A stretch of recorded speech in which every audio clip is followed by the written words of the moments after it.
Welcome to MoistCritikal compilation to fall asleep to relax. Time to let your brain clock out and your body settle in for serious snoozing. Grab your premium slumber gear and prepare for a lady tier drowsiness. If this helps you drift off to dreamland, drop a like, subscribe, and comment goodnight below. Sweet dreams, you beautiful sleepy souls. For some reason, people don't usually believe me when I tell them that I was one of the most highly recruited high school basketball athletes in the state back in my prime. I was a damn near NBA caliber player. I had one of the most deadly three-point shots in the business. I was just a demon from the three. They called me 2 girls, 1 cup, because I would just shit on them and make them eat it. And I also had a bit of wheelin' and dealin' to my arsenal as well. My game was very well-rounded. If I was a dish at a restaurant, I'd be a king-sized ultra Krabby Patty Supreme.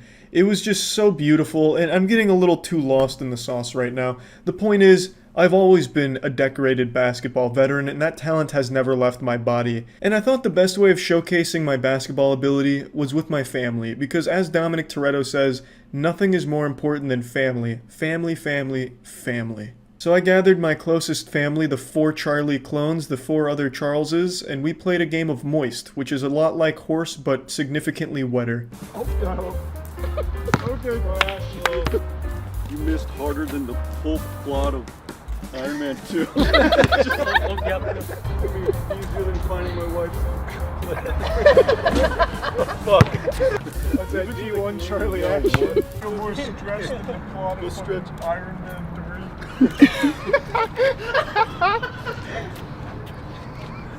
I'm so out of touch I just say random things that make no sense. Like, I didn't even see Avengers Endgame, but that's the only thing I can say. See, you trying to catch that basketball was like them trying to stop the moon in Moonfall. I just couldn't do it. Alright, Charlie, you want to start? Yeah, let's play a game of Moist. Alright, game of Moist. Oh, no. Okay. Yeah. Alright, Charlie. Charlie, good hustle. Good hustle out there, man. Good hustle, man. Yeah. You missed harder than the full plot of Iron Man 2. Yep, that was good. This one goes out to Toy Story 3, which was a tearjerker so hard that the movie Waterworld couldn't even keep up with it. Damn it, shot, Charlie. Good shot, thanks. Good shot, Charlie. Good shot, Charlie. Wait, which one? Wait, oh, you I shot. I shot. Charlie. Thanks. Looking good, Charlie. Looking good, Charlie. Great form, Charlie. Great form, Charlie. Yeah. Yep. There's a splash, Charlie. That was bad, Charlie, but it's okay. We just never make it. Yeah, but not to mention we also. Whoa, Charlie! Don't show off, Charlie. You might. Oh, yeah, baby! Alright, waiting for. Wait, don't we have to make it? Yeah, Here you go. Oh, you got an M. You got an M. Wait, is that me shooting? I don't know what the hell's going on. Oh, Alright. Here it goes. It's gonna be easier than finding my wife's. Oh, fuck. I can't find her. That sucks.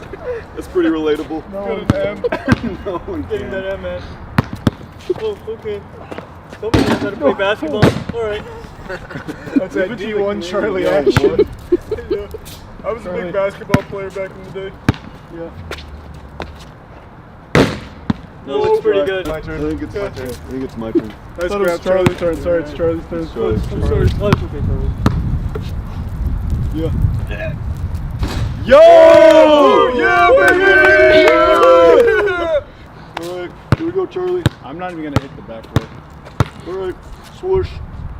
Okay, that was bad. Not the Malibu! No! Dude, no! That was a bigger miss than when IHOP tried to rebrand to IHOP.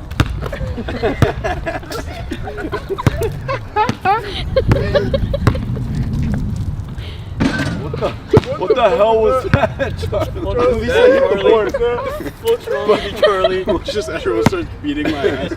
What was this whole thing, Charlie? Charlie, that metaphor sucked. Everyone's just kicking the shit out of me. Someone knows how to play basketball. You got too confident, Charlie. I got an M, you got an M, you got an M. Oh, swish. What the fuck? Whoa! I got a M.O. You don't know that yet, Charlie. What's your M.O.? LimeWire. Okay. Look at your What M.O. the fuck? I haven't hit the rim once. What up, Moy? I got How's more. it going, Moy? I'm feeling pretty good about Charlie's technique here. What the fuck? What is that? No! It's a no, baby. It's a no, baby. That's a no. Yo, what the Great hustle, Charlie. I'm M. Why don't we just join the NBA as the Penguins? The win threw that off. That was absolutely the win. That was the worst thing I've experienced since Walking Dead season 2. Do I just shoot wherever? Oh shit, it has a boner. What the fuck? It's who's tall? Not me. Oh, I'm not. I'm not tall either. I got it, Charlie. Oh, you got it. You got it, Charlie. Charlie, go hard. You guys got a Charlie stack. It's a little. Oh yeah, Charlie stack. Yo, I'm a bottom. Yeah, Charlie stack. Charlie stack. Alright. Okay. Charlie, you wanna get it? What the fuck? Just hop on. It's okay, Charlie. I got it. Hold on. You got good core. Oh my god. You guys are. Alright, Charlie. Oh no! Oh yeah. That's not the way you're supposed to do it. Watch your. I got. lumbar What the coming, fuck? Charlie. Just come. Okay, step right on me. Yep. You got it. This is a bigger downfall than the first Spider-Man series.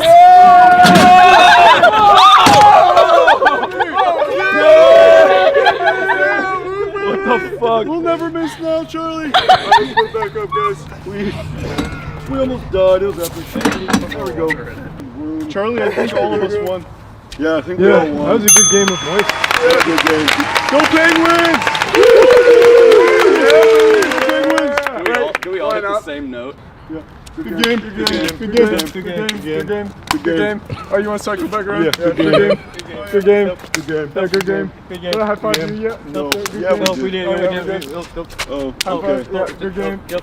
Did you guys high five each other yeah, yet? we did. high-fived. Yeah, we did. Alright. I'm so happy that we invented the NBA. What's that? just You know what it stands for? Moist Basketball Association. Woo! Yeah, baby! Go Penguins. Yeah. Alright, that was sick. I'm a naughty little boy who did you dirty. For about a month now, I've left you all on a cliffhanger that would rival Breaking Bad before the season finale. And I know it's caused some sleepless nights for some of you, just scratching at your neck, begging for closure. I'm talking about the Euphoria video I posted a month ago. I said that I'd never seen a single episode, so never understood the hype. But I was determined to binge all of the episodes up until the season 2 finale that was about to air 14 hours later. I didn't know how many episodes were in total for Euphoria. I didn't know I'd have to use like the hyperbolic time chamber to buy myself some extra minutes to finish a few episodes. But I was determined to watch the entire show and then the season finale the second that it aired, so that way I could feel included at the cool kids lunch table with everyone talking about it online. And I never followed up with this video on whether or not I succeeded. I've talked about it on stream, but I figured I owe it to you all to at least come forward, drop my pants, and show you the truth. I didn't watch every Euphoria episode. I didn't. I wasn't able to. The time from me posting that video to the time season 2 finales aired was cutthroat. I didn't have near enough hours in the day to pull that shit off, and I didn't have the Doctor Strange time stone in order to like alter reality to make it work for me. So I did the next best thing. I watched enough Euphoria to know that I fucking don't like it. I can't stand it. It was not for me. Euphoria, more like Euboria, am I right? Goddamn. I gave it a valiant effort. I was a real fucking champion for soldiering through as many episodes as I did, and I did actually watch the season 2 finale the second that it aired, so I completed half of my challenge. And goddamn, I did not like that at all. I thought it was fucking silly. Like, beyond silly. There was a scene where a guy did like a 5-minute song to Zendaya. Just sat there doing like an actual full song. That shit went longer than Freebird, it felt like. The entire song, it had like 6 choruses to it. It was uncomfortable. I'm not gonna get into spoilers, but I didn't like anything about the season 2 finale, and overall, I just didn't like the show. And that's fine. I'm not going to like every show that people like, and people aren't going to like every show that I like. It's natural, it's normal. But I gave it an attempt. I said I was going to do it, and I didn't. But I did try. And you know what? Sometimes you just got to do your best. And Euphoria just wasn't for me. So I just wanted to follow up and let you all know that I did try, and it's just not a show that I enjoyed very much. And this brings me to the next thing I want to talk about. On stream the other night, there was a time where I stood up to go to the bathroom, and I didn't mute my mic. And the bathroom's kind of close to this room here, so I was taking a pee-pee, and I was pressure washing. I was urinating hard as shit. It was like a fire hose went off. And when I came back, that's when I learned the mic was still on and they could hear me pissing. And oh my god, my cheeks were red. I was blushing. I was like an anime character when a girl shows interest. My nose started bleeding. Like, it was so embarrassing. And then one guy in the chat said, "Damn, son, are you frying chicken in there?" And my god, it was the best thing I'd ever read in Twitch chat. I've never heard that expression before when you hear someone peeing to compare it to frying chicken. It's genius. It's absolutely genius. I like to imagine he thought of that in that moment, and it's not something anyone else has ever heard either, because that shit had me giggling. That shit had me absolutely cackling. Because, of course, I'll explain it. In case you've never fried chicken, it makes bubbly noises, and it does sound like piss. It really does. Kind of like the Scooby-Doo sound effect when they're running, how it sounds like urination. Frying chicken sounds like that, too. And I was like, wow, that was so good. And then that reminded me of James Corden. And it reminded me of something I've never talked about publicly in regards to James Corden. All of you know I'm not a fan of him. I wouldn't say that I like him at all. There's nothing he's ever done that's made me even remotely entertained. It just makes me upset and sad. James Corden is like if Pandora's box was open and all of the plagues and all of the evil that was released at once combined into one being, one sentient being, and became a late night host.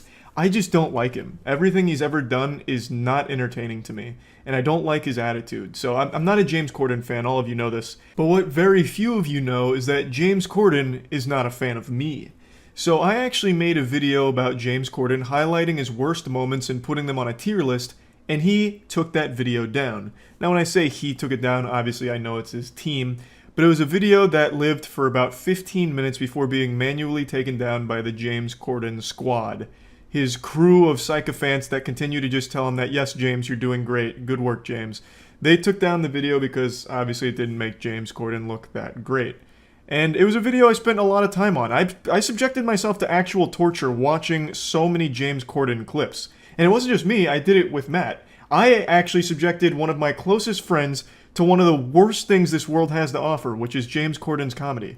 And after all of that effort, not only making it, but editing it, Jackson had to watch it too. To have it taken down like that is just unjust, and it's just sickening, honestly. So yes, that made me dislike James Corden even more, because he took down that video. And he should have taken it in good spirits, like maybe even view it as constructive, like, damn, I suck. But yeah, I just wanted to get that out there, because I don't think I ever publicly talked about it when it happened, even though it made me very upset for obvious reason. But anyway, this is just a quick little video that I wanted to make as a follow-up to a couple of things, the Euphoria thing as well as James Corden, to finally get that out there. And that's really about it. So yeah. This is the tale of Bilbo Baggins, a hobbit with no idea of the adventures about... Game's looking pretty good visually for 2002. Their consequences.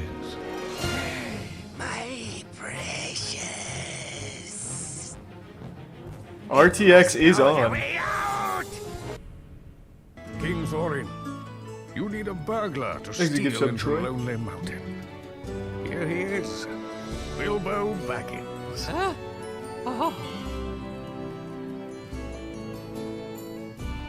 Excitable. Gee, is that Nigel Thornberry in the bottom? Dragon in a pinch. God damn. Which dwarf is that? Jumping, all that stuff. But the two important things are slash jumps, Oh yeah, how do we do that? Yeah. which is when you perform a grounded attack, like a slash, and then jump right after to cancel the slash animation. Okay, let me practice. I'm gonna get this first try. Watch. Ready? Okay. Okay. There it is. There it is. Oh my god, I'm fucking nuts. Okay. Whoops. This is kind of hard on PC controls, not gonna lie. I'm starting to get the hang of it. Yeah, I think I will turn the music, like, very close to off. Alright, we're looking good now. Thanks to the resub Faye. Yeah, I'm not gonna do the menu speedrun, it's fucking boring. But then again, maybe I will, just for the sake of getting on the leaderboard. So, okay, hold on.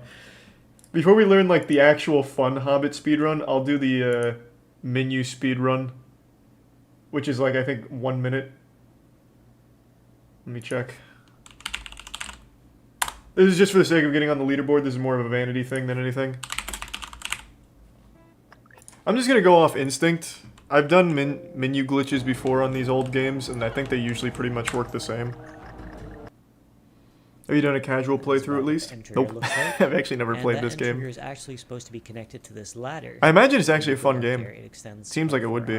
But the speedrun what's got me interested. But since it is... Okay, so I just need to remember my keys. Because I switched it to match his. So it's left click jump, right click attack. Oh, I actually thought I had it. Fuck.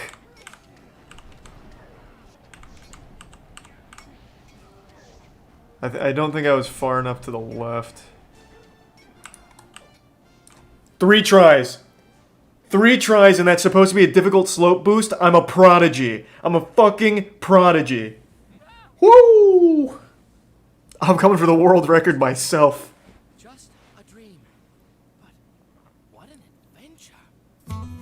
Oh, that feels good. That feels real good. Okay, so like I said, what I'd like to do first is grab a top 5 record for the menu glitch. So for those that don't know, PC version of Hobbit has a menu speedrun where you can basically skip to the end of the game through menu manipulation. It's really boring, but it's a sub 2-minute route. And as long as I can get like around that 2-minute mark, I'll be top 5 global. So I want to do that. I keep forgetting that I've changed this. Okay. So now, I'm going off pure gamer instinct here. I don't have like the menu tutorial anywhere here. So I'm just going to try and match what I see. So it looks like it's save, then reload the save endlessly. Maybe I have to count how many times because it's probably pretty precise. Let's see. So like in Psychonauts, for example, it uses a glitch similar to this. I'm going to try and use those fundamentals here, see if the fundies pay off. So I think it's save, back out, go to load, and I should have an auto save or something too, so it should have 2 saves. Let's see. Yep. No, that's not it. Okay, how the fuck does it work? Hey, Emmy. Yeah, we're doing the Hobbit speedrun. This shit is just as technical as Super Mario 64. What I'm doing here isn't, though. This is kind of cowardly, but I just want a top 5 record for this category. Let's see. I think this is right. No, it's not working because I can't get the save to go off again. It's gonna be like when chat solved the Rubik's Cube for me. Okay, so now I'm on the different menu. Did I store this menu now? This is tough. I'll figure it out though, I swear to God. Copy the save menu. Copy the load menu. And then he said, fuck! How do I do? I feel like I'm on the verge of a breakthrough here. Here we go. Okay, hold on. I should have checked the comments. Alright. Loading with more than one load menu open will cause the game to keep... Okay, so we store load menu underneath a bunch of pause menus. Okay, how? Oh my god, he doesn't say how. Man, what the fuck? So, copy the save file, or copy the save menu, copy the load menu, and then copy... How? He doesn't say how! Does anyone know how? I don't know how to save or store them. Also, every time I get out of the menu, I get like locked onto that thing. Call GameStop. Hey, you guys do Hobbit speedrun tutorials? And then this is P. Well, I did I last time. Let's try P. You're genius. Okay. So we've stored those 2. And now I store 10 pause menus, right? Okay. I think so. This is 1. I hit P again. Oh.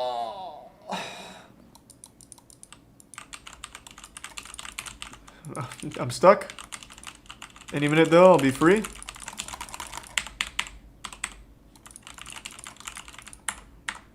Come on. Be nice, be nice. I'm like really hard stuck. Okay. Jump scare noise. Why am I stuck? Crick sent a new link. Oh, here. Alright, Critikal.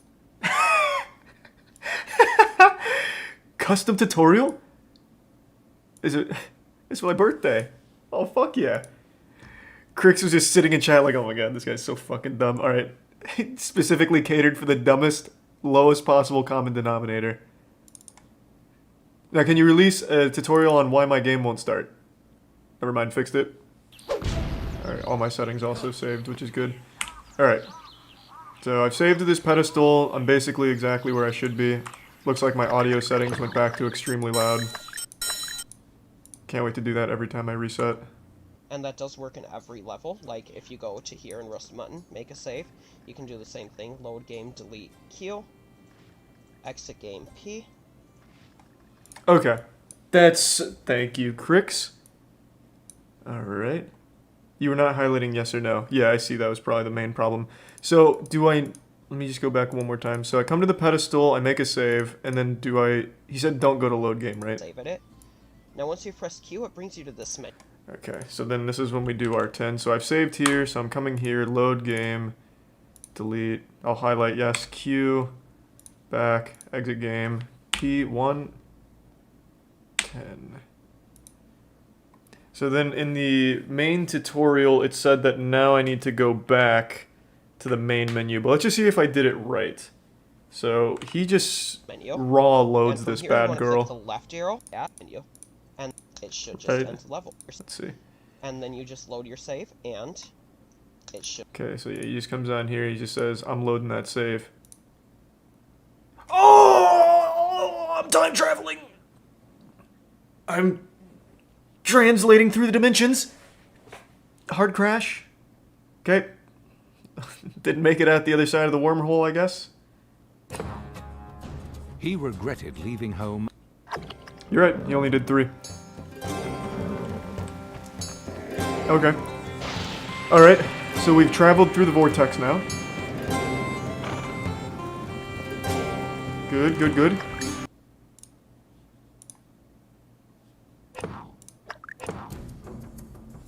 When the dwarves... We're getting a little crazy. Yeah, so it looks like this will work every time I get to a new pedestal. I just make a save and I just go in batches of 3. It's not gonna be world record, but again, there's only like 6 people that run this, so as long as I can get like a sub 3 minute, I should be good. I'm feeling pretty good.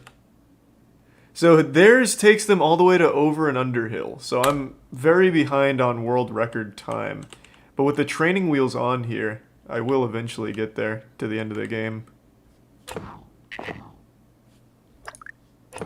I don't know how he's able to navigate menus so quickly. But we're gonna get there. We're about to have our first completion. 1, 2, 3. Looking pretty good. Barrel's out of bond, which means we're getting close to the end. My movement's so clean already. I was born to speedrun this. 1, 2, 3. Clean. The people of Lake... We're already up to inside information. We're making such good time. I wish there was a faster way to... Well, there is. Oh my god, I just blew it. I just blew it. Oh my god, I blew it. Oh, shit. I don't think that counted. Just exit out. Get me out. Get me out. Reset. Reset. Reset. He doesn't use the mouse. I tried not using the mouse and it didn't work for me.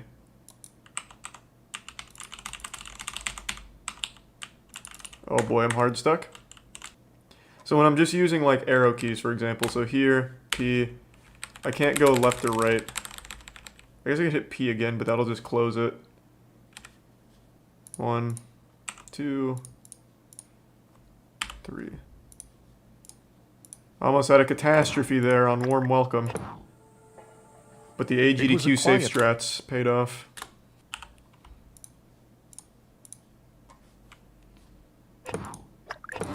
Thanks, Resub Pharaoh. Bilbo. Clouds burst, this is the end! This is the run! I think, right? Clouds burst is the last one, if I remember correctly.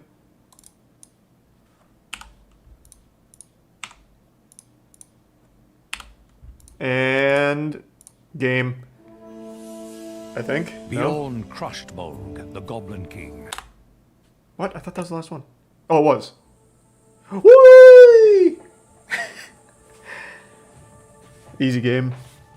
Okay. So now, let me try again using like the actual world record strat. And see if I can just get sub 3 minutes, and then we'll learn like the really fun 80% route. 8, 9, 10.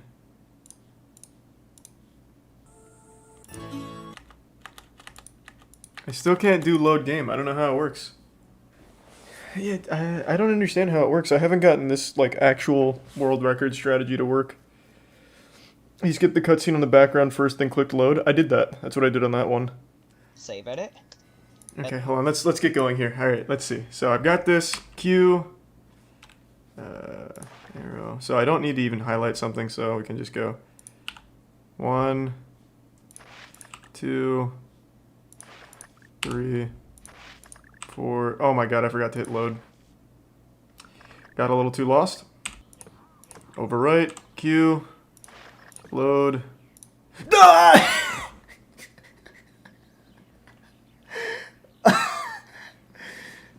I'm overheating. Alright, run it back. Just practicing. Overwrite. Load. Delete. Oh! I hit Q again! New game. Left. Right. Skip. Load. Load. I'm nuts! Ah, okay. Load. Delete. Would you please give Beaufort a hand starting that fire? Wait, no. Fuck. I was wrong. 2. All the neurons are firing in my brain right now. 4, 5, 6, 7, 8, 9, 10. Okay, then we come here. Load. Left. Right. Enter.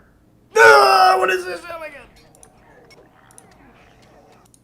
Did it work? I'm nuts. I did it. Okay, then we're at Warm Welcome. Get the stick out. I'm actually cruising. Just like that. Fuck, yes. Alright. I can do this. I can do this. So I can absolutely get a record run here. Well, it doesn't need to be world record. It just needs to be a top 10. So now I need 11, so 1.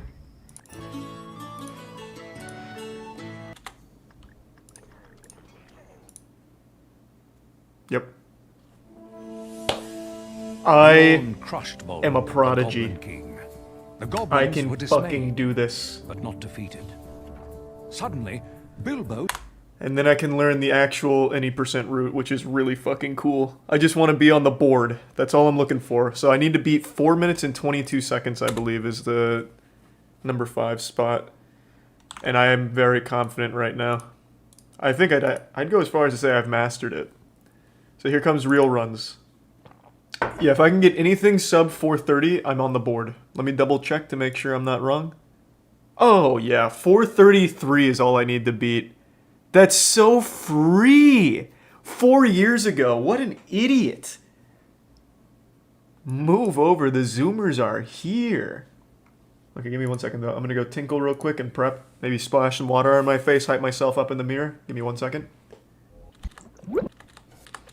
Oh fuck, shit. Everything's going wrong. Run it back. Getting a little too crazy.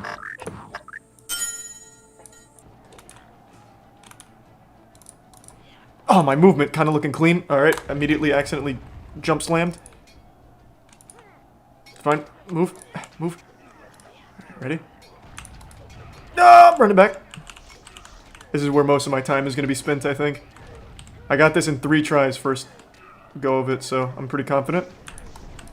Forgot to slam. Oh! Whoa! Is that right? We're falling apart. We are falling apart right now. There we go, got it. Can still get top 5. Move, Gandalf. Can't you see I'm busy?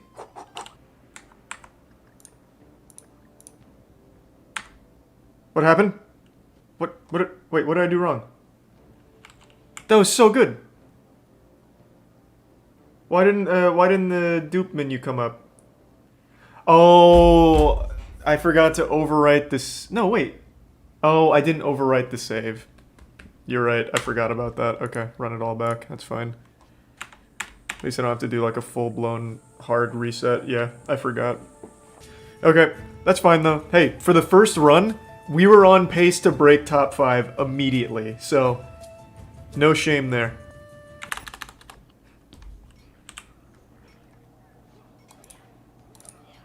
And we're already making much better time on this one.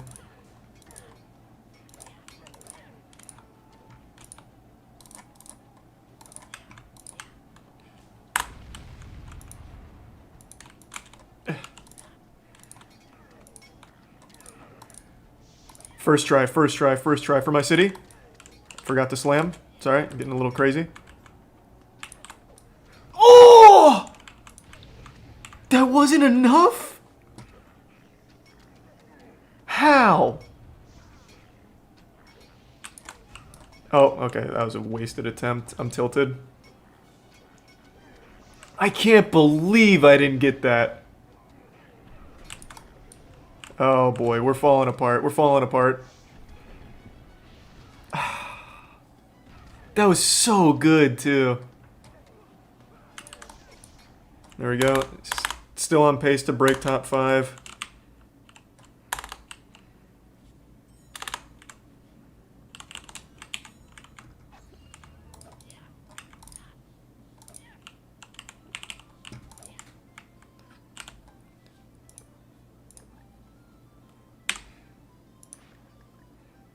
Okay, and then it's... Oh my god, I did it again!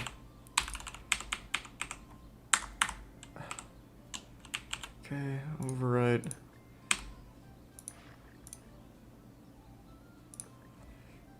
Okay. Bit of a time loss, we'll be alright. 1, 2, 3, 4, 5, 6, 7, 8, 9, 10.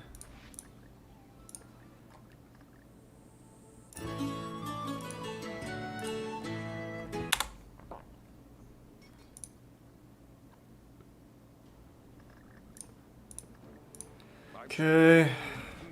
I remembered to dupe, so we should be good.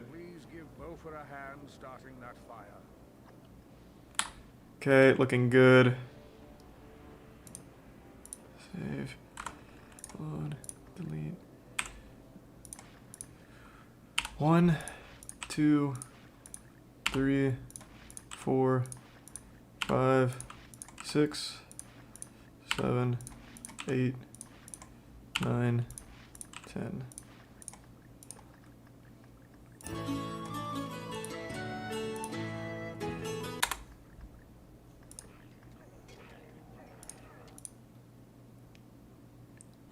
Fuck yes.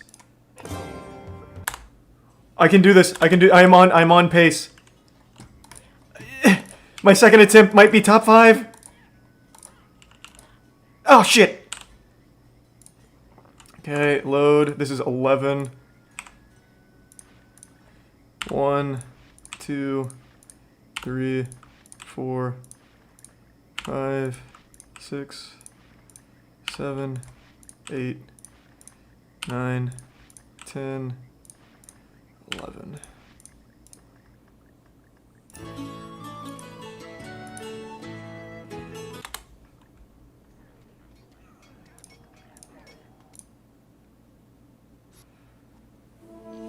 Time. Top 5. Top 5 in 2 tries, baby. Let's go. Suddenly, Bilbo saw the eagle. That was A clean. stone struck his head. Town. Men, What I need to elves, figure out and is how to dwarves navigate had a new menus chance faster to unite against instead of future using the dangers. mouse. Bilbo and began. You know what could really shave time off is once it... Oh, this is gonna... Yeah, this won't reload. But if I change my key binds, so instead of Q and P for the menus, if I change them to the arrow keys, that will really pop my shit off, I think. What I'd like to know, though, is how they're able to navigate the menus without clicking the arrows. I think they might just be moving the mouse for the arrows, though. I don't know how else you'd do that. But that was good enough for number 5 now. I'm 35 seconds behind number 4.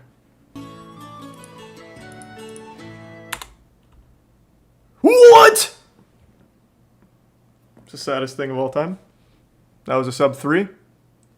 How unlucky. What? That was good though. That was a really good run. And if I could just navigate the menus faster without having to click the arrows, oh my god, I'd be able to get world record, I think.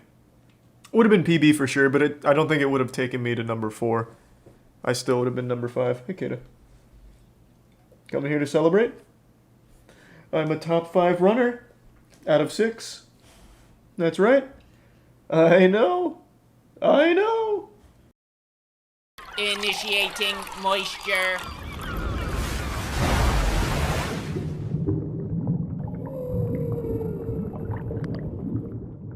Welcome to the Moist Meter. Today we're taking a look at the Uncharted movie. I feel like this movie's been in production hell for the last 20 years. Like this movie has existed longer than the games have. I just feel like for the last decade or so, at the very least, I keep hearing like the Uncharted movie's finally right around the corner. And now it's actually out. And it's not bad. I don't think the movie is terrible. It's not dog shit, but it's not an amazing movie either. It's a very entertaining movie. And I think that's all it wanted to be. Now, if you've played any of the Uncharted games, if you're a fan of the Uncharted games, you should pretty much know what to expect here. However, it's not nearly as good in the movie as it is in the games. It uses some similar moments from the games, it takes inspiration from them. For example, the whole plane scene, which is probably the highlight of the film, really, is still better in the game than it is in the movie because you get to play the game. You're involved in it, instead of just watching it unfold. So there's definitely more merit there. And the games are significantly longer than a 2-hour runtime, so you get more time to care about the characters. You get a bigger journey, a wider adventure. So everything Uncharted, the movie, wanted to do, the games just do better. So if you just really have that itch for some Nathan Drake in your ass, just you'd play the games instead of watch the movie, I imagine. But I do think it is entertaining, and especially for people that haven't played the games or just don't have that gamer gene in their body. Maybe they're just not born turbo elite gamers like us. This would probably be a movie that they'd really appreciate. Tom Holland, I think, does a fine job as Nathan Drake. I don't think he's the perfect Nathan Drake or anything. I don't think he's the greatest fit, but I do like him as an actor, as most people do. Mark Wahlberg as Sully is a bit goofy. That kind of goes a little Insano style for some reason. I don't understand why they cast him, but I didn't hate it. I still enjoyed the chemistry between him and Tom Holland. It wasn't bad. They were fun to watch. Overall, the movie just boils down to, if you start thinking about it, you've already fucked up. The majority of things that happen in this movie are super implausible and silly, and I don't think they care. Because they just wanted it to be something that you just fucking shove some popcorn in your mouth and be like, whoa, a ship is now being pulled by a helicopter and now they're colliding ships in the air. Fuck yeah. And they succeed on that front because it is fun. There's not a whole lot of depth to it. By the end of the movie, the characters are pretty much exactly the same as they started the movie, except for a couple of developmental moments and some character relationships. But overall, it's not a movie that's trying to do anything new. It's basically like National Treasure, Indiana Jones, all of your adventure movies just kind of thrown into one. A nice witch's cauldron with that little sprinkle of gamer juice in there, and you get the Uncharted movie. It's nothing you haven't seen before. It doesn't reinvent the condom. It's just an enjoyably goofy movie, and I can appreciate that. I don't have a whole lot to say about it. I'm not going to bother nitpicking it because there's no reason to. It's just a pretty simple movie, honestly. It's just like some spaghetti and meatballs. Tastes good. It's not the most creative or innovative thing ever, but god damn it, it does taste good. I will say, though, there's a lot of heavily reliant on CGI moments that really stand out in the movie sometimes. Just something that I noticed, especially more towards the end. I also don't think the villain was very interesting at all. Antonio Banderas I like as an actor, but I just didn't find his character or any of the other supporting villains all that interesting, because they're all pretty much the same. We don't trust anyone, so everyone's getting backstabbed. Better sleep with a cork in your butt, because we're gonna come through and fuck it, because we don't trust you and you shouldn't trust us. Every character is just kind of the same. No one trusts anyone, so they're constantly backstabbing everyone. It's, you know, by the end of the movie, you're like, oh, okay, just another backstab, I guess. And it's just not super interesting when it comes to the bad guys. There's also one villain that keeps coming up in the film, and he's a Scottish guy. He's like the least scary villain of all time. He's supposed to be this muscle man that's just a fucking monster, an ass-beating machine. But he's just so likable. It's just like someone brought their dad on set, and the director was like, do you want to play a henchman? He's like, yeah, sure, fuck it, yeah, I'll come on.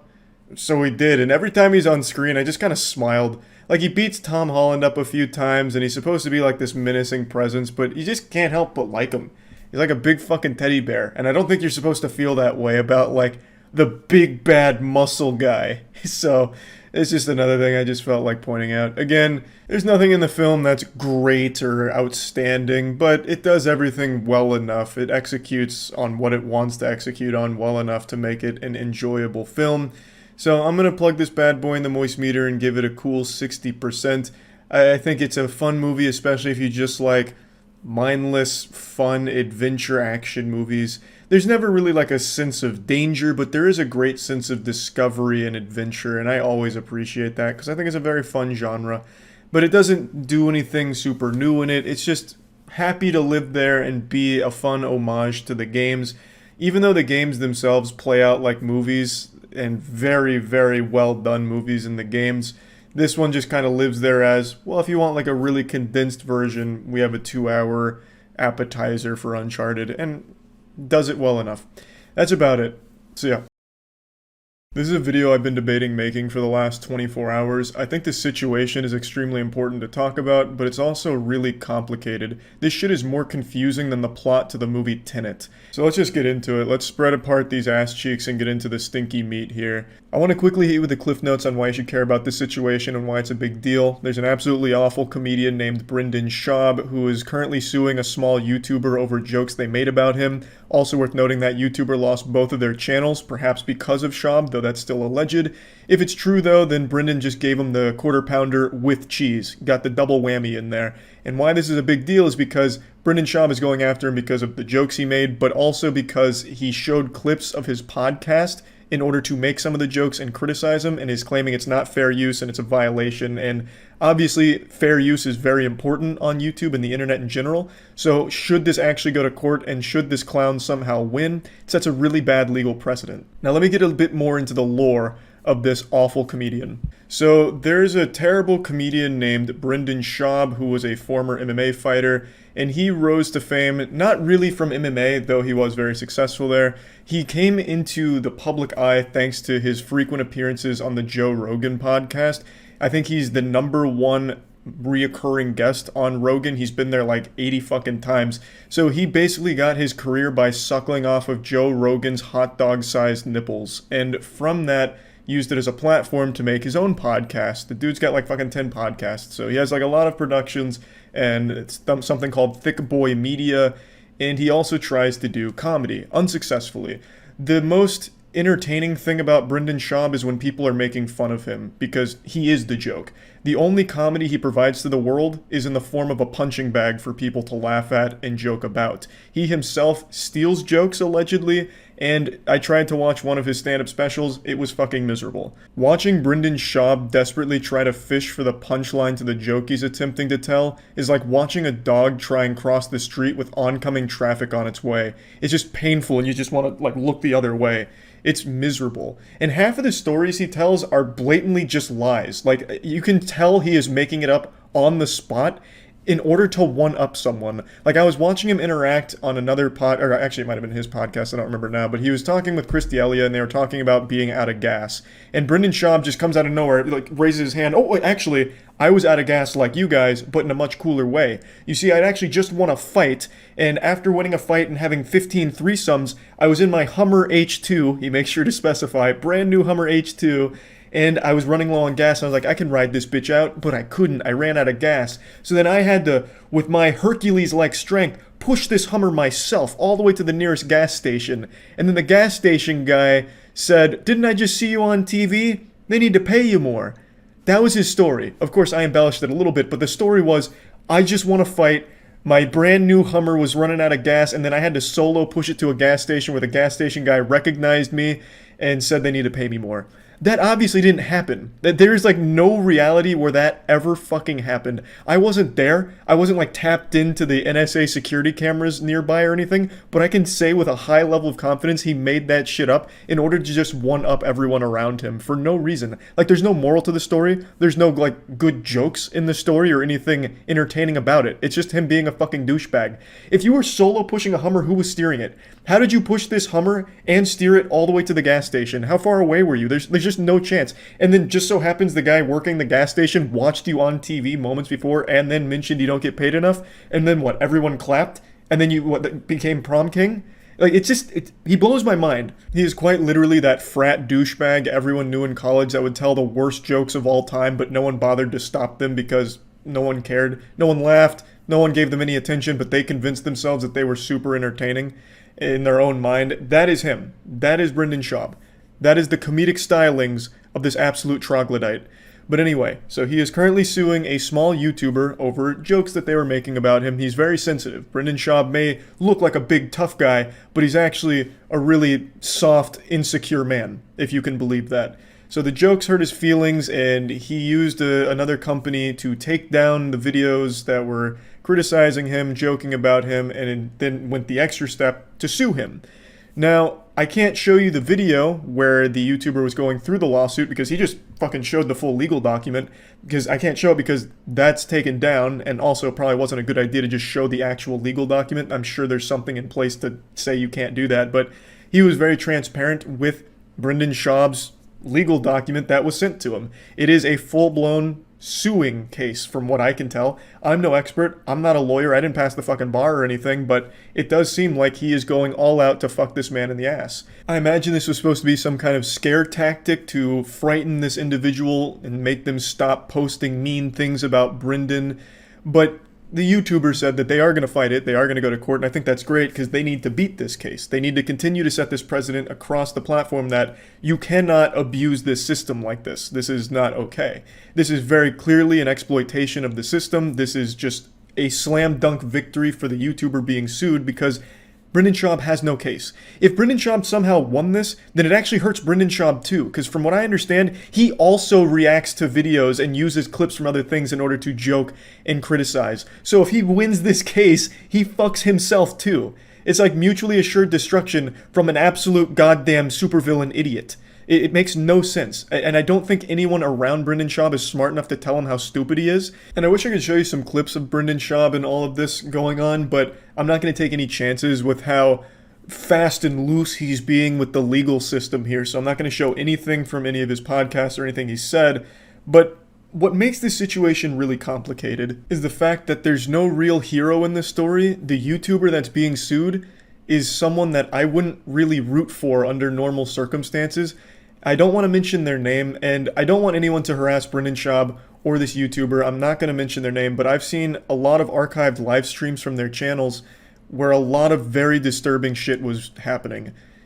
This individual sometimes would get drunk on stream and have incoherent ramblings and say some really fucked up and tasteless shit sometimes.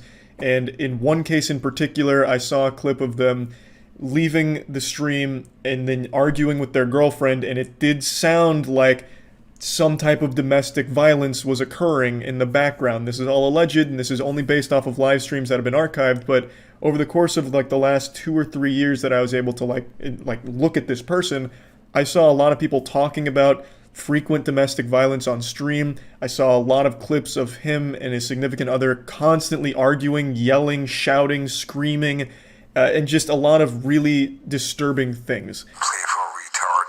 Has no idea what's really happening. Oh, she annoys me. Kyle, it's her birthday, man. What is it? Yes, if we didn't get banned, you just were irrelevant. And I gotta handle kids because you couldn't, stupid. Ban him forever. Yeah, whatever. Yeah, you're a fucking retard, fuck. We go handle the fucking kids.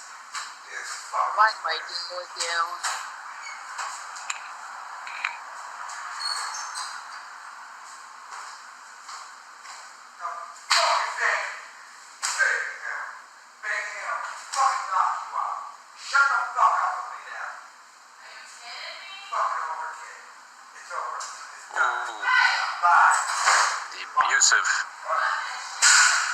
Like I said, his channels are down, so I can't look at his content myself and see him. I can only experience this through the re-uploads from his community and the community members talking about the streams and talking about these clips.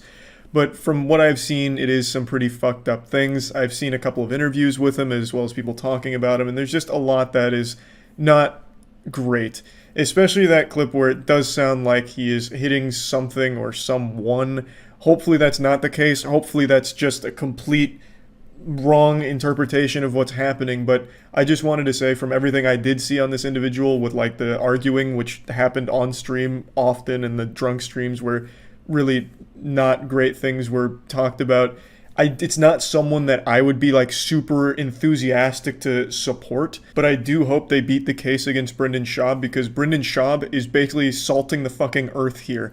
As these cases build up, if any of them win with these absolute bogus bullshit claims in court, if any of those win, it sets that legal precedent going forward, which means other equally stupid idiots like Brendan Schaub can abuse the system the same way. So I still hope that they beat Brendan Schaub, but I recognize that they might not be a good person themselves. But yeah, I do think this is an important case, because this is only one of a handful of cases where a YouTuber goes after another YouTuber on absolute bullshit claims. And hopefully, just like the previous cases with like Ethan Klein versus whatever the dude's name was, I'm already forgetting his name, hopefully this case will also result in that shit being shut down as well. Like I said, I think this was probably just supposed to be a scare tactic that didn't work and might find its way to court, though I still do think that's unlikely. I'm hoping the case just gets dropped and doesn't go that far, but if it does, hopefully it gets an absolutely biblical smackdown in court, just gets fucking slapped off and don't have to worry about it again. But yeah, I just wanted to cover the situation because I do think it's an important one to talk about, and yeah, that's about it. So yeah. There was something oh, Gunner. I saw Gunner posted a new video. I didn't see what it was on, though. The Addison Rae Trainwreck reality show. Addison Rae Goes Home. I don't remember. Is that the one that's like a bunch of influencers in a house or some shit? TikTok star who broke the mainstream and now has her very own terrible reality TV show on Snapchat. Because who doesn't love watching TV vertically, where for every 10 seconds of show, you get 15 seconds of ads? What a deal. On the upside, it makes it easier for teens to go back and forth. She was in an awful movie last year. She's been making music. She's in commercials. Wait, I love awful influencer movies. What was that one? He's All That, I think? She was in an awful... He's All That. Addison Rae and... Who the fuck is Tanner Buchanan? This looks like Jay Schlatt when he uses that attractive man filter. Is this a real human being or like an android? Has anyone seen this? Thanks to the gift sub Speed Razor and the resub Agate Rock and Rex. Thank you for that. We're watching some goofy shit. Let's see what this is. I'll probably watch this. I love these awful movies. I really do. He's All That is an American 2021 romantic teen comedy film directed by Mark Waters. We got any Mark Waters fans in here? What's he made? Mark Waters is the genius behind such bangers like Magic Camp, Bad Santa 2, I know that one, Vampire Academy, and Mr. Popper's Penguins. Oh, and Sorry Haters and Mean Girls. And Freaky Friday. Whoa! And Freaky Friday. Wait just a minute. Just look at that cover picture. Of course, she's on her phone, probably making a TikTok. Sorry, working. Looking an awful lot more southern than usual. Laying on a pile of hay or grass or just general debris. Addison Rae returns to her roots in Louisiana. That is a cool to show picture. fans a more... It's brought me a lot of love, but with that comes a lot of hate. Oof.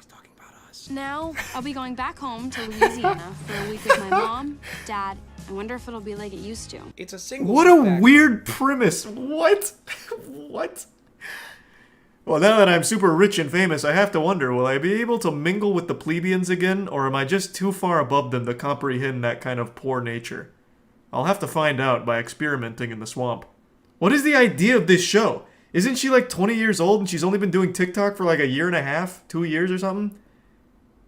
Why wouldn't she fit in all of a sudden? If she doesn't fit in, it's because she's the fucking problem. Still nervous to see my friends and family who knew me before everything. I just hope they remember I'm the same person they've always known. What It's are you giving Hannah Montana movie. I've only seen the show, but big facts. The premise of that... It's like she's fucking Jekyll and Hyde or like Bruce Wayne and Batman. My parents or my family knew me before I became TikTok famous. Now they won't even recognize me. I've undergone a metamorphosis into a beautiful butterfly of clout. Growing up, my family and I ate a shit ton of crawfish. So Oh, on Snapchat saying shit? That's kind of big. How did you like handle that public breakup? Like, what did you do to like, okay, I'm okay, everything's gonna be fine. What a normal conversation. Like, not falling apart. Has like being in that public relationship before changed your opinion on like when you want to pursue a new relationship? Man, what are you, like a spy or This something? isn't how friends ask questions. I will now rephrase that question into how Addison Rae's 21-year-old friend would actually ask it. Oh man, he's method acting. He's going in. So do you and Bryce still fuck? End scene. Thank you. Damn, this guy's good. Thank you. Good night. I was just dancing in my room, and now I use $100 bills as napkins. Feels weird and scary. Am I being provocative again? Absolutely. I just think narrated slow-mo shots of you looking introspective might be the worst way to come off relatable. But that's what this show is all about, right? Addison appearing to be relatable. So we... What is this? Can you look at like Snapchat numbers? I'm curious. Do people actually watch this and enjoy it? What was this called again? Addison Rae Going Ghost? Oh, you can like individually subscribe to shows on Snapchat. So her show has 497,000 subscribers. Is there like reviews? Well, there it has to be because he brought one up. Because I don't even understand who this is supposed to appeal to. Because let's say I'm an 8-year-old girl. I'm a big Addison Rae fan. Why the fuck am I gonna watch her just go home? What is there for like? I'm there to just watch her do TikTok trendy dances. Why the fuck do I care if she goes home? Kids don't care, man. I guess, but I remember when I was a kid, I still like watched things where like things happen. This is, granted we've only seen clips here, this is literally nothing happening. It's slow-mo shots and then I guess an interview? Do people not review these things? Because I can't find shit. I even typed in just general review to see what critics are saying, but no one's even mentioning it. Closest thing I found is this guy who wrote an article with a quote from her saying, "A lot of people say I dropped out of school for TikTok, and I don't think I dropped out of school for TikTok. It was because I knew that this was a career path that I've always wanted to pursue, kind of, in the entertainment industry." But you were literally saying right there that you dropped out for TikTok. People are confused by that, and they think I dropped out because of the app, but it was really to focus on pursuing my career in the entertainment industry and moving out here too, on TikTok. You dropped out for TikTok. It was your entertainment industry. I don't know why she's like embarrassed of it. Just like embrace it. She's made a very successful career out of it, and I can't find any reviews, so I'm just going to assume everyone loves it. Gussie, one of my best friends growing up and still today. I'm sorry. Gussie? Her name's Gussie? I'm No, not it's a 5% nickname. Sure you made that up to make her look more grounded in Louisiana. You see, I actually looked up the number of babies named Gussie over the years. On this chart, notice how it kind of stops in 1952. I guess one slipped through the cracks. Regardless of everything that's happened in the past, got me. It's so rare to find a friendship like we have. That's what I feel like I've been struggling with. Why are they both wearing It's cowboy really hard hats to talk to and, like, in the rain be able to feel like not judged. Even people that I know on a that are, picnic? Like, it's hard to find people to trust, like truly, because a lot of people don't have your best interest or like will use things against you. Like my vulnerability and like kindness has been taken advantage of so many times in my life. My sister in Christ, let her speak. Your best friend so far has said, We were definitely the girls at school that were a little bit different. Thanks for some Darren we and like, did Toad. photo shoots together and liked the same type of music. we were definitely the weird girls in school. We took pictures, we liked music, we were the outcasts of society. Where'd you go to school, Addison? Rikers? You just named the most most basic bitch shit and claimed it as personality. Sometimes on the weekend, we would go to the mall and get Chick-fil-A That is pretty with waffle wild. fries. We were crazy. I thought you were trying to look relatable Loose in this cannons. series. You're losing me. We used to literally do photo shoots every day. That is pretty unique. And they were cool. Remember we like dreamt about LA forever. Since What are these conversations? How can we get there? How can we get there now? Well, you can always come whenever you want. Just let me know your dates and I'll write you in the calendar. Ugh, remember when we dreamed of living in LA and now I'm there and you're still here? I'll calendar you in though, and we'll review it, and someone will reach out. That's the and way to let do me it. know if maybe I'm free. Oh my god, actually we could use Gussie's another following writing isn't big assistant enough. for my TikToks. They won't allow her in Oh my God, California. you could graduate high school, get famous, move from home, and your parents come with you to ride off your success. I don't entirely blame them. They saw she was making money. Your parents come Wait, what with is you what to is ride off mom your doing over? success. I don't Jesus entirely Christ! blame them. They saw she was making fucking money. busting it wide open. Can suck one. We're coming for the Hollywood Hills. Brother Enzo Lopez joined season 7 cast of Chicken Girls. Thanks, Just Jared Jr. for pummeling into this kid that he's only known as Addison Rae's brother. God, isn't that the fucking worst? I see that shit all the time for like those celebrity siblings. Where the fuck is that headline? There it is. They do that for like everyone. Oh, there was one I just read. And no, not E-Rob, Tyler's brother. What the fuck was it? Oh my god. Hold on, this is gonna make me really upset. Not the Hemsworth. You guys know there is a third Hemsworth brother though? There's Liam, Chris, and then one other guy. I don't know his name. Be sure to subscribe Exhibit and turn Zombie. post notifications on, as well as follow me on Instagram at Gunnar Klein. I heard that account is giving off major Sagittarius vibes these days. And consider becoming a member on Patreon so you can Thanks help to Prime fund my Jacks. reality TV show, Gunnar Goes to Vegas. That's another joke. I prefer Miami. With that said, good day, y'all. Whoa, what the Someone please go fuck? check on Gussie now. Nobody prefers Miami. Jesus. Man sleeps with his socks on and prefers Miami? I mean, I guess Miami is better than, like, hell, I suppose. Maybe. I don't know. That'd even be a tight race. That was another banger, though, from Gunnar. I remember when I was a kid in middle school, there was a guy that tried to sell me cigarettes once. It wasn't like an adult or anything. It wasn't a creepy uncle situation. It was just a fellow classmate. And he, like, pulled me aside. He's like, Charlie, you want to see something fucking epic? You ever heard of cigarettes? And I was like, yeah, I've heard of those goofy little things before. Why? So he like opened up his backpack and showed me. He made it seem like he was showing me like a real life fucking Pokimane or something, like a dinosaur egg. And I just never really forgot that. That story doesn't really have anything in common with what we're talking about today, other than I now feel like that kid's selling cigarettes, but instead of selling cigarettes, now I'm just showing you something fucking epic with a grown-ass man melting down and throwing a temper tantrum after being told he has to move one seat to his left in a movie theater. Seats in this theater. So that's Why not do you yours. have to have mine? It's not your Go seat. away. That's not gonna I happen. pay my money. I have a right to it. Sit in your seat, correct? Yes, that's my not, seat. That's not your seat. How can you tell it's not my seat? Because your ticket has your seat number on it. Absolutely bent him over and blasted his ass with facts and logic. Put his ass into a checkmate, the scholar's mate, by dropping the mic after revealing that his ticket has his assigned seat on it, as pretty much every movie theater does these days. And so, to bring you up to speed, this gentleman was asked to just move to his seat that is on his ticket, and that's when all hell broke loose. That's when the demon came out. Whatever. Let's find it. Whatever. This can easily Do be your resolved own policy. in No, your no, I'm going to be an argument. asshole because you're being an asshole. I am not. I'm a patron here. Okay, and I'm trying to find And this your will be seat. the last time that I come to this imagined theater. My man just dropped a theater on him. That's some straight out of SpongeBob fire. Again, this could all be solved super easily if he just moved to the seat right next to him. But he just will not budge. This is what happens when an unstoppable object meets an immovable sack of rejection and failure. All right, great. I paid That my sounds money. great. Does Please- anybody please here don't come think back. that Please this don't is come back. actually a thing where it's like, it doesn't matter where you sit. It's not assigned seating. It is. Go sit in your own seat. Thank you. So now we get a look at our protagonist here. It's Hulk Hogan. Hulkmania is running wild here, brother. I'll tell you what. And the camera angle is very cinematic here. I feel like a child hiding inside of my parents' closet. Now they've just busted in and started making out with each other, and I'm really uncomfortable. You also gotta love that the crowd work didn't exactly pan out. Wait, guys, what's the deal with assigned seating? Does anyone else believe in this shit? This shit's more made up than round earth theory, am I right?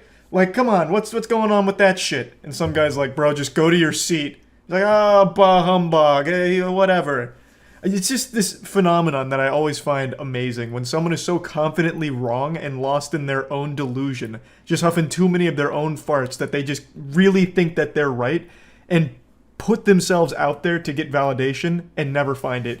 It's like those people that are melting down in a public store or at a retail worker, and they film themselves melting down and insulting the retail worker, thinking that they're in the right and it looks good on them. But every single time, it just gets them attacked by everyone, or they get like fired from their job for it because they themselves posted their worst moment thinking that they were in the right. Oh, thank you. Please, sir, let's find your seat and we can start. No, I'm not going to. Then I'm going to ask you to leave. You did, like 4 or 5 times. And that's why now we have a disturbance. Because some other people can't just be like, you know what? I could sit right here. Sir, we're not doing this One anymore. seat off. We're not doing One this. seat off. I gotta say, man, the employee here has the patience of an actual Zen master.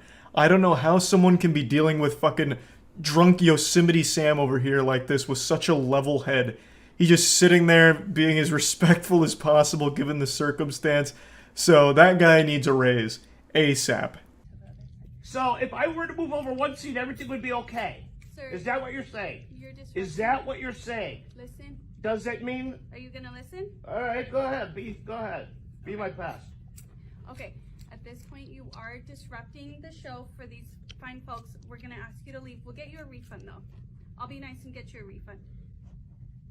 I don't know. I might want to be taken out in handcuffs now. Sir, come on. I say call his bluff. This is not a guy who's accustomed to confrontation or fighting. When you see him stand up, you'll know what I'm talking about. This is a guy whose only argument has probably ever come from playing Dungeons & Dragons online, or maybe like a rule dispute in Magic the Gathering. There is no chance that this guy would be okay in the face of like actual confrontation. He's just taking advantage of some very respectful and nice workers and being an insufferable asshole. Now, it does sound like he's been drinking, but that's no excuse for this behavior whatsoever. It's such a small, trivial thing to just move one seat over. I imagine the reason they even checked his ticket and then found out he was in the wrong seat is because someone was trying to sit in their assigned seat, but this fucking vigilante swamp-ass monster couldn't help but try and, like, fight for his right to be a nuisance. It's so frustrating that people will cause such a massive scene over something so small. Just move one seat over. It's just not that hard.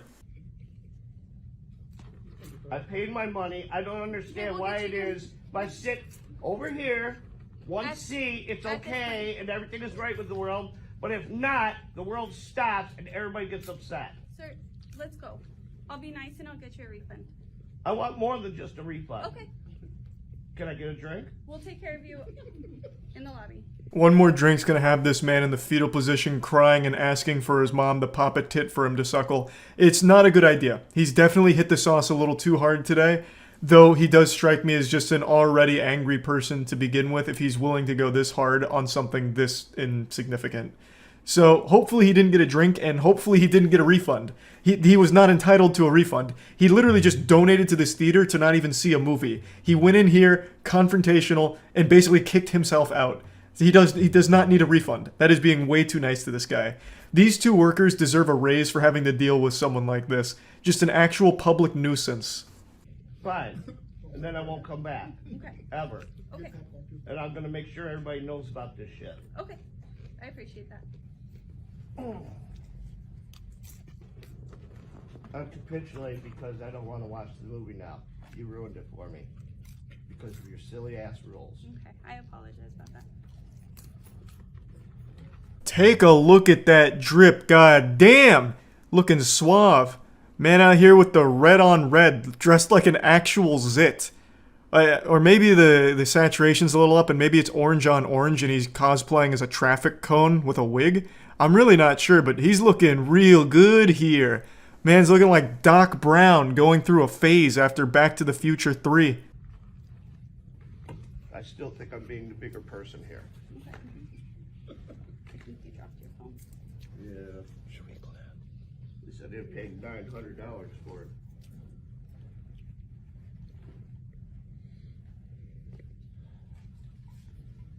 Goodbye, everyone. Enjoy your movie. The most predictable twist in cinema history. This guy owns a trench coat and unironically wears it in public. I actually thought when he first picked it up it was a trash bag or like a tarp or something, and then it turned out to be a trench coat, and I just thought, yep, that makes sense. That tracks. That sounds about par for the course. He probably also had like a katana stored in the trunk of his car just in case he happened to get jumped by 6 samurais on the way out of the parking lot or something. Just really sad shit. Just a public nuisance for no fucking reason. Could have just moved 1 seat over and saved everyone the trouble and himself the embarrassment. I think this is just a lesson to everyone to not make a big deal out of such simple and small things. Even like, let's say in some fantasy world he was right. You know, he was actually in the right seat and the movie theater was wrong. None of them couldn't read. They were all illiterate. Even still, it's such a simple ask. They're asking me to move 1 seat over. I might be right, but why am I going to fight them? It's their facility. I'll just move over so that way I'm not intruding on everyone else's time. It's just not hard to just do something simple for the sake of everyone else's enjoyment and ease of existence. Like, it's just, I don't know, that shit just drives me up a fucking wall. Anyway, I just saw this today and wanted to talk about it. That's about it. See ya. I'm still learning the speedrun, so it's not going to be super fast, but the record's like 30 minutes, 18 seconds, I think, from distortion. My personal best is 4 hours and 50 minutes, so I'm pretty close. I'm knocking on the door to world record. Might even be this run. Let's see if I get this first try. This one's for my city. Let's go, baby. First try.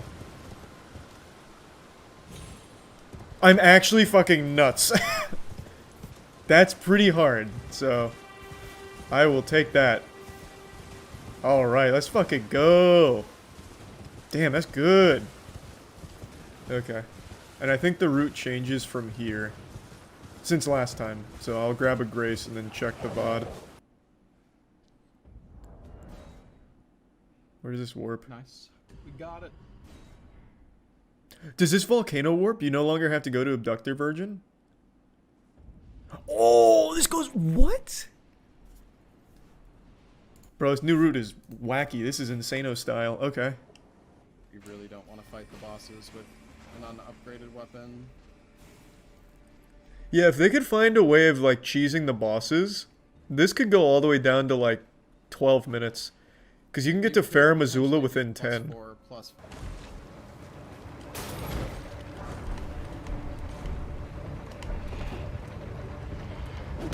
Yeah, you asshole!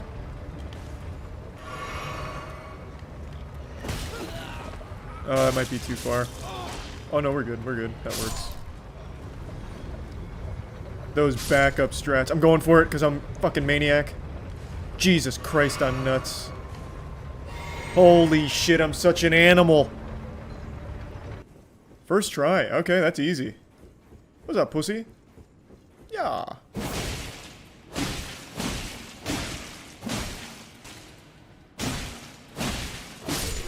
Okay. 4 hits, then block to start new combo. Okay. Okay, that makes sense. What's next? Scary. Exit Prime, God of Sandwich. Looking good. And then grab Somber, de-aggro for the resolve. First try.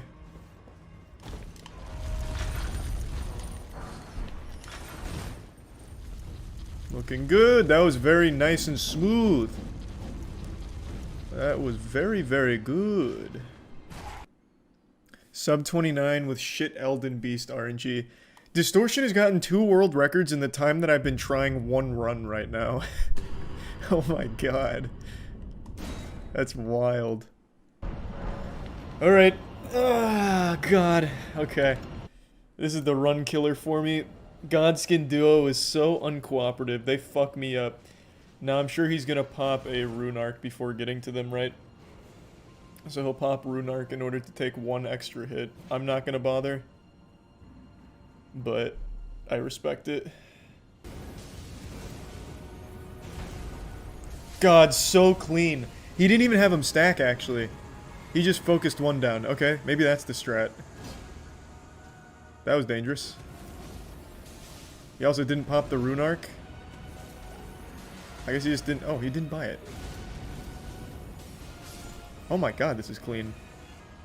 Oh, unlucky. That one extra hit cost him like 1 full second. Alright, we're ready to ride. Fuck it, I'm going for it first try. If this doesn't work, I'm gonna get the closer grace. I'm feeling confident.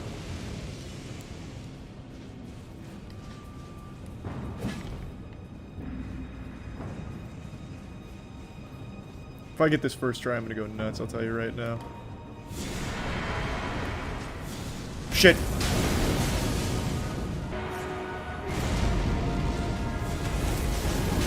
What an asshole! Bro, that roll is so busted. I couldn't even queue up another roll in time. What a piece of shit.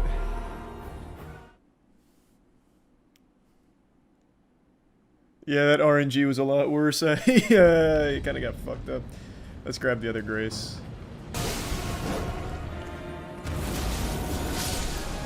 That was pretty clean. Oh, I just ate that like an idiot.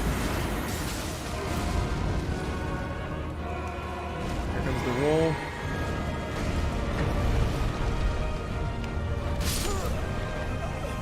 I didn't see where he went. Damn. I hate that move, man. That move sucks. Fuck.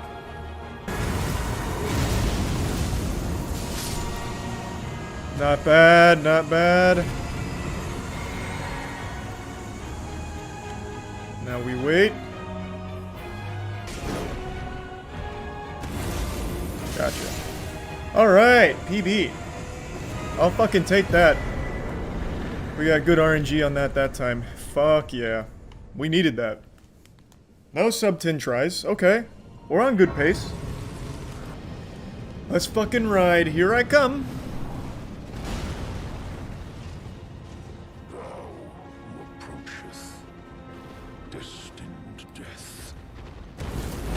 Okay.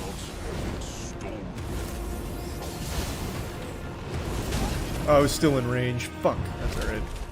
Clean start.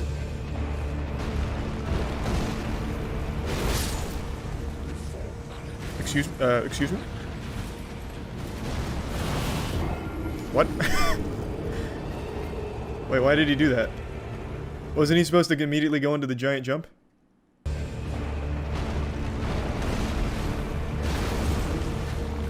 Oh my god, I just... I can't believe I just did that. What a mistake. Whatever, play it safe. I can't believe I did that. No! I thought I could get that last one off before the second part went. I gambled. I risked it. Oh, no FP!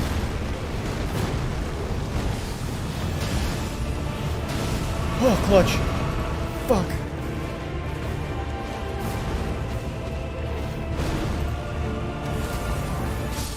Alright, what a fucking save. Oh, that was fucking -1 HP. Yikes. Ice in the veins, baby. Too easy. First try, that's how we do it. Nuts. Wow. So smooth. So fucking smooth. I do have Fanged Imp. I already put it. So Fanged Imp. Resolve. It should be... Oh, he doesn't even do 3 in the chest. Can you break his AI without doing the 3 in the chest?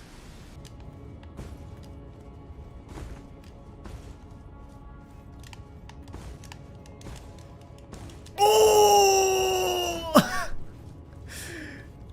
Let's go. That's actually kind of wild. That skips the Gideon fight. And what I'm about to do now skips the Godfrey fight. Check out this first try. Okay, I'll go fuck myself. Yep, there's the classic. I hate this skip. This is probably my least favorite skip in all of speedrunning. I hate it. I absolutely hate this one. If you quit when you're right there, you get teleported back to the rail when you log in.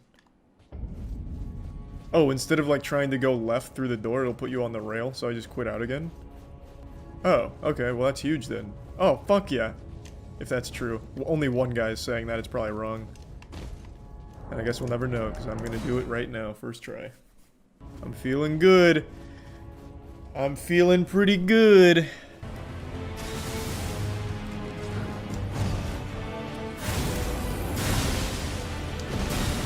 Oh shit. God damn it. Just a little rusty here. Going for it. I panicked. How am I still alive? Well, there that goes. Fucking teleport. Nah, sub hour's dead, but I can still do sub 2 hours. If you cut out, like, all of the time I spent watching the VOD, so, like, actually playing, it'd be sub 2 hours if I don't keep fucking this up. Did we get it? Yes, sir! What?! Okay. Why did that happen? Okay. I haven't seen that happen. Oh, you have to be hitting the whole time? I couldn't take a break? Oh. Well, let's see if I can do it the old-fashioned way, I guess. Probably not. I didn't know that. Let's fucking go.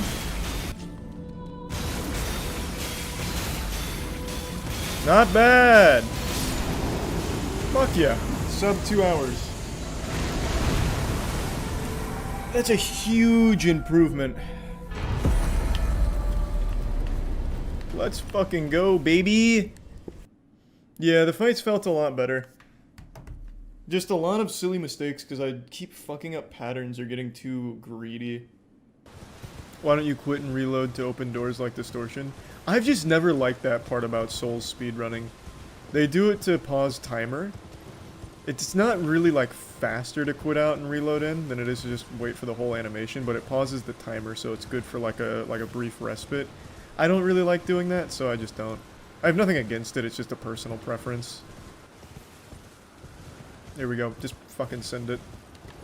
Oh, wrong side. Hold on. Reset. Fucking sit. Wait, was that it? I'll just grab the grace. I mean, who am I trying to prove something to? Am I right? I'm kidding, I'm not a bitch. Here I go. I blew it. Okay. Safe strats, safe strats, safe strats. Reset. Oh god! Oh my god! Oh. Okay. Alright. We're in a bit of a pickle, I'm not gonna lie. What if I sprint at the wall? Oh god! Safe strats, safe strats, safe strats. Oh my god. Yep, oh my... Okay, hey. We'll take the long way. The scenic route. There we go. First try, let's go.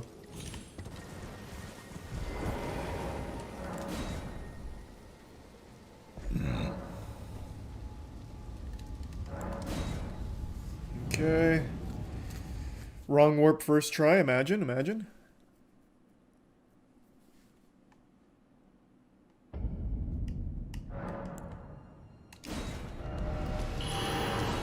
I actually think I just got that first try. That timing felt so good. I was in the flow state. First try. Kind of fucking gross. Yeah, I went full-blown flow state there. Did my eyes roll into the back of my head for a minute? Could you see it on stream? Charlie was gone for a brief moment. I was in the mainframe. Oh, wow! He hasn't done that before. Holy shit. He has never been able to reach me. Maybe just play it safe. That was scary. Yeah, I guess I should have just rolled. I thought I could just run straight through. He's never actually got close to hitting me. Granted, I've only done 2 runs, but I thought that was plenty of data. Actually, I changed my mind. I'm grabbing the second one too. I'm a little baby boy. And I need that sweet embrace of the grace.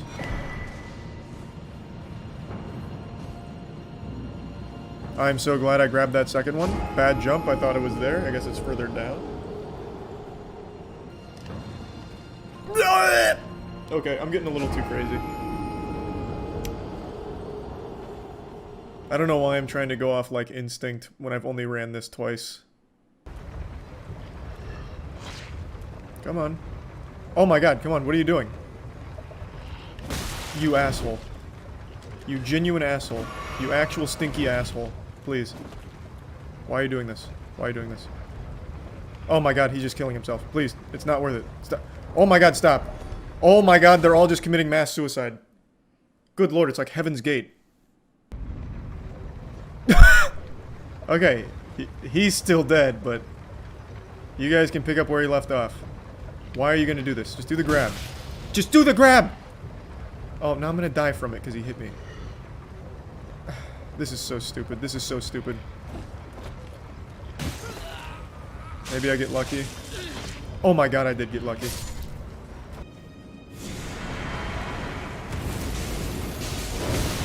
Well, that couldn't have gone worse.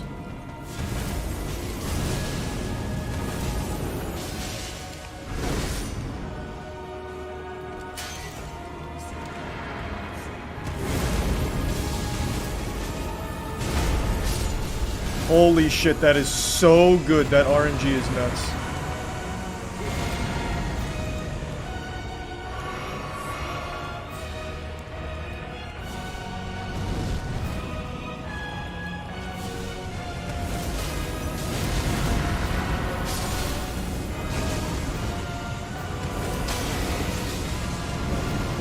That RNG was nuts! Let's fucking go! Yo, that RNG was fucking crazy! Holy shit! For the first time, they actually did exactly what I needed them to do. God damn, I just slapped my whole cock on their chin. Oh my god. My RNG was unironically better than his 28-minute run here. They stacked up instantly. Alright, let's see if I can first try Malekith as well. First tried Godskin Duo. Let's see if I get Malekith. That would be crazy. In my last run though, I was doing pretty well. It's just that phase 2 I'd go a little too Insano style.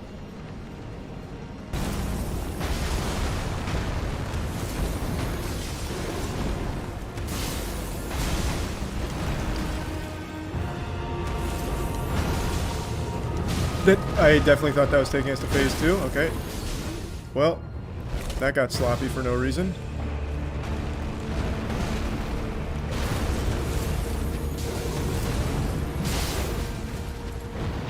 Oh, it's not plunge.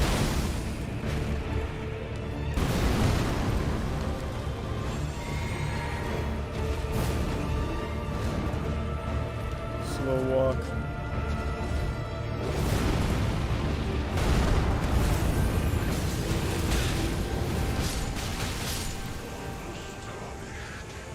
What the fuck? Why? That should count. I think that counts. I don't know. Is it long enough? It counts. We fucking got it. Nice. What happens there? That's gonna be a really wacky interaction. Radagon has been a real pain in the ass, though.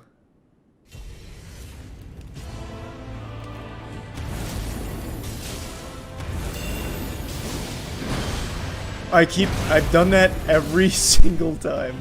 I keep forgetting that he does the second part now.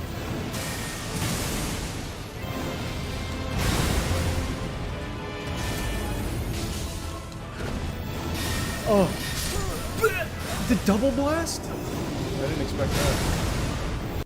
If I just would stop trying to Hoarfrost after his slam down, I'd be fine. I keep forgetting that he does the stomp after.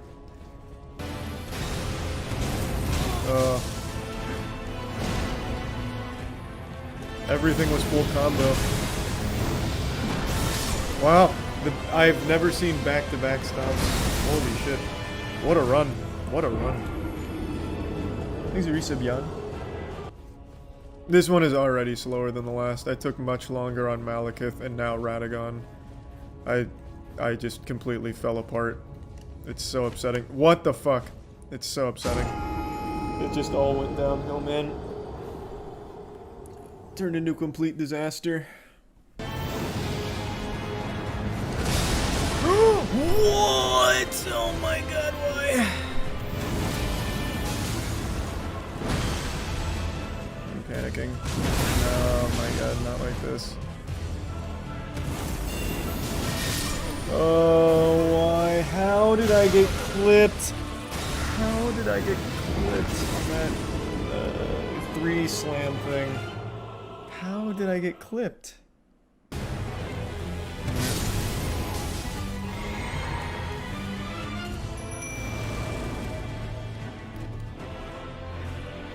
Okay, not terrible.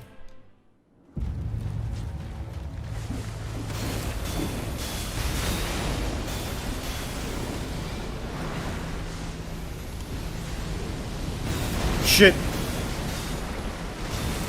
Well, I blew it.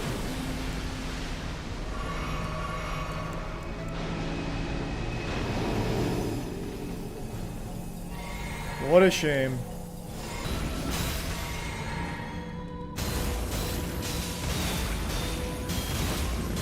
Finally.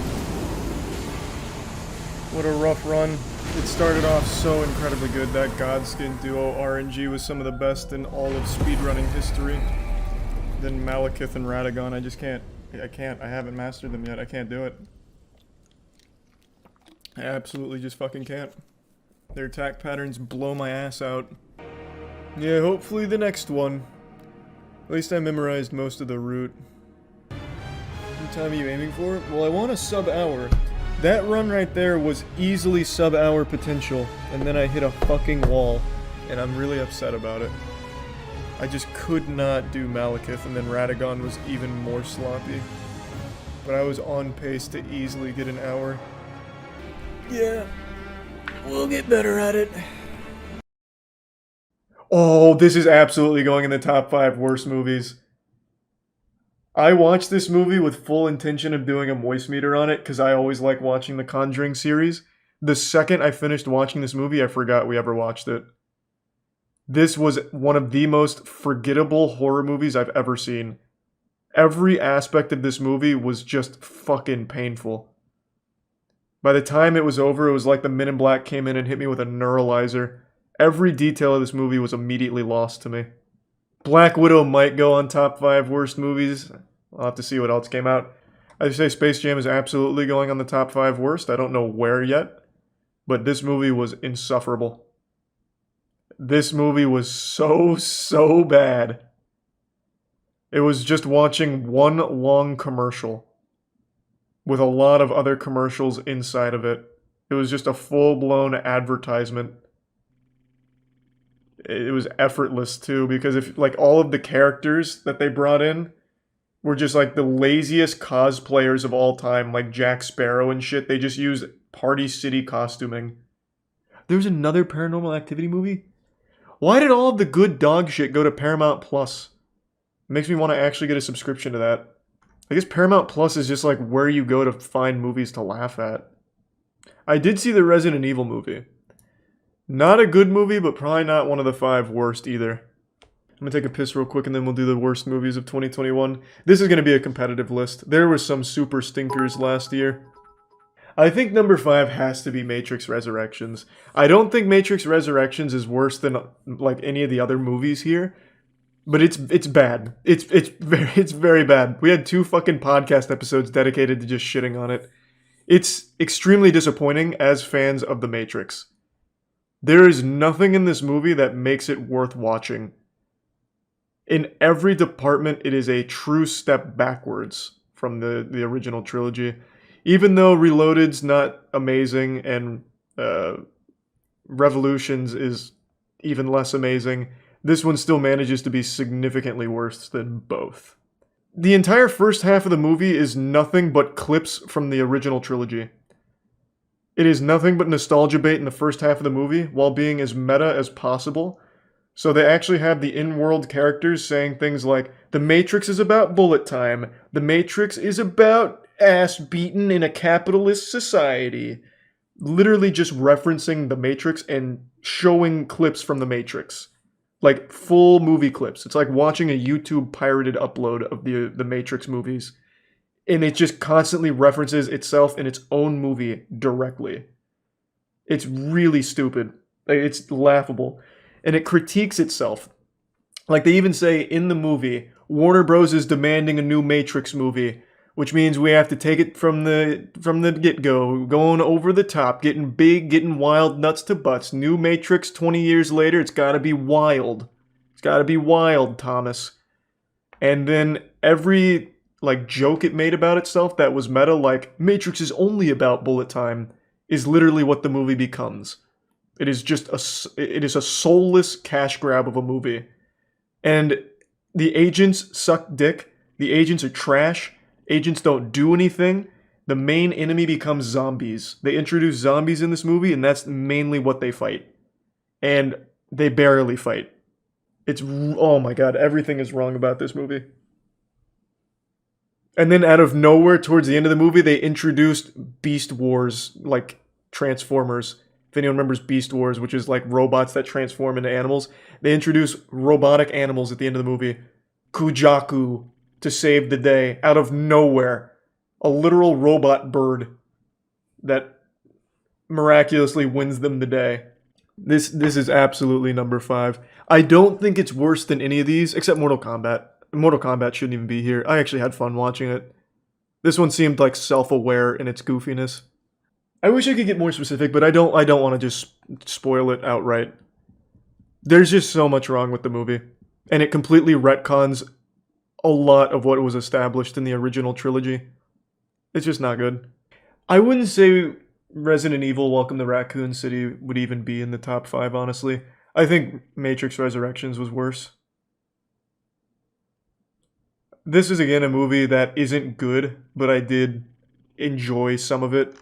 At least in this one, they kind of try and speedrun Resident Evil lore. So there's a lot of things you can point and be like, yeah, I remember that from the game. Damn, it looked better there. Though half of the movie is spent in pure pitch black darkness. They go to the mansion, and you can't see shit half the time. It's just like still images of zombie faces occasionally. I don't know. I wouldn't put it at number 4, 3, 2, or 1. I'll just take it off. These are all worse, I'd say. Except maybe The Eternals. The Eternals is again one of those movies that's just super forgettable. It doesn't do anything like horribly wrong. It just doesn't do anything in general. But I did not see the G.I. Joe movie. I know the G.I. Joe movie was hated by everyone though, but I didn't see it. Apparently they really fucked up Snake Eyes. I think I'd give number 4 to Halloween Kills. Oh, well, but then there's Fast 9. But Black Widow 2. This is tough, man. Fuck. I can't decide. Like, Halloween Kills is just gore all over the place. Everyone's just a giant meat balloon. Like, it's just kind of goofy. There's real fun to be had just watching Michael Myers be this immortal killing machine who only has to, like, look at someone for them to explode like it's Team Fortress 2. Like, there is fun in that. Is it an objectively worse movie than Fast 9 and Black Widow? Probably. In fact, absolutely. But it's a more fun movie to watch than these two. Evil Dies Tonight. Yeah, yeah. Yeah, and apparently that whole town was just looking for any excuse to murder someone because all they had to do was just say, hey, we want to kill a guy. And they're like, all right, when and where, we'll be there. So they end up uniting the entire town to try and murder a guy. Fucking hospitals overrun with blood-hungry, like, random civilians. Fucking giving guns to kids to shoot people. Alright, I'm putting Halloween Kills at number 4. Yeah, I've been convinced. Halloween Kills it's going number 4. One of these is gonna end up at number 3. Halloween Kills is fucking fun. There's a scene in the movie, this isn't a spoiler, I think it's even in one of the trailers, Michael Myers comes to a car of people that are out on the hunt to kill him because the whole thing is evil dies tonight. They've had enough of Michael Myers. He's escaped again, and the tomfoolery, they're tired of it. He killed a whole platoon of firefighters, like, God damn it, we're done with it. Now we're taking matters into our own hands. So he goes into this group of people, they get into this car, and they drive to like a playground looking for Michael. Michael ends up like showing up, and it's like the goofiest display of like Looney Tunes theatrics. Michael Myers like at the window, and he doesn't really have to do anything. The people just start killing themselves. So like Michael Myers will choke one of them, and then the dude's wife like ends up shooting him, like the guy that's getting choked. He's like, I got you covered, honey, and the wife just like fucking pops him or something, if I remember right. And then eventually Michael Myers is like, oh god, even I've had enough of this. So then Michael Myers gets out of the car, and the wife has the gun again trained on him. And then Michael Myers like gently pushes the door at her hand, and it hits her hand, and the gun turns to her, and she shoots herself in the head. And then one of the other girls gets like a sock of bricks, and like hits Michael with it, and then crawls past the playground. I need to rewatch that car scene, because I'm sure I'm getting it wrong. I remember the girl shooting herself, getting hit by the car door.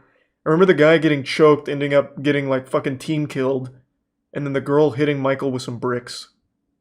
There's also a guy who throws himself out of a hospital window. He looks like Peter Pettigrew from Harry Potter, and he gets like implicated in the evil dies tonight thing. Because for some reason they all want to kill Michael Myers but don't know what he looks like or like anything about him. So they end up just choosing random people like, that's gotta be Michael Myers, that 14-year-old boy. Then they all like start ganging up on him, getting ready to murder him. And that happens to one dude in a hospital. And he's like, oh, I've been cornered. This is where it ends. So he throws himself from a window, and when he hits the ground, his whole body just combusts like he landed on a landmine. His arms are like all over the sidewalk. His fucking toes are shot into trees. His face is like split in half. And it was only like a 3-story fall. Yeah, this is number 4. I'd actually recommend it, to be honest. The more I talk about it, the more I want to go back and rewatch it. I think I had more fun watching Fast 9. I think Fast 9 is a worse movie than Black Widow, but I think I enjoyed it more. I love the over-the-top nature of the Fast franchise, but Fast 9 did it the worst. I had moments where I was like, damn, I feel like I'm part of the family. This is kind of cool, I guess. It's also like a bunch of garbage writing-wise, which of course is Fast, but like, even for Fast and Furious, it's on another level of garbage. Like, they end up going to Japan to look for a Mexican flag or something. I forgot what it was. Like, they went to Japan looking for a guy, and the clue was look for the Mexican flag. And the two girls just happen to be, like, sitting at this like, outside diner. And they're just, like, talking about important things like, damn, you remember when we were family? We lost our family. Like, shit, family's really going down the fucking drain. And then I think it was, who was it? I think it was Letty. She's like, you see that Mexican flag? You think that could be part of the clue? I think that's what we're here for. Just happened to be like right outside, then they go in there, and then they find Han again, who's been revived for the 4th time. This dude gets revived more often than fucking Darth Sidious. But I at least enjoyed parts of it. There's almost nothing I enjoyed about Black Widow. It was just a really hard to sit through movie. Because you already know where it ultimately ends up. Like, it's a character that they've already taken out of the MCU. So the character had nowhere to go. There was no reason to flesh out Black Widow's character. It was already over. And I understand, like, it introduces Yelena, but I also didn't care about her character that much. She was kind of cool, but there was nothing unique about her. She didn't really have anything that really stood out. And just because it introduces a new character who will probably be important doesn't mean the movie is better because of it. And I really hated the villain. The stinky villain. You smell him and you can't hurt him because his smell is so strong. There's just nothing in the movie I thought worked. And I thought they did Taskmaster super dirty. Taskmaster ended up being extremely lame, even though he's a really cool character in the comics. Yeah, I just don't think it did well. I just don't, yeah. I've convinced myself this is the right call. Black Widow number 3, worst movie of 2021. As a movie, like, it's competent. There's a story. The story makes sense. The characters aren't horribly written. But it's a really nothing burger of a movie. Like you watch it, but you don't get anything out of it. So now we come down to the final 2. Yeah, Black Widow's just painfully generic. Super safe. I think this is going to be controversial. Space Jam New Legacy #2. Like I said, this is basically just watching one long advertisement with multiple ads placed within it. It's basically like logging on to YouTube without an ad blocker. It's rough. It's fucking rough. You're literally getting nothing out of it. It is an insult to the Space Jam legacy. I get it. It's very bad. Very, very bad. There is nothing to like about this movie. Even if you love LeBron like you'd suck a fart out of his butt, you won't like this movie. He's not good in it. And he doesn't really even play basketball. It's a mobile game that he plays in the form of basketball. His son like designs like cheat codes in basketball. It's stupid. It's bad. Everything about it's bad. All very lazy. They didn't even like have a costume department. They just had like the intern go to Party City for their costumes. So the cosplay and like all the references to other content was bad. Definitely in the top 5 worst, but I'm actually going to say The Conjuring, The Devil Made Me Do It is worse. And I stand by it. This movie is perhaps the most awful, forgettable horror movie. Usually with a bad movie, I have a lot to say about it and a lot to like, poke fun at and have some like goofs and gaffs about. This movie, I had nothing. I sat there after these credits rolled and I truly had nothing on my mind. It was like an out-of-body experience. I genuinely felt like I was meditating. Like I had achieved nirvana. This movie pushed my soul out of the shell. It was so mind-numbing, uninteresting, and full of nothing. I can't actually describe it. I finished watching it and forgot I ever saw it. It was like 2 hours just vanished from my life with no explanation. It's like the closest thing I could imagine to amnesia. I think this movie offers nothing. The devil made you forget about it. Yeah, pretty much though. I see with Space Jam, you can joke about it. You can point things out and be like, haha, this is goofy because it's shitty. Or, wow, look how stupid Jack Sparrow looks here. They didn't even try. Wow, this is bad. With this movie, you will sit there in silence with nothing to say. Like, you could have all the brewskis in the world with your friends.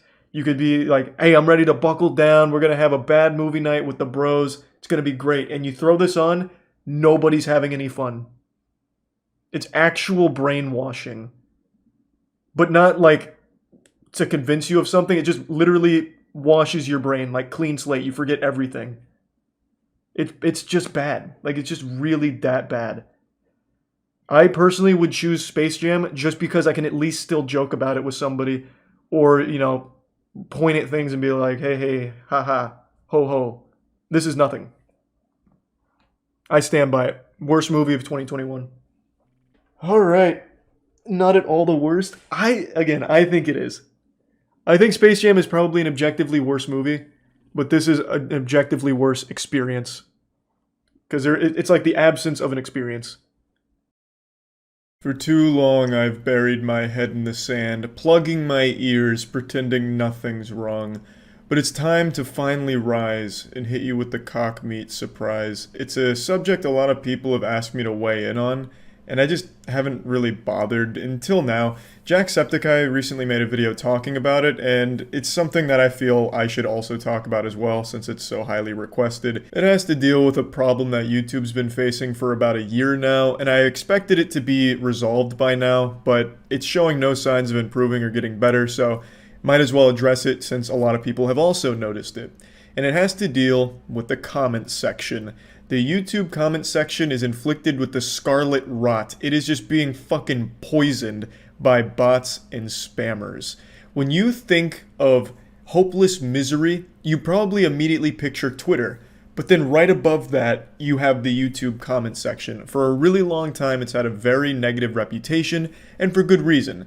YouTube comment section is where basic reasoning goes to die for the most part. And depending on where you end up on YouTube, you can find some of the most outrageous shit imaginable with hundreds of updates supporting it, and then like a full 500 reply thread on it.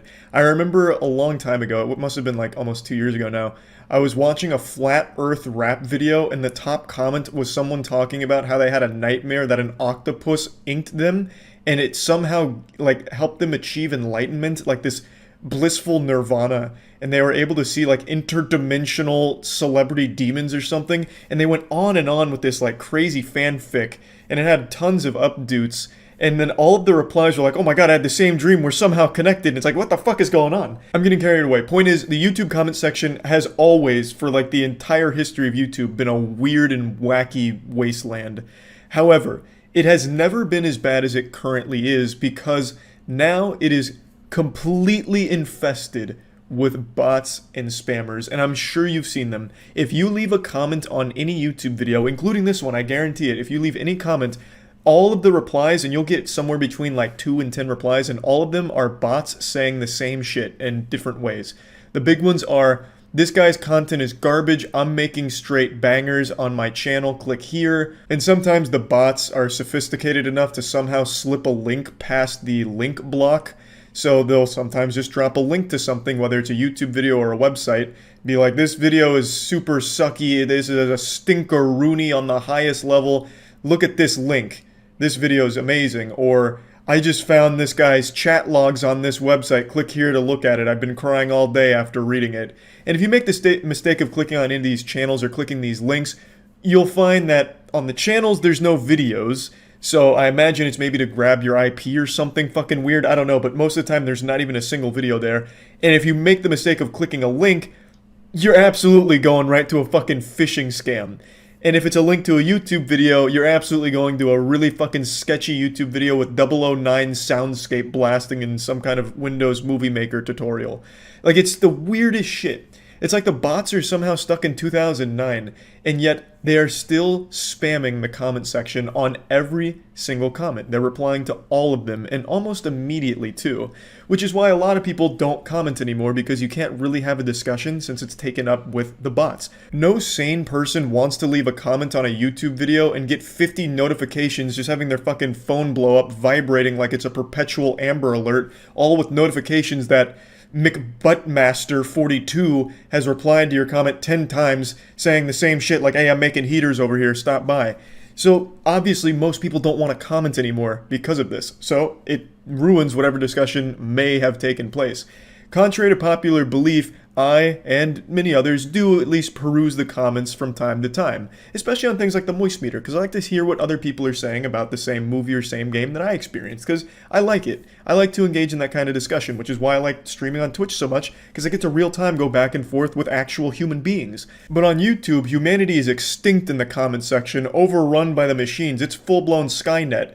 If Skynet was run by actual fucking imbeciles. It's straight up dog shit. It's blatantly obvious bots. And when it's not just the same copy and pasted shit, what they're doing is they'll have like a picture of some girl's fat fucking titties, like some big honking milkers, and it'll say like, tap here for sex with me, and then they'll copy and paste whatever the top comment is that looks like it was made by someone with a pulse. So for example, on one of my Elden Ring videos, if the top comment was, wow, Charlie might be the most talented gamer of all time, he truly has achieved Turbo Super Gamer Barbarian status, then the tap sex for me, tap me for sex, fucking tap here for sex with me, those channels with like big ass out, like goatseeing themselves in the profile picture, what they'll do is they'll copy and paste that comment as their own so that way it doesn't look like they're a bot, hoping that someone will read that comment, think it was a real person that made it, and then click on their channel and get scammed. Because you're not having sex with that person, it's just a bot, but it's pretty smart in that it's copy and pasting a comment from a real person and trying to make it like their own.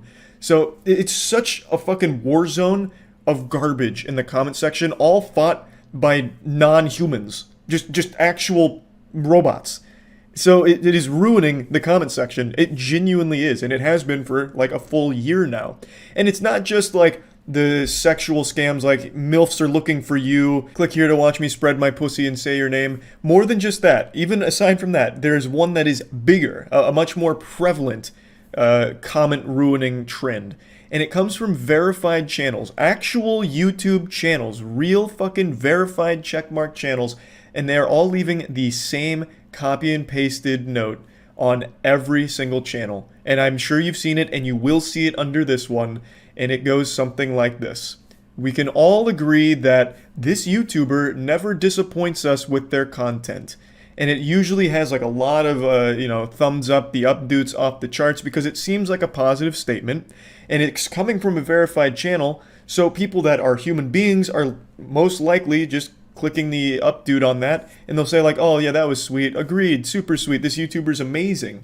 But what it is that verified channel is just pasting that on every single channel they can find. It is, again, a bot. They're not manually doing it. I am certain that they're using a bot or some kind of script to paste that on every channel that they can find that has like any following whatsoever, in the hopes that when people see that, they're like, oh, this verified YouTuber is also a fan of my favorite YouTuber. Let me check out their content. They're being really supportive. Let's see what they're about. So they're hoping they'll leech a couple of people from the comment section by pretending like they care about what they watched. Even though they didn't watch it, they're not being supportive. It's just more copy and paste. It's all so similar, but they do change it up occasionally. For example, this verified YouTuber has left this exact comment on my videos for the last couple months. I tell ya, he must really love the consistency and quality of my content. And I love the consistency and quality of his comments too. Very insightful. He's very much into it, I can tell. So like I said, it's a ton of variations, but they're all saying the same shit, and it's copy and pasted everywhere on the platform.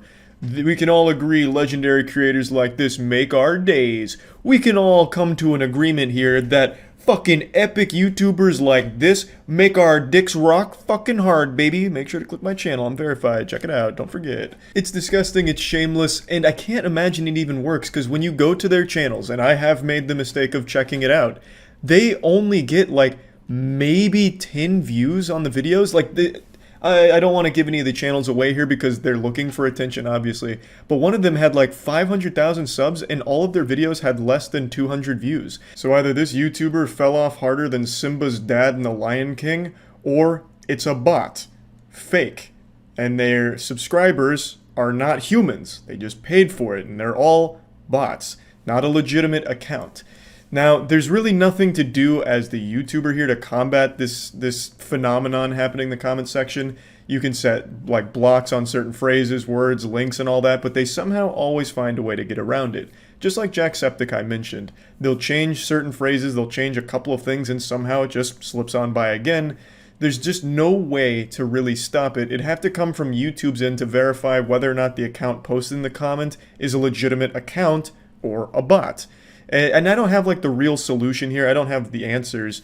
I just wanted to talk about the problem. There is no solution at the moment, but I would love if the comment section could actually be going back to human beings discussing things and human beings embarrassing themselves instead of robots doing it and trying to scam each other. So yeah, I just wanted to talk about this since Jacksepticeye brought it up, and a lot of people have noticed it in my comment section as well and have been asking me about it to do something. There's not a whole lot I can do. This would have to come from YouTube's end as a platform-wide change in how they identify what are and are not bots. That's like the only way to stop it, and I don't know if that's coming anytime soon. I don't even know how they do it if they tried, but I just wanted to at least bring it to your attention and let you all know that yes, I see what's going on too, and I'm also not happy about it. So yeah, that's about it. See ya. I know they say the Lord forgives all sins, even murder. But thanks to one man, my third eye has truly been opened to a very hard to swallow truth that there's one sin so unforgivable that it sends the person straight to hell. It's React content. There is no forgiveness for React streamers.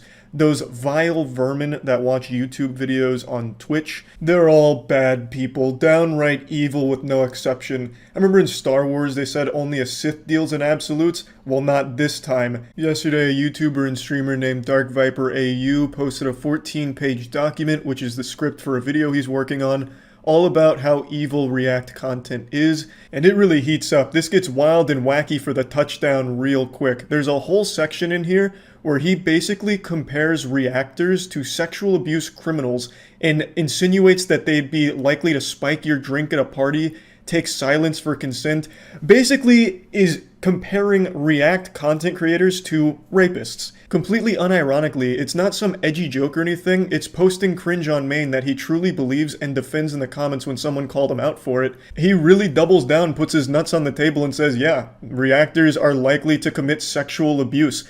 He says it's hyperbole, but only slightly so. The difference between actively ignoring consent for financial gain is not so far removed from ignoring consent for sexual gratification. In his own document, he admits that he himself was a reactor. He is engaged in a lot of React content himself. So at one point, were you a rapist, Dark Viper? Were you likely to commit sexual abuse? In fact, I'd argue you were on the upper echelon of React content because you were doing media share nights where your community donated money for you to watch videos, as opposed to just watching videos that you wanted to share with people and reacting to those. You had people pay you to do it, and then you made money on top of that from the videos you'd post from it. So you were a super reactor. Of course, you don't do that anymore and you deleted all the videos, but at one point you did engage in the exact same content that you're coming out so heavily against right now, and then tried to make your own justifications for why you weren't the bad guy. It's an outrageous claim, obviously. However, he does make legitimate points in the document. It's overshadowed by this unhinged rant that he goes on. I am familiar with Dark Viper's content. In fact, I was a fan of Dark Viper. I'd seen his runs. I didn't really see too many of like his rant videos, but I did see his content from time to time, and he always struck me as someone pretty level-headed. In fact, recently, he made a video correcting something I talked about, which was how much money YouTubers make from short content.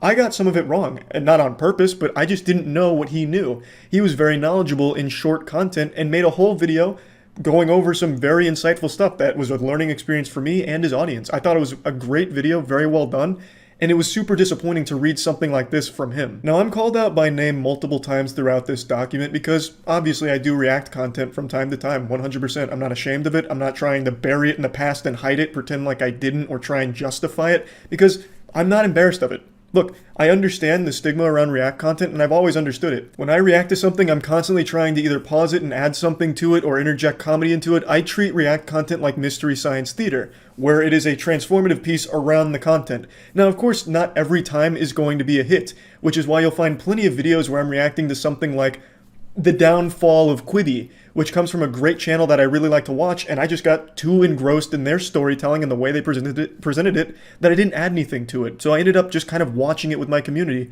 Sure, and you know what? I didn't turn that into a video. I didn't do anything else with that. Ended up just really enjoying the video as it was presented without really being able to add too much to it. And yeah, I always feel guilty when something like that happens, but that's never the goal.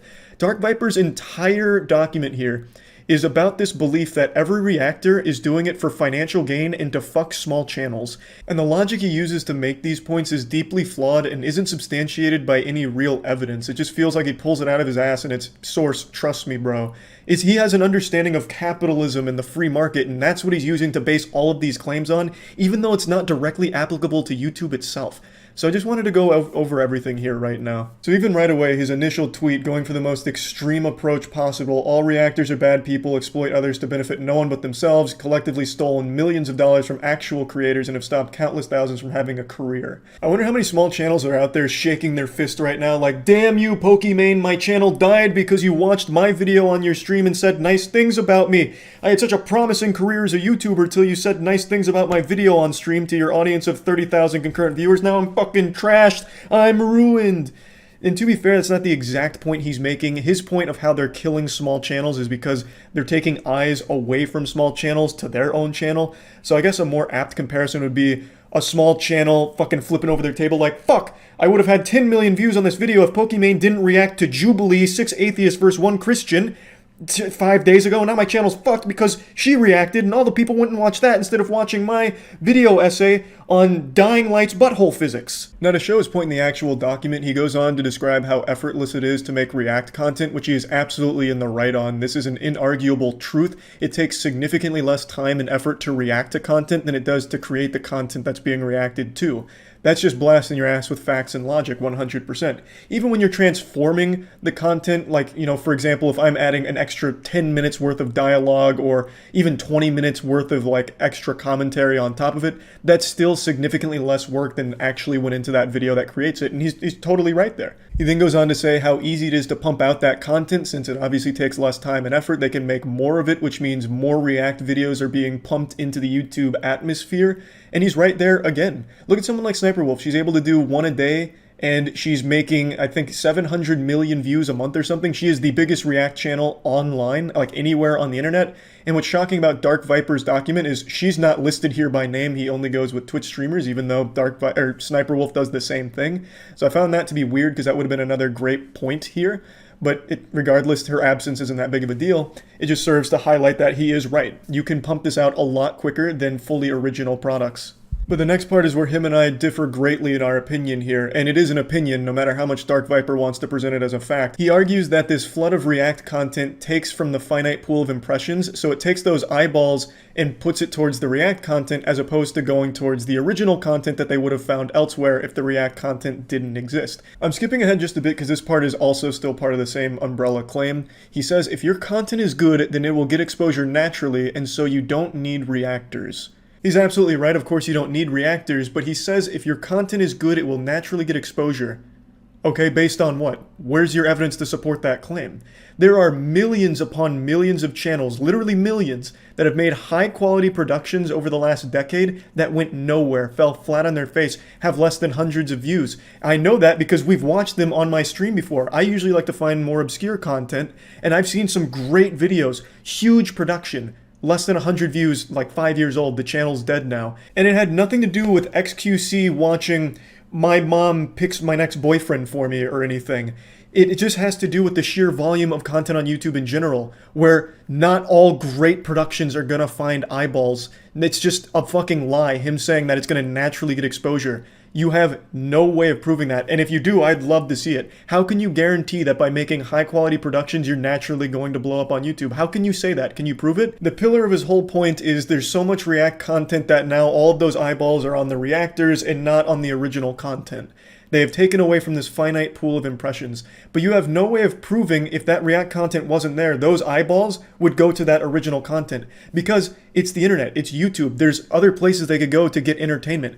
Let's say all of a sudden all of React content is gone. The people that watch the React content might just go watch fucking Netflix, might just go on Twitch and watch some gaming streams or something. There's no guarantee that now that the React content's gone, those eyeballs turn towards the small YouTubers. You can't prove that. So the claim is completely baseless. I know you drew this diagram, but there's no source here. You're just pulling this out of your ass. I would love to know where you got this data from, if you have that available, because in this graph, if the React content that controls the 30% here pulls out, that 30% doesn't automatically get distributed to the rest of the graph. Those eyeballs could just be gone. They could go to a different platform. Take, for example, when Mixer acquired Ninja and Shroud, they came with absolutely massive audiences, and when they'd stream on Mixer, they'd have that full audience there. They were tuned in. But when they left, those eyeballs left. They didn't get redistributed to the rest of Mixer. They just went to a different platform because what they were there for was gone. So were they.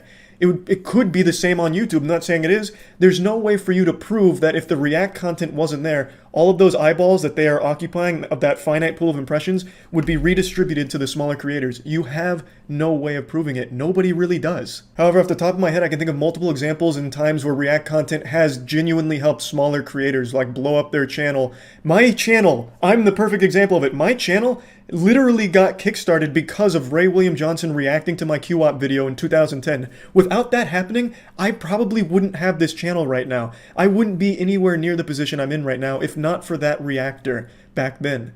So I'm the perfect example of that. Now, all cards on the table, I don't believe in exposure dollars. I don't believe by watching content there's a guaranteed viewer boost and all of a sudden that person's going to be a superstar and, pay people in exposure. It's all legitimate. Like, hey, I watched your video, so you can't be mad. No, I can truly understand when somebody doesn't like when someone reacts to their content. I get it. It's not like I'm fucking delusional. I understand it. And I totally sympathize when it's someone that doesn't add anything to it. And I'm guilty of it too. Like I mentioned, sometimes I just get lost in a great video and I end up just fucking sharing that video to the stream. Not on purpose. I planned on adding more to it, adding commentary, adding jokes to it, but sometimes I just get engrossed in it and I failed to deliver on my part of transforming it. I completely understand that perspective and agree with it. I get it. But I can, however, prove that multiple times channels I've reacted to have been very positive about it and their channel has grown exponentially as a result of it. I never like talking about these things because I never really like it to seem like I'm being, so full of myself. Like I'm a benevolent fucking reactor and I save channels and blow them up.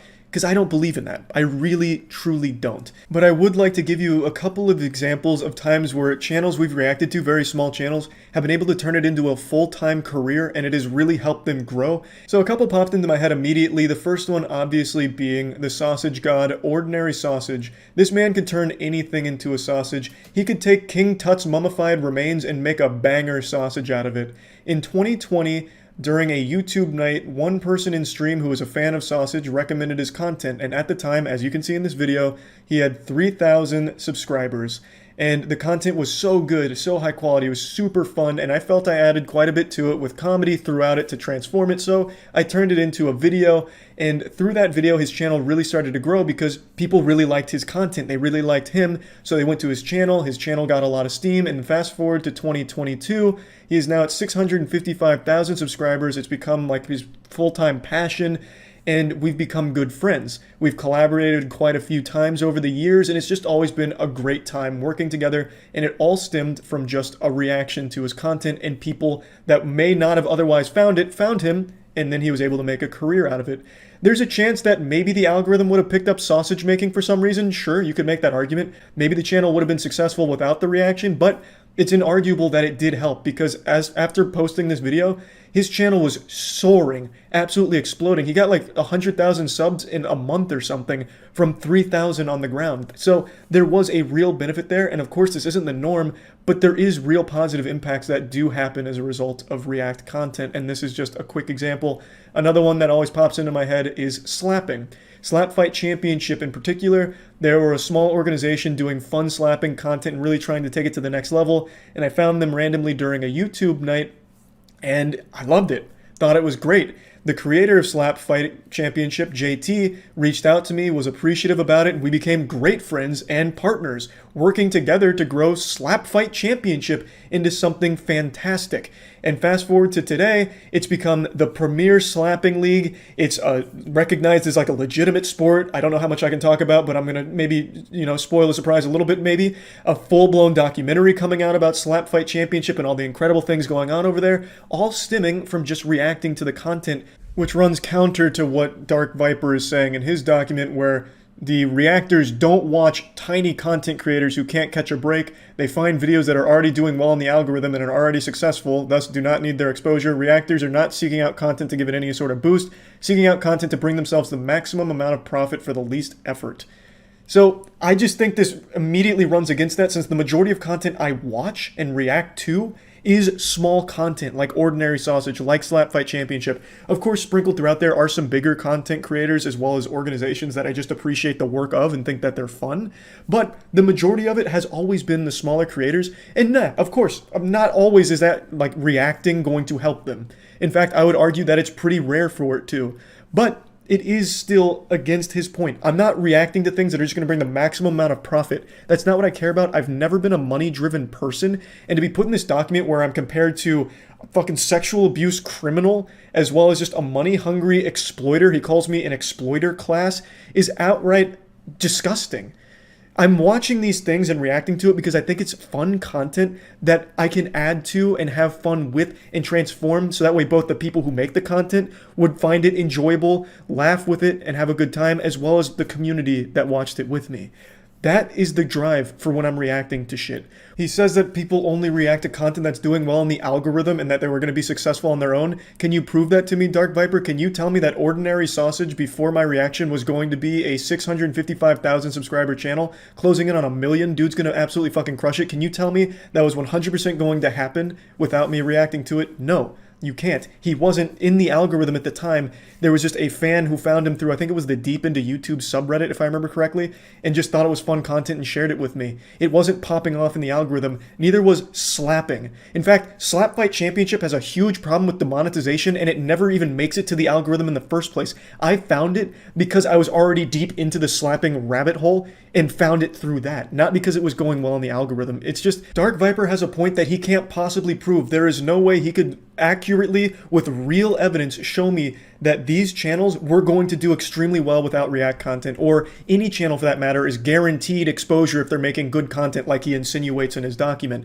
There's no way of proving that. However, I can show you examples, and this is only 2 of them, where React content wasn't dog shit and didn't hurt the channel that was being reacted to.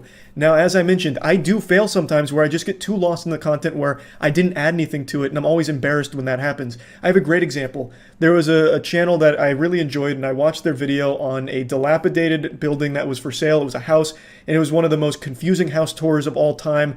It was this fucking labyrinth, a house of nightmares, and they had a great video going through all of it, and I watched it on stream. I'd already seen it before I watched it on stream as well, because I just wanted to show people and talk about it and like get really goofy with it and figure out what was going on with this house. But I ended up just getting too lost in the video because they presented it so well, and it was just such a great video. And the creator saw my reaction to it and was really disappointed. They didn't appreciate it, and I totally understood where they're coming from because I didn't really add anything to it. I didn't really react to it. So to them, it felt like I was just re-uploading their content on my stream. And I get that perspective, I really do, but that's never the goal. It's never supposed to be piggybacking off of someone else's hard work in order to do nothing for it and make money off it. I've never had that mentality, and I never will. And I really fucking hate that this whole document paints me in that light. It's just so disingenuous. And Dark Viper, I know you watched my content for a long time. Like I said, I know your channel. I used to see you talk about my shit. I remember you were critiquing my audio at one point because I used to have that low hum on my audio settings, and I remember you pointed it out in a video a long time ago. You used to watch my shit, and I have always reacted to content even since 2016. So you knew I was doing all of that, and you still enjoyed the content. Now all of a sudden you're coming in here and putting me on the same level as a fucking rapist, man. It's absolutely outrageous. There's still so many things I could point out in this document that are just blatantly wrong, such as this claim at the bottom. They will, of course, then upload this stolen content to their YouTube channels, as well as further maximize profits that would otherwise, again, go to actual content creators. Hey, can I get a source on that? Can I get a prove that, buddy, please? Each of these creators earns on average $20 million a year on the back of unpaid writers and content creators. Hey, can I get a source on that one as well? Where the fuck is my 20 mil a year? What an outrageous number to pull right from your fucking dick hole there. 20 million a year. Is that really what you think I make on YouTube, Dark Viper? Holy shit. Your CPM must be crazy to think that I would make 20 mil in a year. Bro, half of my content has a giant fucking dildo in it that's 3 feet long. You really think I'm somehow making 20 million a year? I can't speak for Hassan, Pokimane, or XQC or anyone there, but I can tell you that this, just making this claim on average 20 mil a year is just so blatantly fucking wrong, it's laughable. And again, can I please get a source on the maximized profits that would otherwise, again, go to actual content creators? Can you prove that? Fuck, man, that'd be glorious. That average of 20 mil a year somehow going to the smaller content creators that would be unassociated with the React content, all of a sudden somehow that 20 mil is making it to them? Fuck, I'd love to see the osmosis process there somehow. So you're telling me if that React content is gone, all that 20 mil is now in a limbo just waiting for these small content creators all of a sudden, even if there's no crossover with the React content? That's incredible. Would love to just see the data here that you undoubtedly have to back up these claims. And especially on the 20 mil a year, because if that's true, man, I'm getting fucking ripped off. I'm not even close. I'm going to need to talk to somebody at YouTube because you've probably got the numbers right and YouTube's wrong, man. Another thing I'd like to point out is every time this whole React content debate comes up, the people that take the most offense to it and make the biggest stink about it are the people that aren't having a problem with people reacting to their content. I don't think there's this huge epidemic of people, you know, dressing in a black tank top and trying to steal Dark Viper AU's content by reacting to it minimally on stream or something. He's not really battling a bunch of reactors, at least not that I know of, maybe I'm wrong. But the people that do have their content reacted to, like the smaller channels and even some of the bigger channels, usually have a really positive response to it. They'll reach out and say thank you, or like, hey, glad you enjoyed the video, would love to talk about it maybe a little bit more. A lot of the friends I've made online have actually just come from me appreciating their content and reacting to it and talking about their content afterwards as a result of it. Like, it's always a weird dichotomy where the people that are the maddest are the ones that aren't even directly involved in the problem that they're talking about. Of course, that doesn't go for every channel, and that's totally fine, but in my experience and the experience of a lot of friends that I know that have also reacted to content, the majority of it's always been a really positive relationship between the creator that was reacted to and the person that was reacting to it. Because for me, what happens is it shows I like this person's content, I like what they're doing, and then now they know, hey, we have something in common, maybe we could be friends, maybe we could talk more, and it usually just leads to collaborations and getting to know each other, all through just being appreciative of their content and being so happy about it to share it with others. Not everyone is in YouTube or online content creation for the maximum amount of money. Maybe it's different with Dark Viper, and that's why he's always so fixated on the money aspect of things. But for some content creators, even the small ones, they just like to see people enjoying their content from time to time. And to be exposed to a bigger audience like a fucking XQC watching your fan animation, they get excited. Even if it's like, hey, that's 70,000 people watching your content on XQC stream instead of yours. Well, those 70,000 people may never have found that small channel in the first place, and now maybe some of them do go over there. And he mentions that as like trickle-down reactonomics or some shit like that. But for a lot of people, that is a net positive thing, where there could have been no one that ever found it in the first place.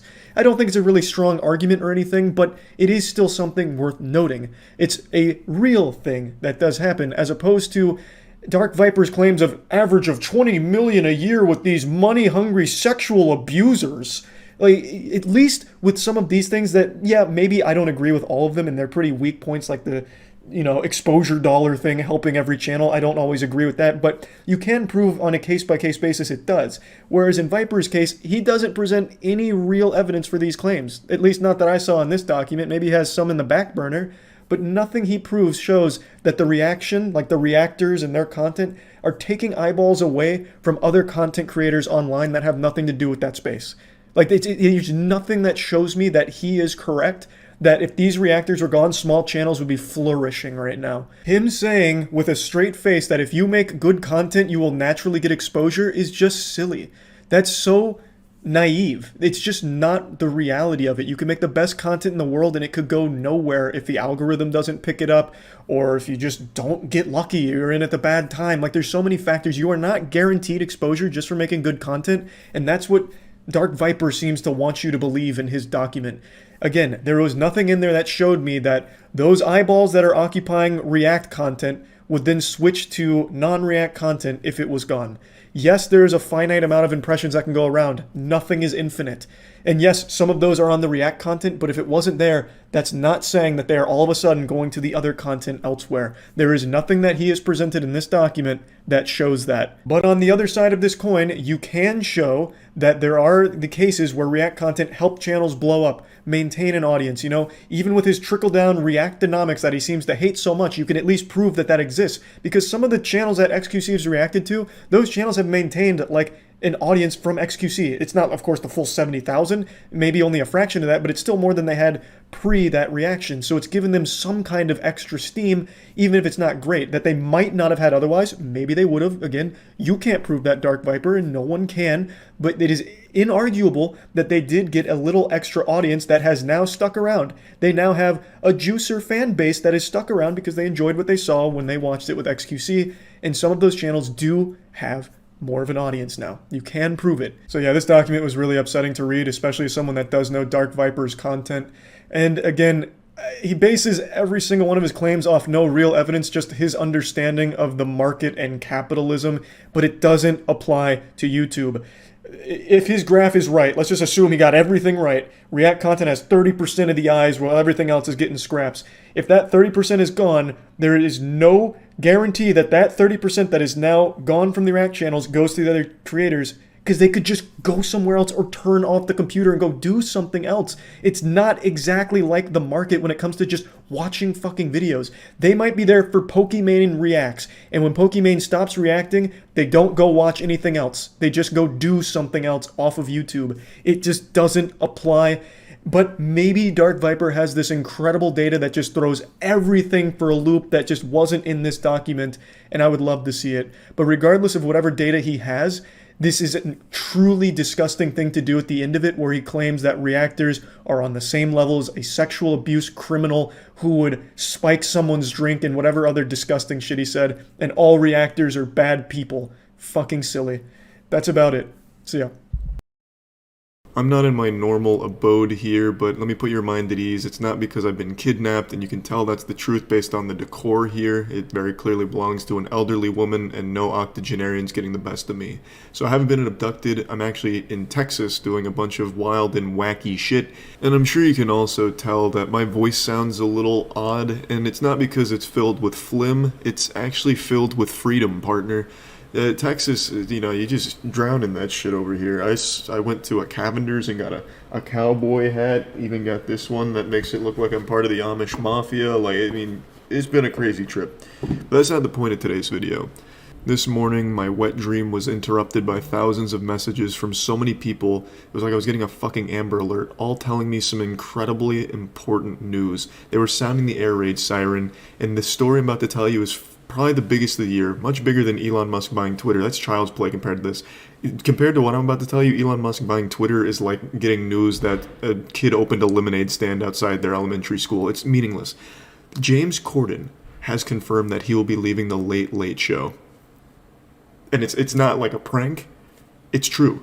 He's finally leaving that fucking god-awful show. And we can only pray that this is a domino effect, one of many things that he will be leaving, so that way we don't have to endure more from James Corden. This proves that there is a god out there, and if not a god, some kind of higher being that's looking out for us. This is without a shadow of a doubt the biggest news of the year. I don't care if you're the biggest Coomer on the planet who lost their mind and their nut when Belle Delphine came back out of nowhere. This is much bigger than that. This is a day that will be remembered for eons to come. The day where the James Corden pariah, the plague, was finally starting to lift a bit, and we were able to see the light at the end of the tunnel. James Corden finally leaving the god-awful Late Late Show. Amen, brother. Ye fucking haw. I was so excited when I saw this. I just looked at what the camera angle looks like. It actually seems as if I've been taken hostage by terrorists. And you know what? For a while I was taken hostage by a terrorist known as James Corden. And, you know, we've finally been set free. I know it looks like I'm in a dreamlike state right now because the camera for some reason keeps getting blurry when the sun goes out a little bit stronger, like fucking high noon out here in Texas, really like EMP's technology it seems. But yeah, James Corden is a Category 5 hurricane of misery. He's like if Ellen DeGeneres did a fusion dance with the most annoying theater kid from your high school and created the world's worst thespian, and then found Reddit. It's like he was genetically engineered over the course of millions of years of fine-tuned evolution to be the most unentertaining person imaginable. He's been ruining movies and TV shows for almost a decade now, and I say that kind of lightly because it's not like he's the one ruining the movies. He's just in the shittiest movies and is the shittiest part about the movies, like Cats, for example, where he plays, I think it's the fat cat or something, and all he does is like wiggle his belly and go, hey, ho, ho, ho, ho. You know, the classic James Corden comedy. But yeah, I don't like him, never have. I made that very clear. He even took down one of my videos I made about him, so we've got a grudge. If I was ever to box someone in like a YouTuber boxing match, it wouldn't be James Corden. He would beat my ass. But I would at least consider it longer than I would for anyone else. Listening or watching anything from James Corden is about as entertaining as watching your house burn down in front of you, and then also finding out your dogs were still inside. It's painful. I don't like him. Never have. I'm not really a fan. And it is so relieving to see him not be on the Late Late Show anymore. Not like I'm going to watch the show now that he's not there or anything. I don't like late night shows. I think the only good ones were Conan and Craig Ferguson. Other than that, I don't really touch that shit. It's not for me.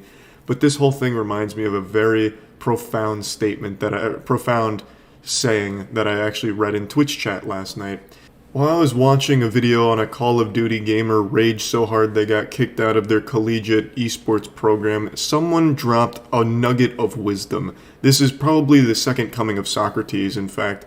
They said, "The same water that softens the potato boils the egg." And that's got a lot of layers to it. There's really a lot from that expression that you can digest and take from. I don't even really know what it means. But my God, does that just sound incredible. That really could have been a quote attributed to someone like Aristotle or even Da Vinci. Like, it made me stop and think, like, that is a great point. The water that softens that potato is boiling an egg. And if I was to really start to pick apart the meaning behind the statement, like for an English class here, I would have to say it means that things react differently to things. So this is something that extends everywhere, right? The same toilet that catches the pee eats the poop. the same egg that You get what I'm saying. They say the shitted pants can never be unshat, but with James Corden finally getting off of the Late Late Show, we're taking a step in the right direction to unshitting those trousers, thank God. I pray that this is just the beginning and he fully retires very soon. And while I'm just sitting here candidly talking to you by fireside, I'd like to also talk about Elon Musk buying Twitter. I don't have a whole lot to say about it. I think it's fucking crazy that he actually did it. It's a wild universe we're living in here. But I don't think anything's going to like drastically change. I don't think there's a whole lot he can do to make it better, nor do I think there's a whole lot he can do to make it worse. So I'm really super indifferent on it. I just think it's absolutely crazy that he successfully bought that fucking thing. That's like spending $48 billion on a hemorrhoid. I don't know why he'd bother, but I mean, the man is terminally addicted to it, so I guess this was just one of those things where he has so much money, why not own the thing that is consuming half of his fucking life at this point?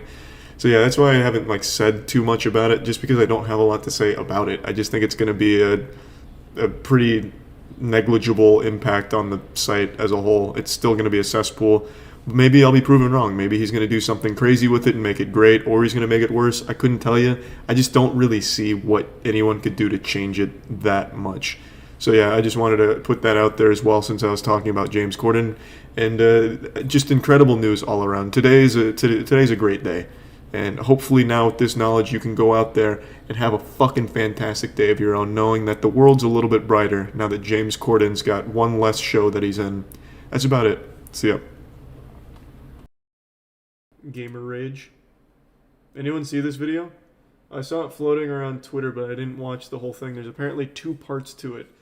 Now, from what I understand, this Gamer Rage was so intense that the kid actually got kicked out of his college for it, but I don't know if that's confirmed. So let's do a little research now. Collegiate Call of Duty player reportedly banned for behavior in viral clip. Oh, he got kicked out of the college esports program, I guess. Q confirmed with .esports that Miami University banned him for trash talking another team at an event breaking the university guidelines. They also issued a statement confirming Q breached their agreement and saying the correct course of action was taken. So his name is Q? That's fucking awesome. That's like straight out of 007. The guy that used to make all the gadgets for him.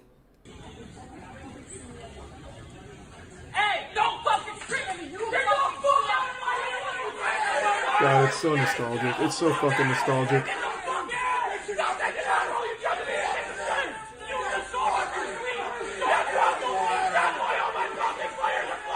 I love that the guy stands up so calmly. Like, it's just all business. So slow, looking like Tobey Maguire in Spider-Man 3, and then he lets the demon out.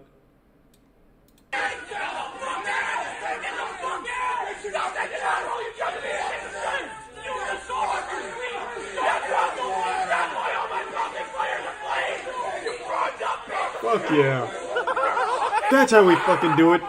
That's Miami University, baby. Hey, who said you suck? That's going too far.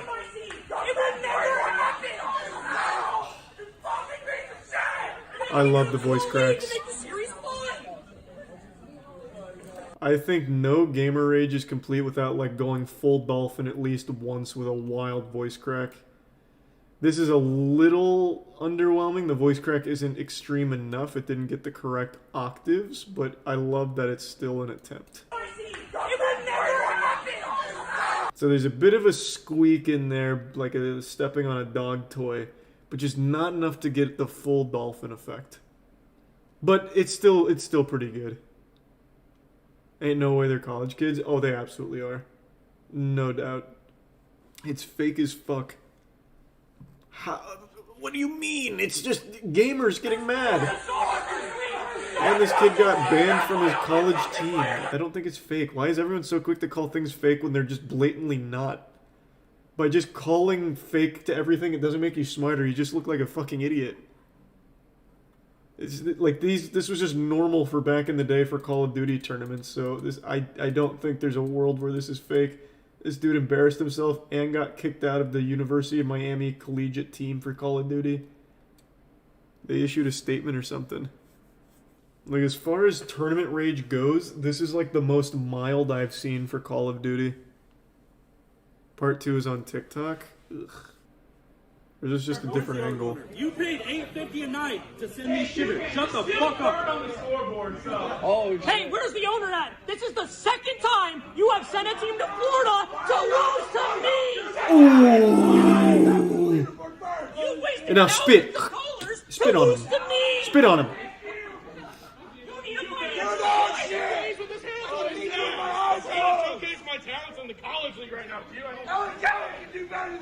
Okay, good voice crack. Okay. Now we're getting somewhere. Oh, this is the original. Okay, is that it? Just got banned from my school's esports program. We need more gamer rage moments. Hey, hats off to Q. Man was taking us back old school style. Bro, I can smell the room from here. I don't think Call of Duty players ever had a reputation for being stinky. Just cringe. More rage? I love gamer rage. Give me a good one. Here, how about this? We'll just go back in here and see what we got.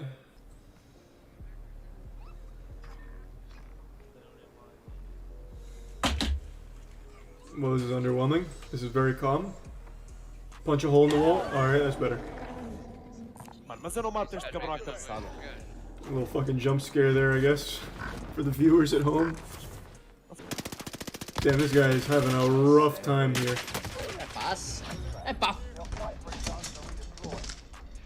Okay. That's a little something. Not enough.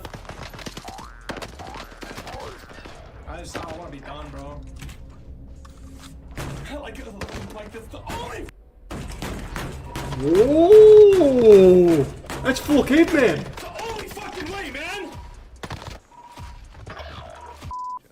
Wait just a patty flipping minute there, sports fans. That was pretty good. That was like 18 consecutive slam and jams. And he even has that punching bag. What do they call these ones? The Bob punching bag? What are they? Forgot what they're called. Now you bore witness to the demon. Bro. Even tears up a little bit. Like this the only. God, that sounds so good. It's like hitting a slab of beef with a sledgehammer. 15 times? Nice. Not bad. 15 hit combo. I feel like this one's gonna be good. Oh, that's sad. Alright, I expected so much more. Alright, well, okay, calm down. Holy shit. Oh, it's this guy again. Let's go.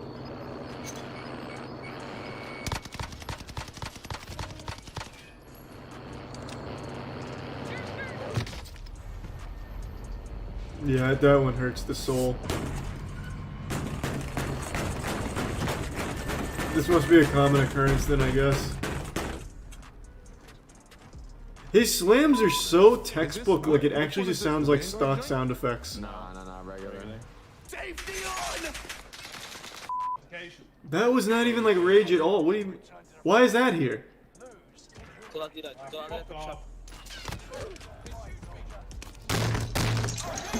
Nice. Pretty good, pretty good.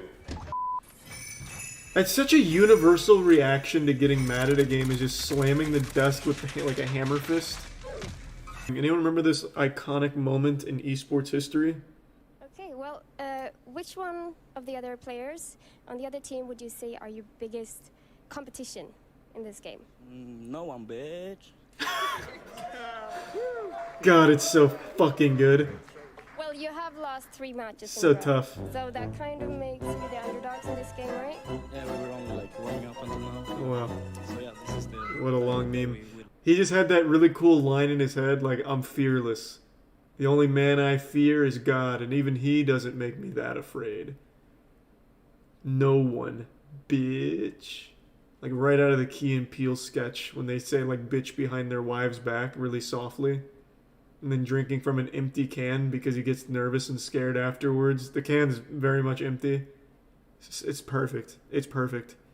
He regretted it the second it came out. He started regretting it before it came out. Biggest His heart is competition pounding right now. in this game. No one, bitch. Yeah. We've all been there where you say something and immediately regret it. The bitch is like an accident, yeah. Emo nerd smashes his room playing Step Mania. What a title. It sounds like one of those old fake videos. It absolutely is. 12 years ago, this shit is definitely going to be fake. I actually researched this story. It's real. Alright, we'll see. Ooh! Friday Night Funkin'. Oh, that is good. I found the ridge. Fucking what to do with this monitor? God, like, Well, I can't get a comfortable spot for my right hand at all. Like, it was like he was a bully this has been my throwing the problem new for recruit up against the since I got lockers in this the monitor. locker room. The wall behind my fucking computer wasn't broke till I got this monitor. Now it's completely fucked to shit. Yeah, the monitor really ruined that wall. Oh, speakers in the way. Fuck out of here. Okay, yep, get that shit out. The speakers are just being real assholes.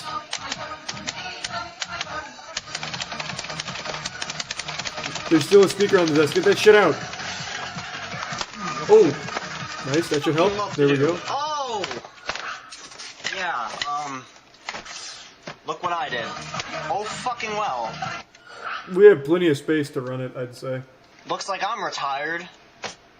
Well, I mean, not forever. You can get another monitor. But it might be best if you did. For your own mental health and, like, the safety of It's all like drywall. video. Now I'm permanently playing Stepmania. You know, got my fucking life bar, score, made a fire, key setup or some shit. I don't even know what the fuck that is. Hey, Zero and Joanna. Shortcuts or some Joanna in the Prime Goof. Let's post this fucking video. Why? Yeah. Fucking awesome. Now I need a new monitor. Like, I probably shouldn't even play again, because shit like this will just happen again. Like, look, fucking that, fucking that. Fucking, like, the rest of my fucking room. Oh, I should probably fucking quit this game. Look, I fucking put my head through my wall. It's like a warthog came in here and just went wild. Holy shit. And this is real? Well, I guess, I mean, the holes in the wall. Fucking that. There's definitely a level of self-awareness there. I don't know how he did this one, though. This one's on the ceiling. He must have, like, thrown his monitor up like LeBron James with the chalk before a big game. Nice. That one's like an animal cracker. Just like a hippo. So you said you researched this and it's real. Give me the backstory. Scrolled through a shit ton of old Stepmania forums to read about this. He made this video to show how much the game stresses him out and thankfully he quit for his own well-being. He did eventually come back on Twitch a few years ago though, but yeah, this was real. Yeah, posted to dig and break College Humor and Spike. What a time capsule. What an interesting week for YouTube. A couple days ago, they did something I don't think anyone ever expected. They fought a giant company on behalf of a YouTuber. Something they've never done before. A world first here. Maybe want to pat him on the ass and tell him good game. A great, great move from YouTube, finally. And then the next day, they made an absolutely horrible decision that made me want to cry, come, and puke. It is baffling how they could go from something that everyone loves to something that everyone hates in the matter of 24 hours. It's crazy. It's a real Jekyll and Hyde situation at YouTube. There's a team that makes some good decisions, some good shit that people like to see, and then there's a team that's more active than that team, the fucking Boogeyman unit, that makes the worst possible decisions imaginable for the platform. So let's go over both. I want to start with the positive side first to cushion the yuckiness of the negative side. So, this is actually a situation we followed since December with a YouTuber named Totally Not Mark. Mark is an anime and manga YouTuber who set a world record for fastest dead channel thanks to 150 videos being taken down in a single day by Toei Animations. They Thanos snapped the majority of his content away because they claimed his content infringed on their copyright and fair use. They don't believe in it. It's like Santa Claus to Toei.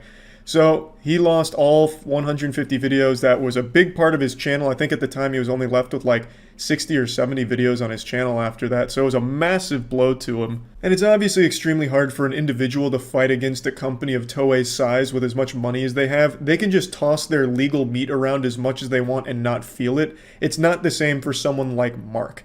So they were using their big fucking nuts and their big wallet to bully Mark and keep the videos down, so he had a very difficult time until 2 days ago we got an update to the situation where Mark basically won for the most part against Toei because YouTube stood up for him and fought for him against Toei. And it actually revealed how petty Toei was. I'll give you like a brief overview of the situation, but I highly encourage you to check out Mark's video on it because he obviously goes into more detail. But he revealed that Toei actually violated YouTube's policy because initially Toei wanted to strike Mark's channel 150 times for each instance they believed that he infringed on their copyright. Now, for those that don't know, a strike is the worst thing that can happen to you on YouTube. It's like getting hit over the head with a sledgehammer. It's 3 strikes and your channel gets deleted. 150 strikes is what Toei wanted thrown against Mark. That wouldn't have only deleted his channel, that would have sent Mark straight to prison, banished him straight to the fucking Shadow Realm, sent him to hell. That is an absurd amount of strikes that they tried to throw at Mark all at once. They loaded up the cannon and fucking tried to blast him. But YouTube didn't let it happen. They said, no, we're not going to do that because we believe his content is most likely fair use. Like an argument could be made for it, so they initially didn't let Toei do that. So what Toei did is they went behind YouTube's back and used a different set of tools to manually go through and take down 150 videos, copyright block them. So he didn't get strikes, but Toei still got the videos taken down. And this was a complete violation of the YouTube policy. So when Mark finally did get a team at YouTube that wanted to help him and assembled the Avengers at the YouTube HQ, they noticed what Toei did and realized this is not okay, this is a violation. So then YouTube just wiped their ass with Toei's face. Like they full-blown just put their ass in Toei's asshole. They washed the blocks and came to the compromise where YouTube was going to block those 150 videos in Japan only, which, because Toei was arguing that it's not fair use by Japan law, YouTube said, okay, bet. Blocked in Japan. They're fine everywhere else. So now for the most part, Mark has all those videos back online everywhere except Japan, which he's not super upset about. And that concludes the Totally Not Mark vs. Toei anime arc. Now I think it is worth mentioning that Toei can still fight this, and I think there's a great chance they probably will considering how petty and out of touch they are. They could try and make a legal argument that the 150 videos are a complete violation of copyright law and they are not fair use, but they would have to argue that outside of Japanese law. They would have to prove that on like a global scale, that Mark is some kind of evil super villain mastermind pirate sailing the 7 seas. He's crossed the Grand Line and is delivering illegal anime review and manga analysis. They could still try, I think they might, but for now it's overall a victory for Mark, and I was happy to see this and really happy to see YouTube for the first time actually standing up for a creator in the face of a massive corporation putting pressure on them. So, now that I've fed you the good shit, let me go ahead and give you your vegetables now. I'm going to give you a little coffee enema here, some gross shit. YouTube recently hinted that NFTs are coming to the platform. We don't know in what capacity, but it seems like YouTube really wants NFTs to be an integral part of the YouTube ecosystem. This came right after Twitter introduced the profile pic NFT system they have, where you can turn your fucking goofy profile pic into an NFT, and it's just like this hexagon. The NFT craze, it is an endless drain of misery. So yeah, YouTube is looking to bring NFTs to the platform and ignoring all problems. Like, instead of fixing things on YouTube, they're just introducing more fucking problems and things that people don't want. People still want dislikes back. No one's given up on that crusade. Everyone still wants dislikes back, and the only thing YouTube's done on it is double down saying they made the right call. And then after doubling down on the removal of dislikes, they then announced NFTs. Luckily, these two things are going to coincide greatly, because when they do bring the NFTs to the platform, it's going to have nothing but likes on it. You know, you won't be able to see if anyone disliked it. It's going to be 100% approval rate, baby, because dislikes are fucking gone. I still can't get over that, and after reading the article, it made me even more upset just how out of touch they are. And I don't think it's I don't think they're genuinely out of touch. I think they know exactly what they're doing. By hiding dislikes, it only helps corporations, and they know that. They keep bringing up this dog shit argument of the reason they removed it was because of targeted harassment campaigns where people mass disliked videos, which hurt creators' feelings. But that's such a small, awful example to use, and their solution doesn't even work because the creator still sees when videos are mass disliked. They still see the dislikes. So who does it help? It doesn't do anything. The creator is still seeing that, hey, these people fucking hate me. But no one else can see that. So it's still just hurting the creator's feelings. Like, it doesn't do anything to solve the problem that they keep saying it was aiming to solve. All it does is help it look better. Help YouTube look better to advertisers and corporations. It's fucking gross, it's fucking silly, it's stupid, and it is still the worst change YouTube has probably ever made. It just blows my mind how they can have one team that does something super great like what they did with the Totally Not Mark situation, and then a team like this that removes dislikes and introduces NFTs. I honestly wouldn't be surprised if YouTube in the next 5 or 6 years removes the ability to even upload videos yourself. You'd have to mint them as NFTs on the blockchain or something. Like, YouTube just becomes an NFT video sharing platform, and that's it. Like, imagine nothing but Bored Apes, but animated, and that's YouTube. Just sad, silly, stupid, upsetting shit. No one wants non-fungible tokens on YouTube. They can go funge themselves. No one is asking for this, and yet YouTube's bringing it anyway. Because right now NFT is that fat hotness. Everyone wants to get in on NFTs. Jimmy Fallon's popping off on Bored Apes. Gwyneth Paltrow's even got her own Goop line of Bored Apes. You know, everyone in the corporate space loves it, and so YouTube is following suit. So yeah, just wanted to talk about these two things here because it's been a pretty wild week for YouTube. That's about it. See ya. Play at your own pace, explore the cave to decipher. Low attitude fighting. As long as you think of it, you can definitely do it. Alright. The first time the player proceeds will cause the world is at my fingertips. If you like open world games with a high degree of freedom, that actually is kind of cool with the umbrella. Out of their own plot line of the game as that looked kind of nice. Then, okay, yeah, that makes sense.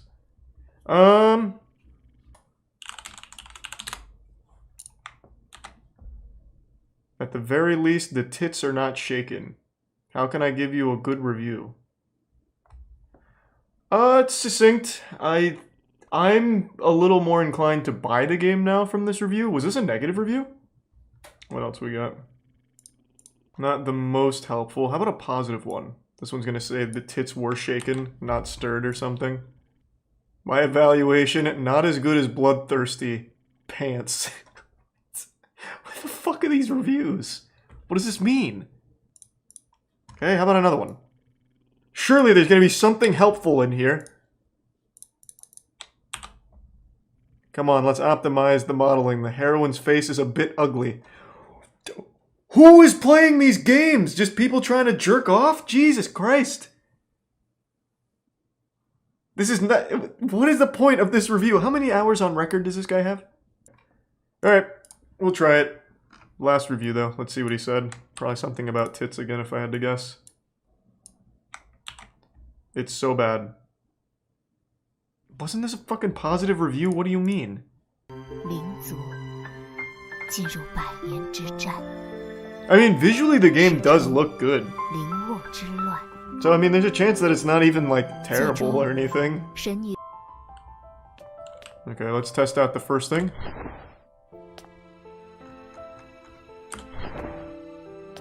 My god, the reviewer was right. Those titties are stiff as a board. Unbelievable. My immersion's already ruined. And they thought they could get away with it. Use Google Translate camera mode on your phone to help with stuff. Wait, can I do that? I can just point my phone at the text and it'll tell me? Let's see. I'm interested. I'll try. Shift tag ass. What? Got it. Shift or controller RT to activate teleport too much. I shift. Teleport can open the combat distance and can interrupt basic skill actions. I troubleshot it. What happened is it was trying to take this and make it... It thought what I was showing it initially was English, and it tried to turn it into Spanish for some reason. So it was just a big disaster. But now Google and I are on the same page. Save game, cross-border, seal talisman, odd village. We'll do save game. So this is a save stone. I would have never got that without Google Translate, I'll tell you right now. Hiya! Come here, idiots. Man, I'm gonna be so good at this game. As advertised, this is slow and hot.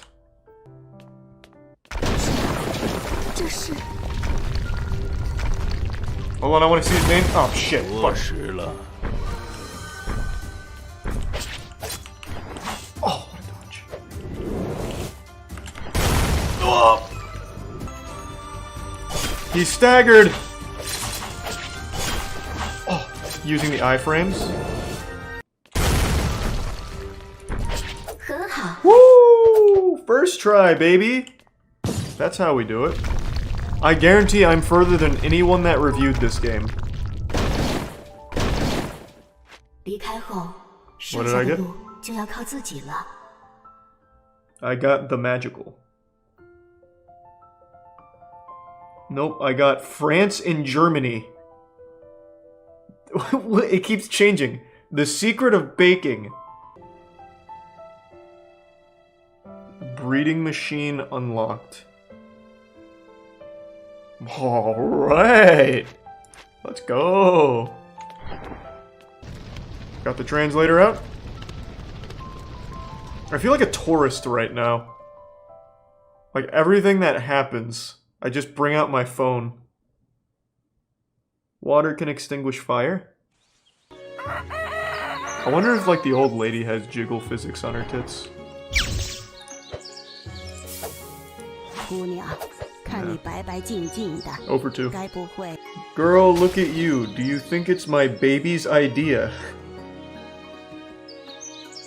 Yes. What's this one? Aunt. Oh, this is my auntie.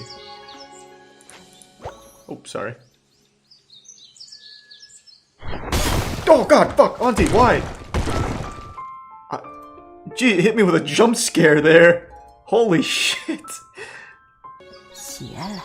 Girl's injury was not caused by ordinary things. It's evil. It's really evil. It leeches the spiritual power. Shit, she's still going. Haven't seen this hurt girl, but she's still peaceful and you have to be more careful. Thanks, auntie. Now she's chest bumping me into oblivion. Who's whining? This guy? Hiya! Oh, what a dodge. Oh, wow. Oh, I'm stun locked. Ah! Oh, here we go. What a combo! I don't know what I'm doing, but it worked. Raid boss defeated. I wonder if I can just get out of bounds.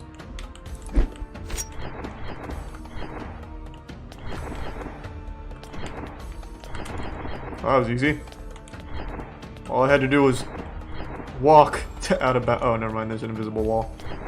They thought of everything. Oh, Jesus Christ! Come on. Diplomacy is dead.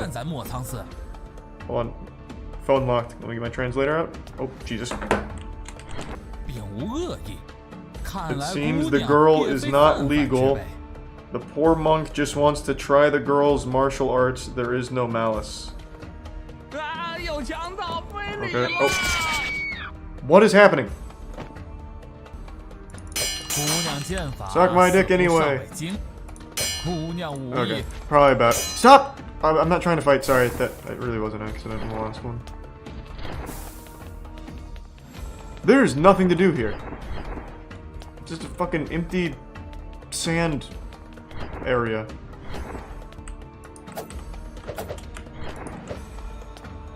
Okay, that's probably enough of this. I think we got further than anyone else in the world. At least if the reviews are anything to go by. If someone told me I could get 100,000 views on my YouTube video and it would only cost me 7 years of my life spent in prison eating gruel off of the floor, I'd say sign me the fuck up, baby. What a deal. Prison is temporary. Clout is forever. And so is a criminal record, I suppose, but it doesn't matter, because internet updates are all that really matter these days.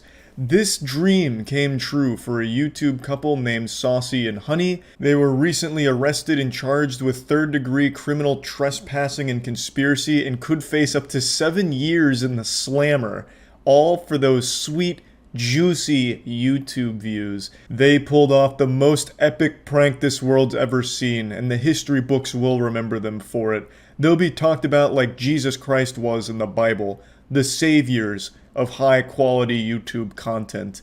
They did a 24 hours in Target challenge, or prank.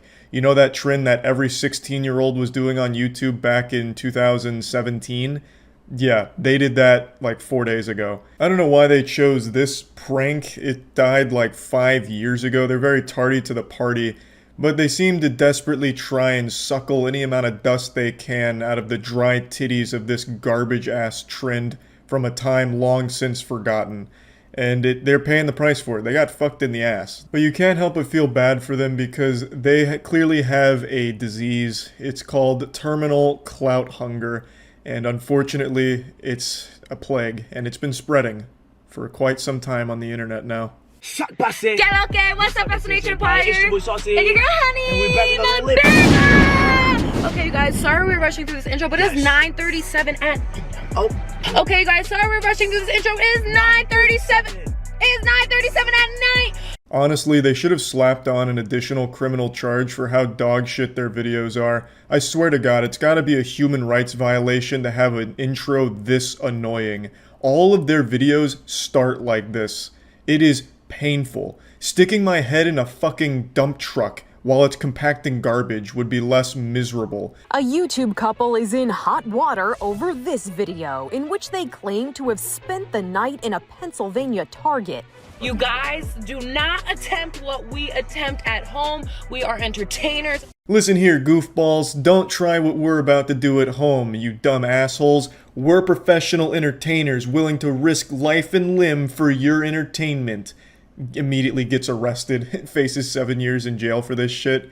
I don't know what she was thinking. This isn't exactly like a defense, right? It's still a crime no matter what. Just because you consider yourself an entertainer doesn't mean that you're all of a sudden immune to repercussions of a crime. This is like if a birthday party clown robbed a bank and when they caught him red-handed, he just honked his nose. Honk. Oh god, he's an entertainer. Never mind, guys. It's all good now. We made a mistake here. I don't understand why more people don't know this, but I'll go ahead and peel back the curtain.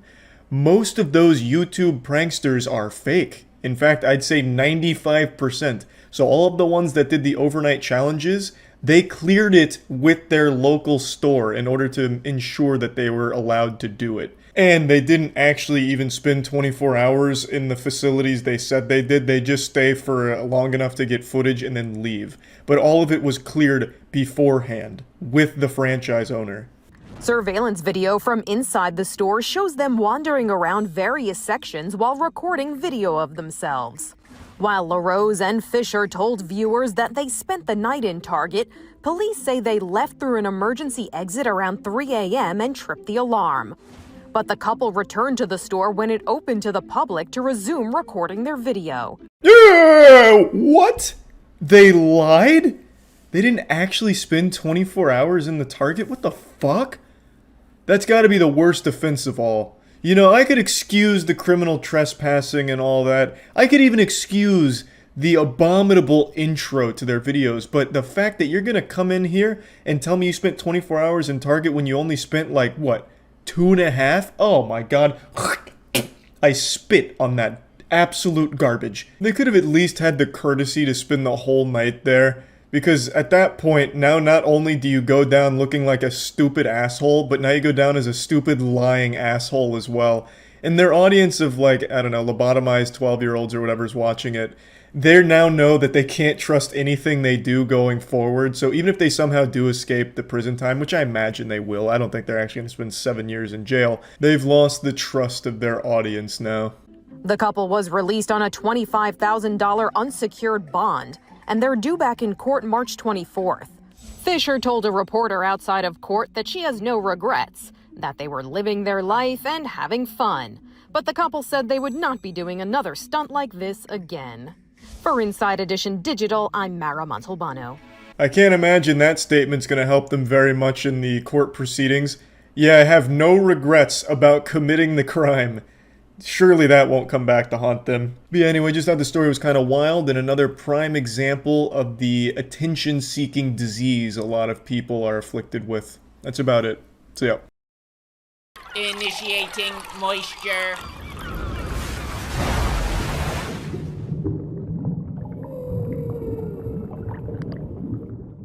Welcome to the Moist Meter. Today we're taking a look at the Sonic the Hedgehog 2 movie. And I want to say, before even getting into this movie, that the Sonic the Hedgehog movies would have been dead on arrival, just fucking tits up and completely flopped, if not for the Moving Picture Company, the studio that was responsible for the Sonic redesign in the first movie. Some of you might remember the Lovecraftian abomination, fucking terrifying, horrible nightmare fuel that was initially revealed for the Sonic the Hedgehog movie. That disgusting character design that was made fun of endlessly by everyone on the internet because it looked like a sexual predator in a Sonic fursuit. The company that redesigned it, Moving Picture Company, single-handedly saved that movie and thus made Sonic the Hedgehog 2 possible because of the success of the first one. Now, I know that's not breaking news to most of you, but what I'm about to tell you might be. I know you're probably thinking that this studio probably went on to do incredible things now with the smash success of the Sonic the Hedgehog movie. They're probably doing amazing work now and doing great. And you'd be so fucking wrong that it makes me sick. Your silliness has single-handedly made me nauseous. In fact, the company shut down that same year. And do you know why? It's because that industry doesn't pay very well. So the VFX studio that single-handedly saved the Sonic the Hedgehog movie wasn't able to stay afloat even after the incredible success of it. And the crunch that they had to work under was also pretty fucking wild. So I just wanted to share that. Rest in peace to the Moving Picture Company, because without them, Sonic 2 would have never happened because the first one would have fucking died because it was so bad with the initial character design. But anyway, with all of that out of the way, how is Sonic the Hedgehog 2? It's good. I enjoyed it quite a bit, except for the kids in the theater that just kept trying to make their own jokes on top of Sonic's. Now, I understand this movie is geared towards kids, so I can't be mad that they were there. It's not like I was, going fucking bah humbug and trying to kick them out of the theater, but god damn it. It made me very irrationally upset just to hear every time Sonic would make a joke, the kids behind me would also try and make a different joke off of it, very loudly, until one of the other people there asked them to stop. So that person was a hero, but anyway, I just wanted to vent about that too. The movie is obviously geared towards kids, just like the first one, but that doesn't mean that there's not things for an adult to enjoy. It's just like a goofy, silly adventure that you can't help but appreciate. Jim Carrey, I think, absolutely slays. Of course, there's going to be some cringy lines and cringy moments, because again, it's geared towards kids. Like, I half expect them to start busting out like a fucking Fortnite reference or something, hitting like an Orange Justice or Default dance. Like, I get it. So I can overlook that. It doesn't, like, make it unbearable for me or anything. And, it's just, it is what it is. So go in there expecting it, just like the first movie. I think this movie is better than the first one because it focuses on Sonic, Tails, Knuckles, and Robotnik. The actual Sonic characters. The humans take much more of a backseat this time, which is absolutely necessary here. In the first movie, I thought they did fine with the human and Sonic dynamic. It wasn't, like, a problem or anything. And in this movie, they understandably, like, immediately kick the humans to more of, like, a side quest. But I also think that's the weakest part of the movie because they do allocate time to that side quest, which is a wedding in Hawaii. They have this whole little arc where there's this wedding in Hawaii with some wacky shenanigans going on, and it's probably about, like, 30 or 40 minutes worth of that. And that's just too much because when it's not there and it's focused on the actual Sonic characters, it's pretty good. Like, it's a lot of fun. This movie really did feel a lot more like an actual Sonic game brought to life. Dr. Robotnik's got his giant, crazy machine. Sonic and Knuckles fight, and the fight's really cool. Sonic's using speed a lot more in his fighting, and Knuckles is using strength. Tails has his gadgets, which all have their fun little purposes. And then it talks about friendship and what it means to be friends and all that. Like, it was just an enjoyable time. I don't really have any major complaints about the movie other than, of course, like the human side quest. And, of course, if you really start thinking about the movie, the plot kind of breaks apart a little bit because Sonic can solve pretty much any problem with his speed. Since he's the fastest thing in the fucking universe, he could just do, like, what Quicksilver did in X-Men that one time. And also what Sonic did in the first movie, where he can just freeze everything around him and basically just do everything he needs to do to solve any issue. But he just chooses not to most of the time. Maybe he's like an anime character that just loves the challenge or whatever. But it's still good and fun. Like, Knuckles and Sonic fighting, it was cool. They clashed quite a few times, and every time it was a little bit different and a lot of fun to watch. I will say, the humor doesn't land, I don't think, for most people that are going to be, like, older. It's absolutely geared more towards the Zoomers, obviously. But it doesn't matter because it's still cheesy and it reminded me of, like, old 90s movies. So it's not, again, just because I wasn't laughing with the jokes or anything doesn't mean that I wasn't enjoying the film. Overall, I just think the movie was fun. One thing I really didn't like, though, is just like a pet peeve. I fucking hate, like, dance scenes. And there's a dance scene in here that goes on way too long. It's like a 5-minute dance battle. And that shit, again, I know it's for kids, but that always just makes me so uncomfortable watching, like, a dance battle. So that... Not a huge complaint or anything, but something I just wanted to mention. Plugging Sonic the Hedgehog 2 into the Moist meter, I'm giving it a 75%. If you like the Sonic games, if you like the Sonic characters, you're obviously going to like the movie. And even if you don't, and you just need something to watch with, like, your nephew or your son, daughter, or whatever, it's a fun movie for the whole family that you're not going to hate. That's about it. See ya. Who the fuck is Lil Xan?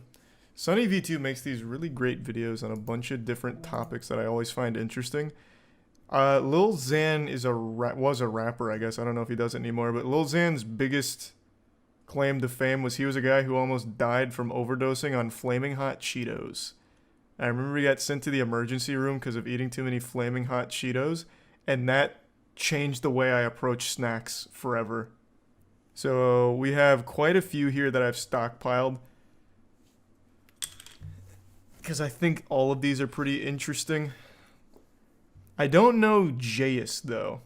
But I was talking to Sunny like a month or so ago, and he has been blowing up. And this Jayus one went wild. So I'm assuming Jayus must be a pretty big creator that did some fucked up shit. So I figured this would be fun to learn about, a little internet drama. Despite having incredibly uncontroversial content. If you're at a house party and you got a drink in your hand, don't hold it up here by your chest. Try to hold it more down towards your hip. This will make you seem more open and confident, and people will be more willing to come up and talk to you. Not true. You could just be a giant fucking loser and you could put that beer bottle up your butthole. It's not gonna help. So, bad advice. Stop giving people false hope. You might just suck. And you have to accept that. You're gonna throw a fit because I didn't make you my priority? After a petition to ban only Jayus from TikTok garnered over 400,000 signatures, it'd be safe to say that she's a contender for the platform's most hated creator. Did the petition work? Petitions have always, like, historically been incredibly effective. She's gone up 4,200,000, or nope, exactly 4 million followers. Bro, these petitions are so effective. Not bad. Did you know that your birth month actually has a huge effect on who you are as a person and the things that could possibly happen to you? Yo, did you know that your birth month actually has a huge effect on you and the things that can happen to you in your life? People born in March are way more likely to have asthma, and I can actually speak to this one because my little sister, the only one born in March, has asthma. What the fuck are you talking about? What? Is that real? Like, these are things she actually believes in? Or is this like some kind of TikTok meme I don't understand? Who the fuck actually believes that? Why do people just, like, want to disregard basic reasoning? Jesus Christ. Astrology's one thing, like, it's harmless. Like, you can believe in astrology. It doesn't really matter or whatever. Like, zodiacs dictate who you fall in love with, or whatever, your lottery numbers. It doesn't matter. It's harmless. But do people parade it around as, like, actual real things? Like, your birth month changes you? Or has an effect on your life? There's no way people actually, like, believe in that shit.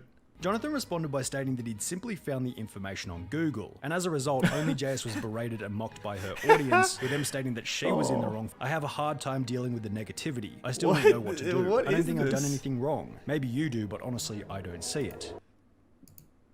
What are they talking about? It's not even like real anything. It's fucking nonsense. What is? You got this information from a Google source. Oh my god. Holy shit, yeah, it's like a full-blown Reddit post. Nice. Man, TikTok is just like its own little ecosystem of degeneracy. With this in mind, it's barely surprising to find out that approximately 6 months later, an old message would be dug up in which OnlyJS had said the N-word, taking center stage as her brand new colossal-sized controversy. What the fuck was that? What is... Oh, yuck. Uh-oh. Ooh. The abortion didn't work. Oh boy, she's really going full-blown Xbox Live here. Even dropping the racism. Oh my, this is outrageous. On TikTok? Oh, come on now. This was a heated gamer message. Shit got crazy. She went fucking insano style. I wonder what the controversy was. Like, what sparked this message? Explain how I'm sucking up to Luna. Maybe like fanfic or something, maybe? I don't know. You're a role model to 10 million people, bro. I hope things get better, and I hope you educate.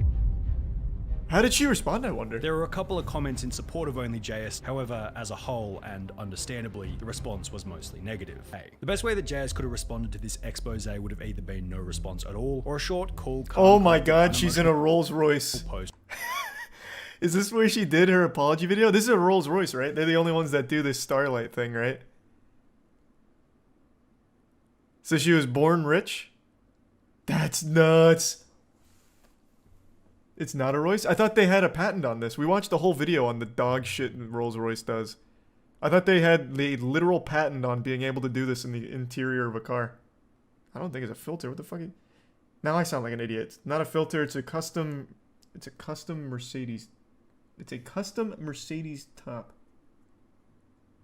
Oh. Okay, I see.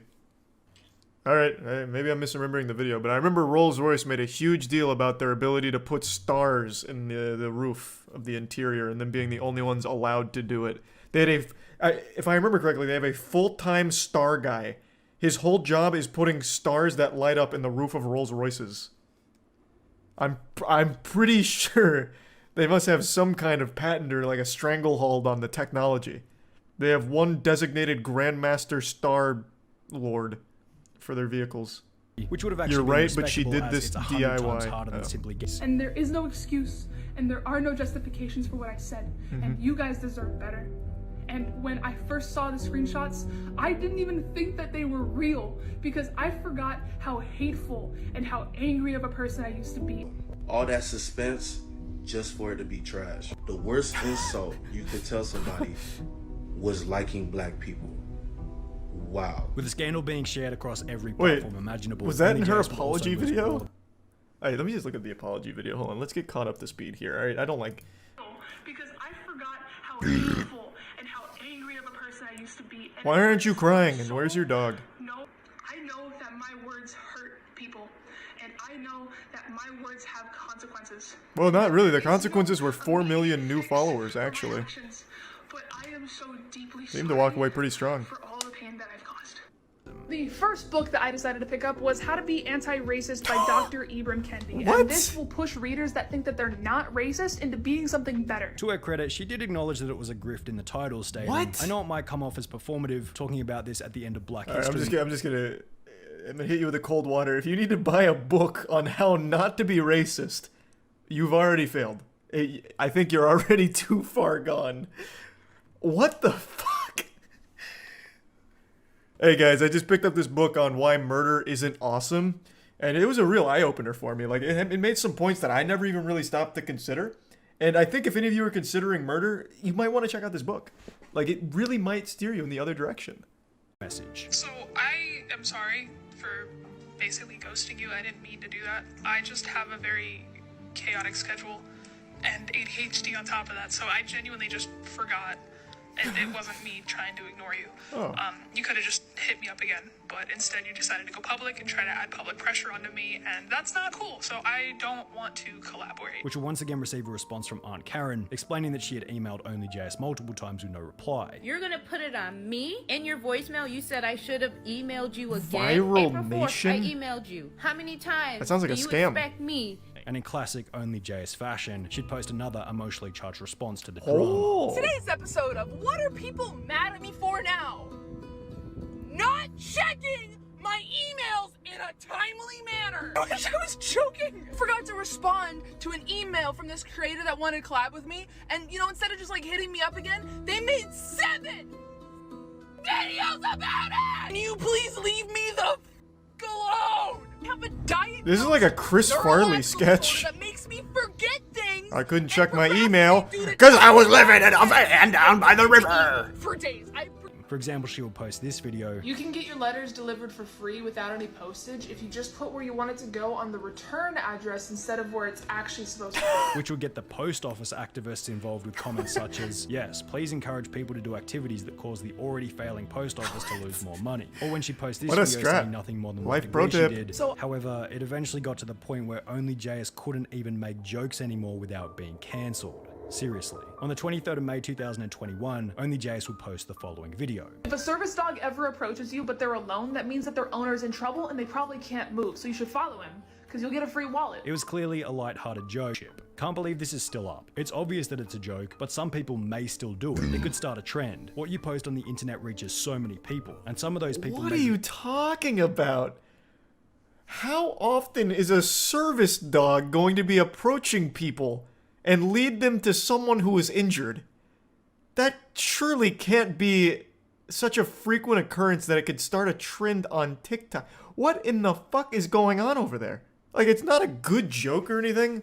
Like, it's just a pretty generic one. It's like something that your grandpa would send you in like an old email chain. But like, why are they pretending like it's somehow like a terrible thing? It's like, oh my god, someone might actually do this. I see a service dog like once every 6 months, maybe. She's been tested over and over and over, yet has been unable to switch off and let things go whenever she's been put under pressure. As an end result, there's not only a Seems loss like of she's respect, only done but also 2 a never-ending apology freight train of videos. negativity and I hatred. thought it was gonna be a lot more. That was interesting. I never heard of any of that. Well, let's see how so she's gone up 4 million subscribers since this video. So she's doing pretty well on that front, or followers. So she's doing well there. What do the comments say?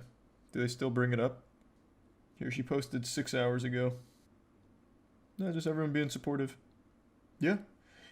Seems like everything's on the up and up. I was gonna watch this one as well. This is about Sam Pepper. I'm sure a lot of you remember Sam Pepper if you've been on the internet for any length of time. Sam Pepper was an old prank channel who got notoriety when he did the kidnapping my best friend and executing his friend in front of him prank. I'm pretty sure it was faked. I'm not really sure, but either way, it was really disturbing and weird. And then he turned into just a full-blown scammer. So he's taken big part in a lot of the NFT scams over the last 4 or 5 months, however long it's been. He's been like an integral part to scamming people in all of these big crypto scams. Surprise. As those who know the past of Sam Pepper, from his active persona on Big Brother to his fake pranks on YouTube, know that Hey, his that's the one I was entire career talking has been about. built on lies in a similar fashion to Dan Bilzerian, who he unsurprisingly happens to be an acquaintance of, judging from an Instagram photo taken out the front of Bilzerian's LA mansion. I think unironically, being Sam Pepper has to be truly miserable. The man's entire life, from everything I've seen, has been just living a full-blown lie. And I don't think he even has that much money to his name. I remember not that long ago, I think he was homeless. So he just lives a full-blown fake fabricated life and doesn't even make a living off of it because he has so many problems and just wastes all the money he scams. What a crazy cycle. What a absolutely, truly awful existence. Sam Pepper had a prolific reputation on YouTube as one of the fakest pranksters on the platform dating back to the early 2010s. So I worked out, oh, okay, I can do these pranks that these other channels are doing.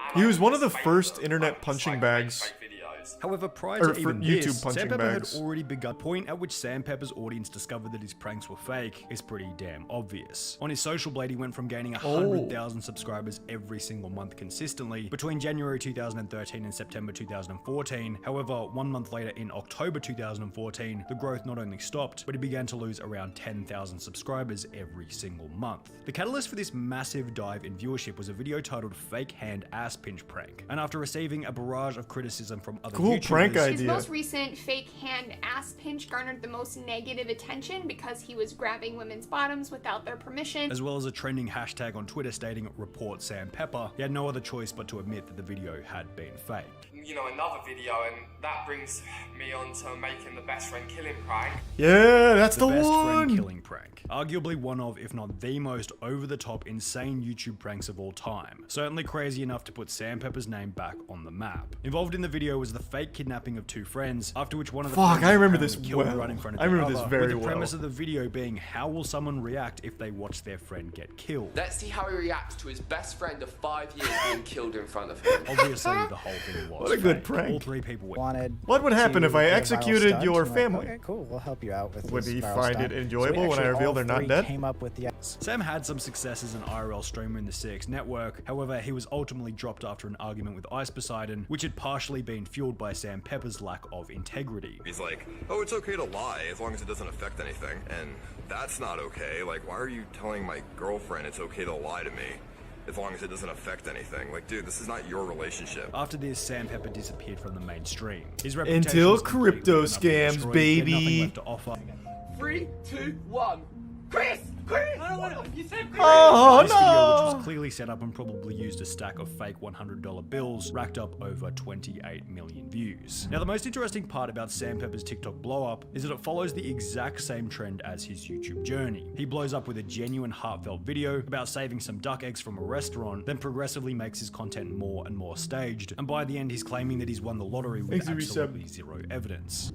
If I play you rock, paper, scissors and I win, can I like rip this down the street? Rock, paper, scissors, shoot. Oh my god, get fucked, I'm idiot. gonna get in the passenger, I'm scared. Get fucked, dummy. Instagram and an old forum post titled as follows. That's just Scam TikTok? Pepper yeah, living a man. life of luxury TikTok after scamming is his just followers for millions and fleeing That's the a US. wild He's claiming to have wasteland. won the lottery although in order to be buying an $8.9 million island in Thailand, you're probably gonna need around 50 to 100 million in order for it to be a comfortable purchase. And while Sandpepper has had a fairly successful social media career, I doubt he has access to that kind of money. I Obviously, can the assure easiest you way to he put all of doesn't. this to rest would be for Sandpepper He's to a simply serial provide some scammer kind of evidence who for is either winning also the lottery or the historically purchase of the awful with island. money. However, with a track record like Sam's filled with No fake chance. video after fake video, it seems pretty obvious that like the rest of his entire career, this is nothing more than yet another So is this what he hoax. does now, like full time? He just full time pretends to be a lottery winner on TikTok? I mean, I guess it's better than the alternative of scamming everyone. Now he's just lying again. What an interesting loser. Yeah, that man's like an OG punching bag for the internet. Hey, thanks for the 10 gift subs, Cobalt. Appreciate it, man. Killing best friend prank is a timeless classic. It really is. Literally Dan Bilzerian. There's a huge difference between Sam Pepper and Dan Bilzerian. Dan Bilzerian was a massively rich kid from birth because of his dad. Sam Pepper pretends to be a massively rich guy from scamming. They're both, like, genuine, full-blown liars living a fake life. But at the very least, Dan does have a lot of money to back it up because of his family. Sam has nothing besides lying on TikTok and scamming 16-year-olds on Twitter out of crypto. Yeah, this will be the last one we watch here, and then we'll switch to something else. Sunny V2 just makes actual bangers, man. I love the way he puts out these things on topics I would have never even thought about. Like, Sam Pepper's someone I think about once in a while and remember just, like, how pathetic they are. But, you know, Lil Xan is a name I haven't thought of in so long. It was just So three what and a half happened? years prior that on the very same podcast, Lil Xan was sitting back and bragging about owning 3 different Los Angeles apartments. I have the same one 10 floors up now. Really? Yep. What? Don't you have another one down the street Yep. too? And another one on the same floor. Why do you have 3 apartments? One for my parents, one for Aw. me and Eli, my hacker, and then one for the hose. The hose?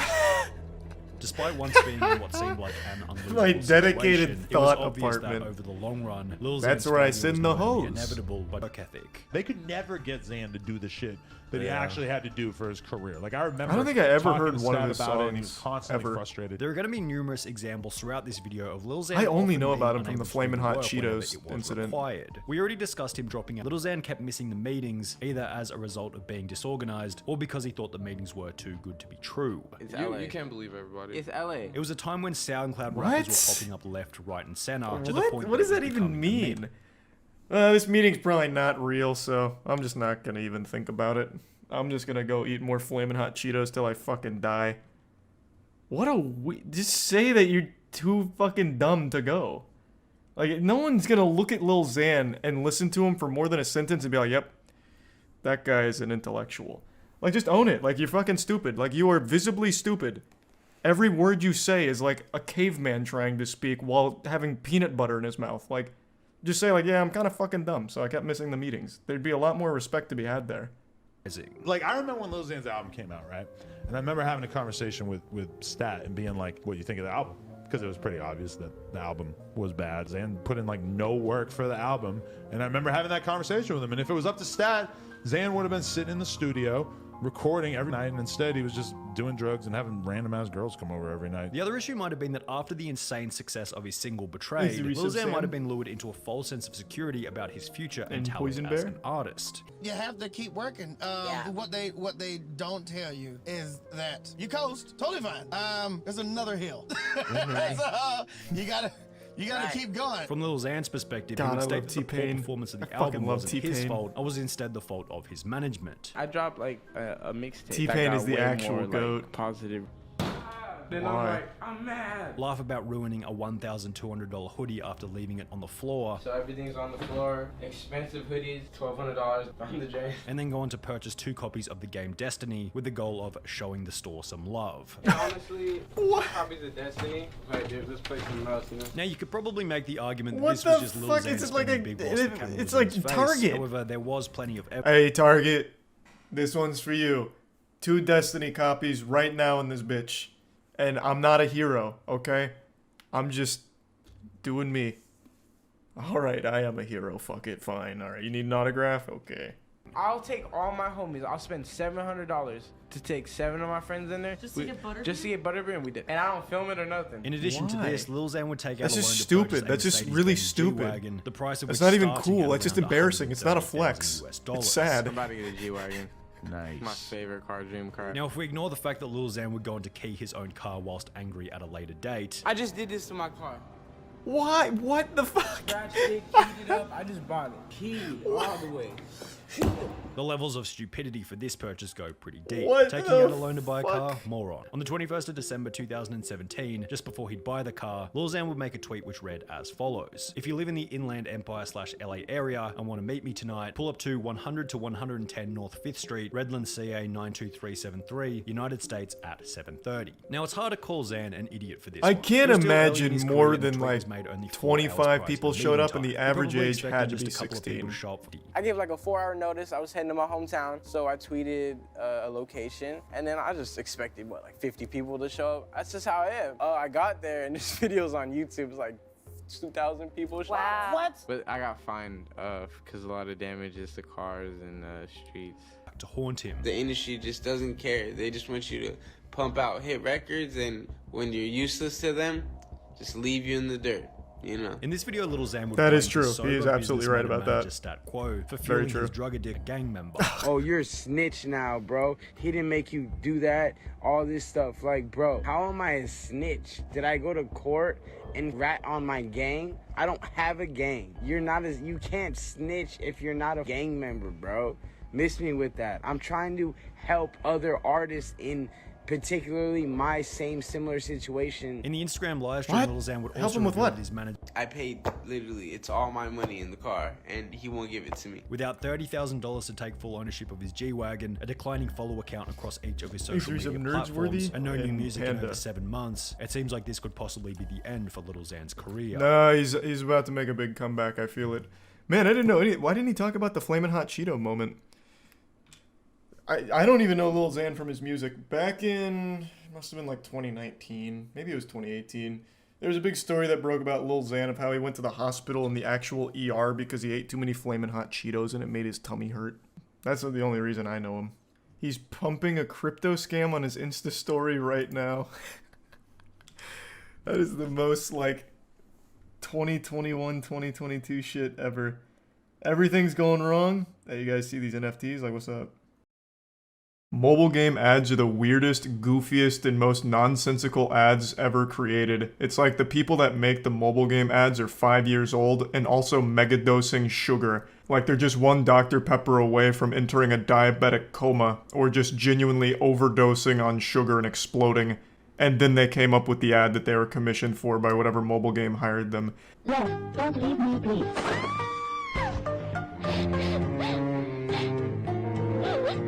What's the matter?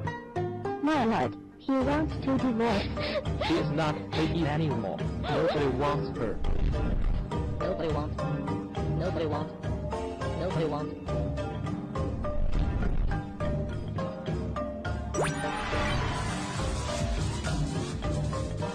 This is how it feels to chew 5 gum. Watching these ads feels like stepping inside the mind of someone who just did bath salts for the first time. It just confuses me to no end. It's like all mobile game ads, like the whole marketing behind it is like they watched one YouTube poop and then tried to train an AI to make YouTube poops for their games. It's wild to me. So I actually made a whole video about that ad I just showed you, trying the game out. Of course, it's nothing like the ad. I half expected to go into the game and start running my own harem and just having sex with millions of women like the ads led me to believe. But in fact, you don't really do much of anything in there except lose money.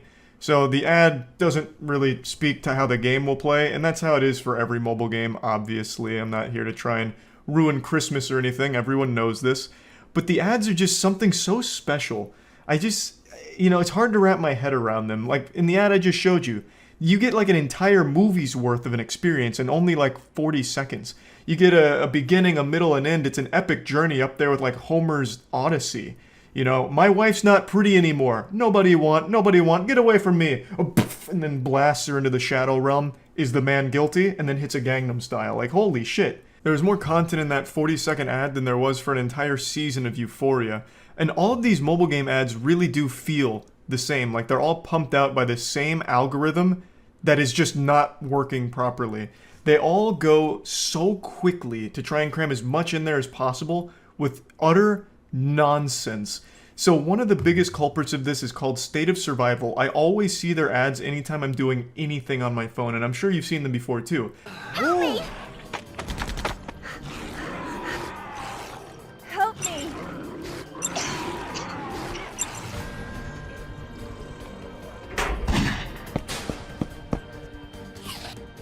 Then it goes into sped up gameplay. All of the ads sound like Alvin and the Chipmunks. It's like Nightcore. And every mobile game ad does this. Like, they try and emulate, like, the fucking Minions or something. I don't really know. But they all move so fucking fast. It's like everything is in 3 times speed.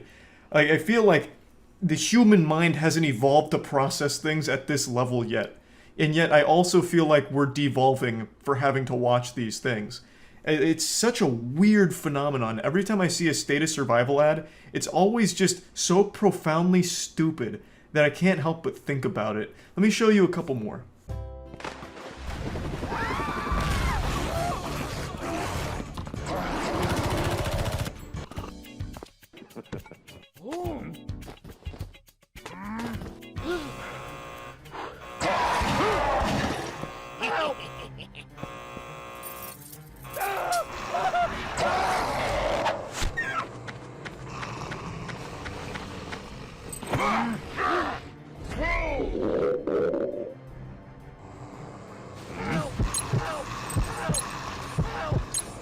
State of Survival. So in the first one, a helicopter crashed and all of a sudden everyone became a zombie that they immediately had to just fucking blast into oblivion. And in the second one, I guess a group of truckers came out of nowhere and wanted to fuck that one dude who didn't want to fuck, and then having declined the sexual advances of this like tribe of truckers, they became spiteful, didn't save him from jail, ignored him, and then just didn't help him at all. And then when the tables were turned and the trucker that wanted to French kiss him on the mouth was in trouble. The guy then decided not to help him. Presumably, it kind of leaves you on a cliffhanger, so it's up to the audience interpretation. It's a bit of an ambiguous conclusion, you know, and it's a great one. It's up there with the Inception ending, I'd argue. Did he help out that trucker or not?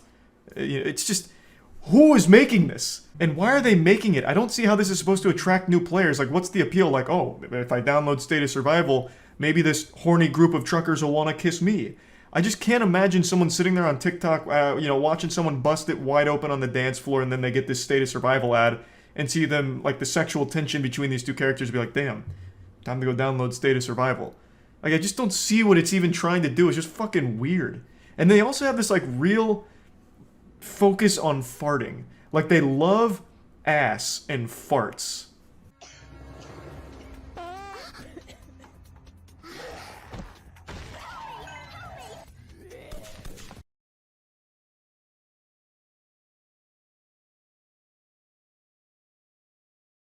I could only find that second clip on Reddit, but presumably what happens next is the dude does his combat roll over the workout machine, and then he takes out a gun and just starts fucking pumping lead into that lady that dared fart in his face.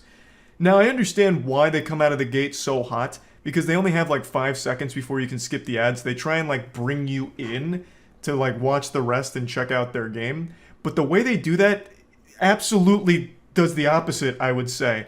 Like, you can't wait to skip after having watched this lady just blast ass in this man's face. It's like, why am I going to continue watching? I'm not like hooked on seeing where this goes. I just want to be done now. This is weird. You're making me uncomfortable.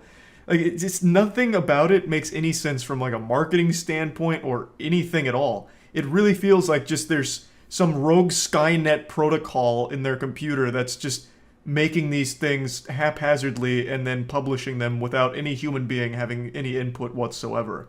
Because nothing about it adds up to me. Now, being fully honest, I do appreciate them because they're very silly and shitty, which I always have a fascination with.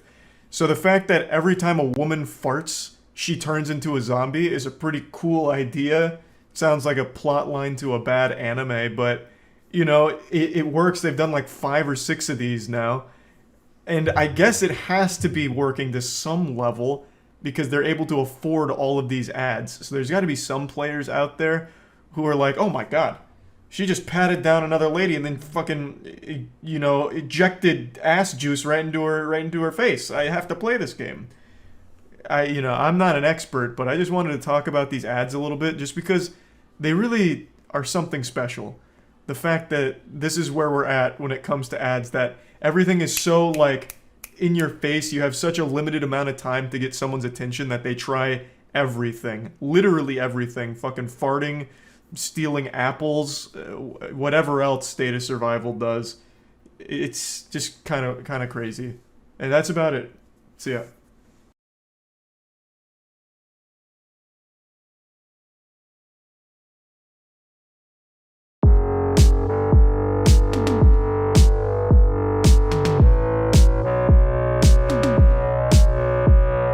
Detroit Rivers Levels running here in Florida, hunting the penguin.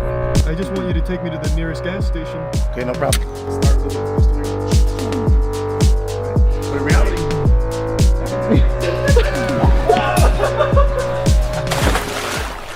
Tampa is one of the most dangerous cities in the world. We've already gone over some of the most elite self-defense techniques, and today we brought out the expert. We're going to be doing it in an interesting fashion, so it's going to be the 3 of us participating in the formal training from Dale of the Detroit Urban Survival Threat Management Group Turbo Mode.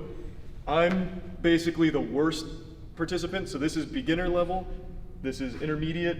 Rex has formal training in every martial arts on the planet, special ops, secret forces. So basically, if I'm coming at him, it's going to be defending against a middle schooler. Caleb, probably like your average criminal. And then Rex, you're getting hunted by the boogeyman. That's ultra nightmare mode. So we've got Dale here. We're going to really put him to the ultimate test today. Detroit Urban Survival training here in Florida. All right, so do you want to start with the Glock then? Let's do the Sure. Glock. Okay. Start with the Glock. This is a real Glock. So, for all you volunteer ATF agents, this is a chamber flag. This is a real gun. However, we got no live rounds here. Everybody's been checked.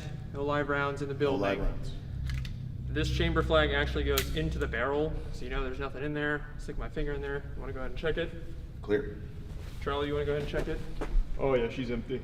All right. So we're gonna do what we did in our video. We're gonna start with assailants coming at you. And since it's Florida, maybe they're a little under the influence of bath salts, so they're a little wacky. They got the gun at you. How do you get out of this situation? They don't want to just bargain, they want to kill you. So it's disarming them, getting away from them. It's going to be me, then Caleb doing it, then Rex, and then after that, we'll try and do it to you. Employing techniques. All right, take your weapon, Charles. Give me the... And go stand like over there and face Dale. Okay. So this way, right? Yep. We're about to unsafe handle. All right. Where's your kids? Okay. You gotta pull the trigger. Yeah. So, so you know it would fire. Okay. Try okay. Same thing. Your kids now. Yeah, it did fire. But when it fired, I was off to the side. All right, so the reason why is because when I saw the weapon coming, I stepped offline, and redirected, and that's when he actually fired. So he already made the decision to fire as soon as it came out, which does happen. Okay, Charlie, take 2 steps back. All right.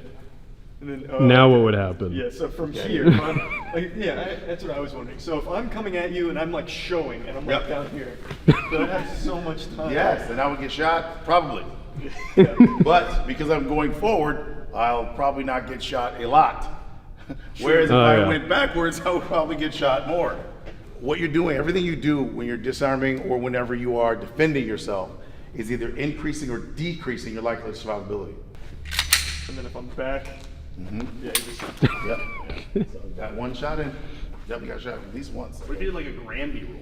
Hey, sorry to hit you with this greasy jump scare. I just wanted to quickly say that Dale was very honest and openly admitted that when there is distance between attacker and victim, you're just going to get shot if you try and fight back. So we didn't do more of these scenarios where we had distance on the victim, nor did we simulate like running away while shooting, because it's the same situation, which Dale openly concedes. You will just get shot. If your attacker gets distance from you or already has it, you're just going to get fucking blasted if you try and fight back. So we didn't simulate more of those. Going forward, we only simulated the scenarios where the attacker was right up in the victim's nutsack.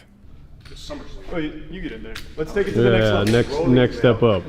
This is the one we got 139. We have 133 million views right now on this one, which is the gun is to your chest. Yeah, and what this is for is you have to get contact with them. Oh God. You have to get contact, and you have to make sure they don't go away. Otherwise, they'll just run away from you, or they'll pull out a gun or knife. So you go like this, and that's how you get their stuff. You take things from them, and the other reason they do this is because they don't trust you. So they're not going to sit there and go, empty your pockets. I trust you. I'm not going to touch you because I'm scared you'll take my gun. Criminals are not scared you're going to take the gun ever. They don't believe. You can even tell them I'll take your gun. They're like, I wish you'd try. Go ahead and try to take my gun. Oh wow, he got. Oh, I tried. I really did. It was right here, and the guy puts the gun here. We would just go offline. True. Oh shit. Oh, he pulled the trigger with my own finger. That's for he literally pushed GST. it. And make sure there's gunshot residue on your hand, not on mine. Yep. From here. Yep. Okay. Yep. You're actually gonna shoot. Okay. Oh, shit. Yeah, I couldn't do it. Let me try again. Ooh, shit. All right. Okay. All right. And I'm pretty much screwed. Yep. And they try to bring. If they try to bring it back, like they're trying to pull back. Yep. Tell me what you want. What do you want me to do? Oh, give me money. I got you first. He tried though. He did try. That was close. When we run that back in slow motion, you will see that's one penguin down. We're light one penguin. You didn't even shock him a little bit. He was ready for it, dude. He's like, I know there's a second clock there. Flat of the back. This is the one that we critiqued heavily, the behind the back one. I will be genuinely surprised if I don't pull this off, yo. I'm gonna be honest with you. All right, I'm your hostage. Take me wherever you want to go. This is usually what you do at ATM. That was pretty good. At this point, I'd be backing away. I will use my Dillman skills on that one. That one right there, I just go like that, and it would just drop. Lucky I didn't use that on you. Let's step back so I can lead you somewhere. take me hostage, like grab me up so you can move me against my will. Yeah. All right. Ooh, oh shit. Here. Boys, I'm screwed. There's your medulla shot right there. Yeah, yeah. All right. Now, let me resist a little harder. Yeah, Caleb, I thought you were good at this. Back of the head.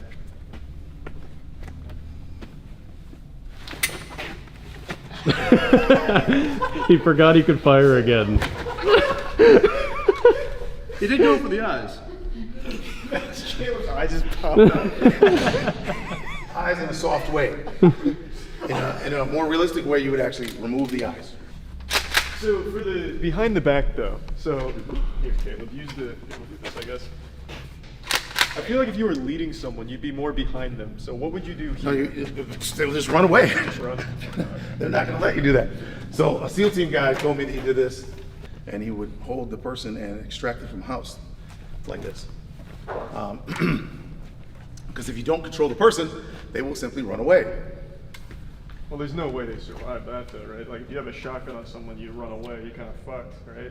Well, again, you would have to, number one, have the intention to shoot. True. If you are a professional, you'd have to have the legal reason to shoot. Or if you're surrounded by other officers or civilians and the person runs, you can't shoot because your field of fire is not clear. Right, so there's lots of reasons why a professional wouldn't shoot. When a person has the person hostage in the rear and they do take off running, they usually probably are getting away. Not that they go around telling people, hey, I ran away from someone with a gun behind me yesterday, right? But the reality is, it's just really hard to shoot someone moving laterally. It takes a lot of training. So the reason why you have to have contact when you have a weapon is because they will leave, or in the case of initial contact, it's because you want to limit what they can do. Guns, knives, they can grab a chair, they can grab a weapon, grab a brick. There's a lot of things they can do to attack you. Yeah, let me do the shotgun into a takedown. My eye's pretty fucked. Let me see it go. How fucked is it right now? Stop Caleb for us real quick. All right, so let's do, want to do third person rescue?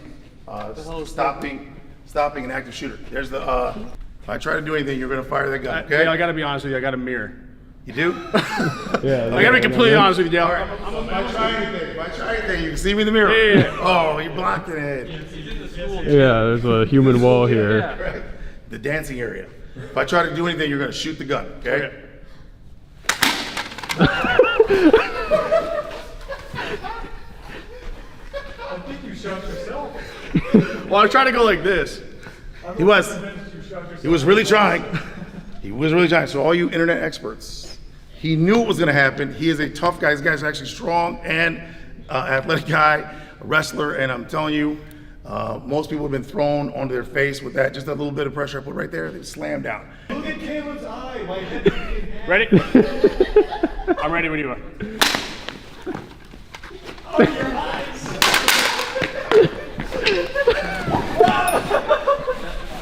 This is adorable. He's going full wrestling mode. I'm not actually gonna hurt you. I'm not gonna hurt you. My eyes do hurt though, I'll tell you that much. Yeah, so in that situation, when someone does get on you, you just have to look their He would eye. have definitely got my eyes though, for sure. Yeah. If he wasn't holding back. In training. Be careful. Caleb does look like he's in more pain right now. Yeah, Caleb looks. You Oh. look exactly the same. Well, I'm not going for eyes. He kept his ID badge on. That's saying a lot. Yeah. Those clips are weak. Oh, fine. No, it looks normal. Oh yeah, that's fine. Wait, is that like? I legitimately lost vision in my right eye for a while. Like I broke my right arm, so who gives a shit that I broke my left? That's what. Yeah, exactly. It's the same with eyes.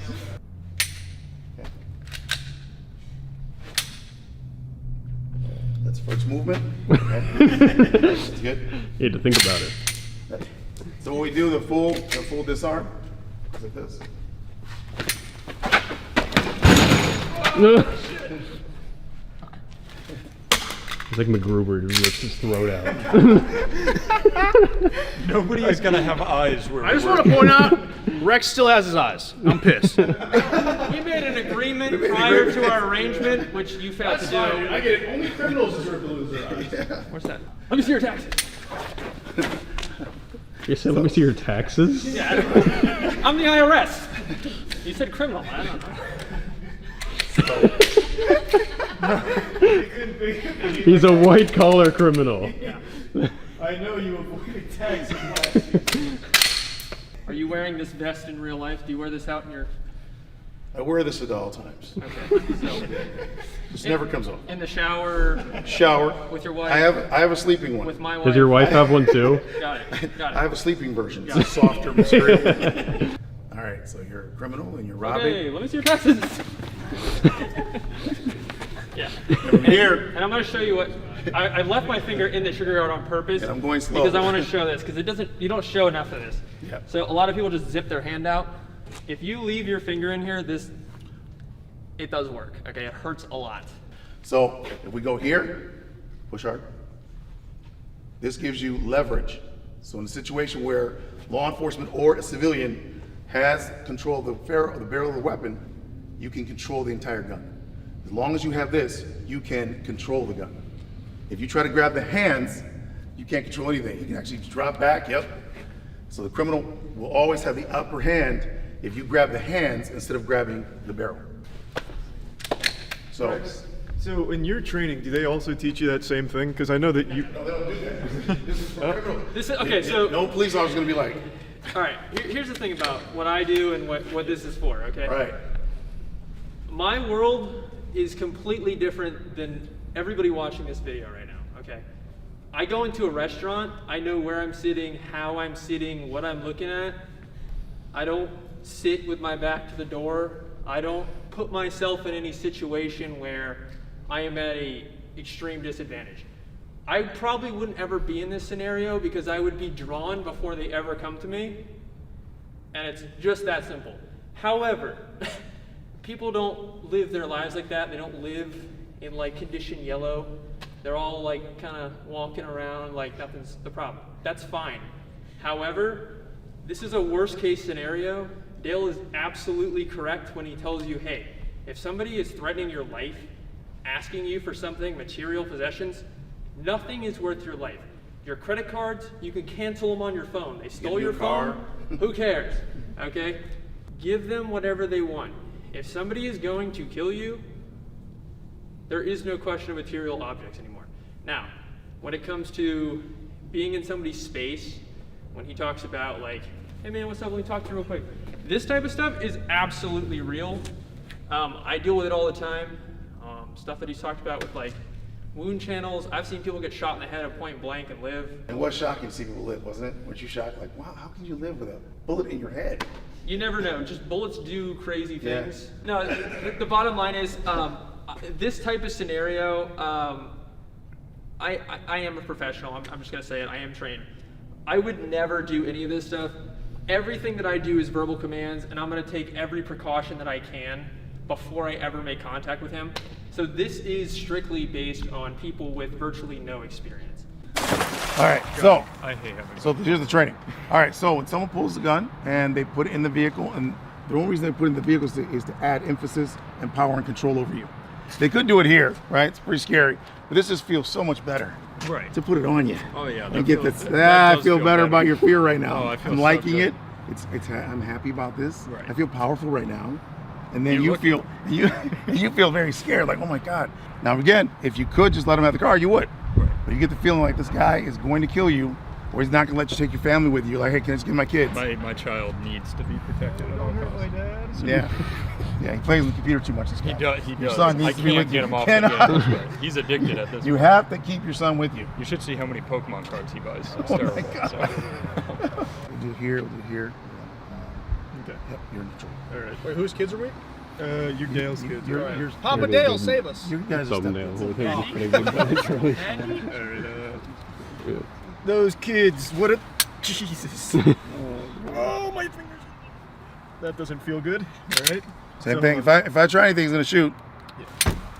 Oh my God. Papa Dale! Jesus. You've killed your I will avenge you, son. Oh my God. When disarming gunman, you still need to have your seatbelt. Yeah. Don't break the law. Okay.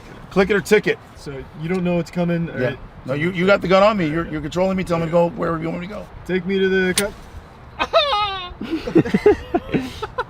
Papa Little Dale! Jimmy has a hole in him now. All right. There is absolutely nothing I can do to take that gun back. What do you want? I just want you to take me to the nearest gas station. Okay, no problem. I got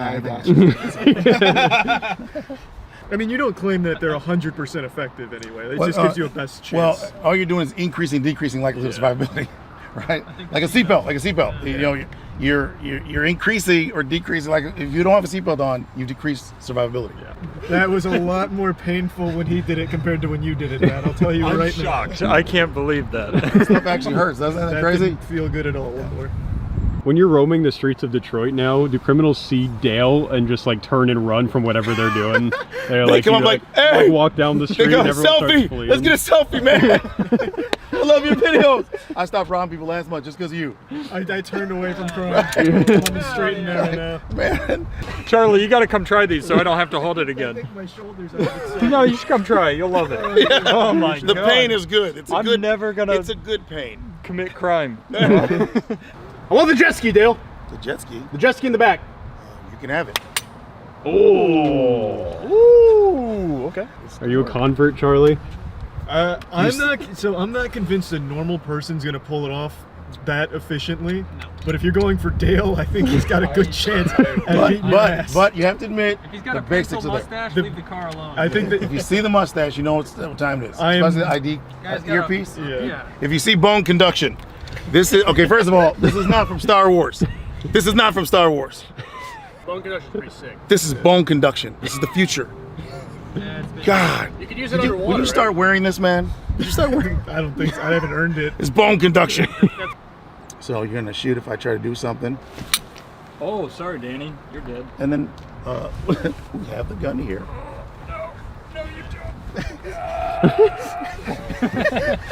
Wait, hang on. Single leg takedown, just hurting Caleb's. You come here to the bones and push back. Nice again. It seems like the most important thing you can do as a criminal is wear like goggles. We need a helmet. I'm gonna get some steam. I'm gonna wear just a welding helmet, honestly. Yeah. That's what we needed. We'd have to do something like that. Yeah. So this, and I'm sure. So there was a viral video, and there was a guy who went to his course like a month ago. No, he's a demo. He didn't go through the course. He just came for one day. Okay, so for a free class. Okay, and then he was backing up, shooting on the way. Right. So in that situation, there's not a whole lot you can do, right? So if someone's coming at you. No. So we were right here, okay? And so what happens is you're the robber, and you're going to back up, and you're going to pull the trigger, right? If I try to grab the gun, right? Okay. So you're the robber. What do you want? I want your wife and kids. Oh my god. All right. So it's never going to change, and it didn't change for him. Well, that's not fair. If you've seen Charlie run, we know he's not getting away. So that's what happened in the video that you saw. Now what you saw later, what you saw when he backed up and did that, is what he did was he went like this. First of all, he'd already tried that. And what I just did to you, right, is exactly what happened to him. There was people in the room. So there's seniors back here, there's kids over here. So we're not gonna be doing a full-on gun disarm with people over here training. So we're just doing the basic, gun disarm. I said, well, you can back up. You're still gonna lose the weapon. So what he did was he backed up in the second one, and then he shot like right here, and then I went in and took the gun from him. He edited the film so that part's not there. So it just shows like he goes like this, boom, on the second one, and then it cuts. Because I feel like, and I've said this before too, here, we'll do it this way. No, you can face me. Like, so if I'm a criminal and I'm like super super trigger happy, if I'm just faster and I see you move and I am. You can't see me move. You just saw it. Look, we'll do it again. We'll do it again. Well, hold on, not on me though, because that hurt. Caleb's faster. This would be probably more efficient, I think. I could have slipped much. My argument is my action is a lot smaller than your action. Right. And that's, so I have an increased percentage. Right. You think that's possible. Not possible. Watch. Put it up there. So what you're doing right now is you're concentrating on what? Shooting you. Because I intend to kill you. Yeah. So that's not going to happen. This is that. Right. And so now I'm anticipating you're trying to pull back instead of actually rob me or something, which that's what this is for. And so from here, it wouldn't matter. Hey, Charlie from the future here. This is one of those situations where I feel like I just wasn't fast enough, nor was Caleb, to actually make it work. This is one of those situations I feel is quite unrealistic, where you're assuming the victim is as fast as Dale, whereas the attacker could very well be able to react to your movement. The guy in the video is a jiu-jitsu student, so he's already pretty trained, so he's definitely got quicker reaction speed than we do, and I feel like this would always happen if you were just going up against someone faster, where they can just back up and pull the gun away, as it happened in that video. And there's nothing you can do. You're just chasing them getting shot the whole time. So one of the reasons why people say, well, they'll say things like, oh, I could use the other hand. Okay, now that's true, except when a person has a weapon, they really believe in the weapon. So that's why you don't really see people have a pistol and go, oh. They're good. Because they're not smart. They're good. I'm 6'2". That was a good kick. That's a good kick. That was nuts. They can come up and go, That's a good kick. Whoa, I kick you in the face. Okay, Right, but alright. in reality, guess what? Right? They could. They can come up, they start with a pistol here, like, right? But in reality, So I have a scenario for you, Dale. I want you to role play with me right now. All right, you're out with your wife. You went to Troy. You're in Somerset Mall. Okay, you just went shopping. You had a great time. yeah, you know this area. Yeah, of course. And I'm an armed assailant. I got push-ups. How are you gonna disarm me? Where's my sock? Goes over and grabs Where's a my gun. sock? You gotta grab a gun. Are you guys perhaps in a sewer with a rat and some mutant turtles by any chance? What are you gonna do? What are you gonna do? My Are you gonna brothers come in? know that I have the shell, and they would come and rescue me. You have a sigh. Where'd you get the sigh from? It's Detroit. I always have a side. Yes, of course. I thought he said he knew Detroit. Everyone has these. Give me your side, Dale. Oh shit! Damn it. The only way to beat nunchucks. So yeah, these are these legal here? That's a good question, actually. Oh shit! Oh! Well, that came out of nowhere. You know, when we bought them, I thought there was a 90% chance this was going to happen. I really did. Where the fuck has this been, Dale? I see that on my website. No! It's on his second channel, How to Defend Yourself in Feudal Era, Japan. You are in feudal Japan or China? Here, we have something for you. You're just gonna impress the criminal away. Oh, that works, really. No, seriously. So you wanted my wallet, do you? Looks just like me. We're like twins. Really appreciate you coming down, man, and hurting Caleb and myself. That was good. Thank you. It's great training. I think it was really beneficial for Caleb. I'm feeling good. It's tactical. I would say it was very tactical overall. I learned a lot of new things. Again. And you also learned gun disarms worked. Unironically, that was a lot more effective than I expected it to be, for sure. I think you would be the worst target to rob now. So if I ever turn to a life, and now he is the worst target to rob now that he's been trained. Yeah, but especially him. Especially I can tell. Look at him. Yeah, this guy's nuts now. If I can see you. Thanks again. Right. Really do appreciate it. Thank you. Thanks for the opportunity, guys. Of course. You all know how much I love horrible, bad movies, and I am just giddy with excitement right now to talk about a movie I just saw that I now consider to be the goofiest film ever made. I just got back from the theater from seeing Moonfall, which is Roland Emmerich's new disaster porn. He's the man behind, like, 2012, Day After Tomorrow, some classics. And with this bad boy, he has created the stinker masterpiece, a smelly magnum opus. This movie, I can't even believe actually exists. I saw it in IMAX because I don't like to just watch a bad movie. I want to feel a bad movie, and goddamn did I feel it deep in my ass. This was an absolutely wild ride from start to finish. If somebody asked me what the best movie ever made was, I'd say Moonfall. If someone asked me what the worst movie ever made was, I'd say Moonfall. I don't know whether to give Moonfall a 100% on the moist meter or a 0. This fucking thing was so beautifully awful in all of the perfect ways. I just can't describe it. It is the actual perfect storm of dog shit put into film. The movie was like 2 hours long, and I swear to God, it felt like 20 minutes. I was upset when this movie ended. I just wanted it to keep going and going. This movie could have ran 8 hours, and I wouldn't have complained if it kept up this intensity. It was an amazing experience. So, spoiler alert, I want to go into it. I really want to fucking peel apart these stinky cheeks and tell you all about this movie start to finish. And let me just go ahead and say, this movie had the audacity to try and hint at a universe, like a Moonfall extended universe, kind of like the Marvel or Star Wars universe they created. Moonfall did that towards the end, and I need a sequel. The human race deserves a sequel to Moonfall. So let's get into it. So the movie starts with our main character, Brian, played by Patrick Wilson, in space with our other extremely important character, I forgot her name already, but played by Halle Berry. That's another thing about this movie. I saw it with Andrew, and the second we left the theater, we couldn't remember a single one of the characters' names apart from like Brian and the cat's name, which was Fuzz Aldrin. So like that's another thing. Like all the characters are super forgettable. I'm getting ahead of myself. So Halle Berry and Patrick Wilson's character, they're in space working on the space shuttle.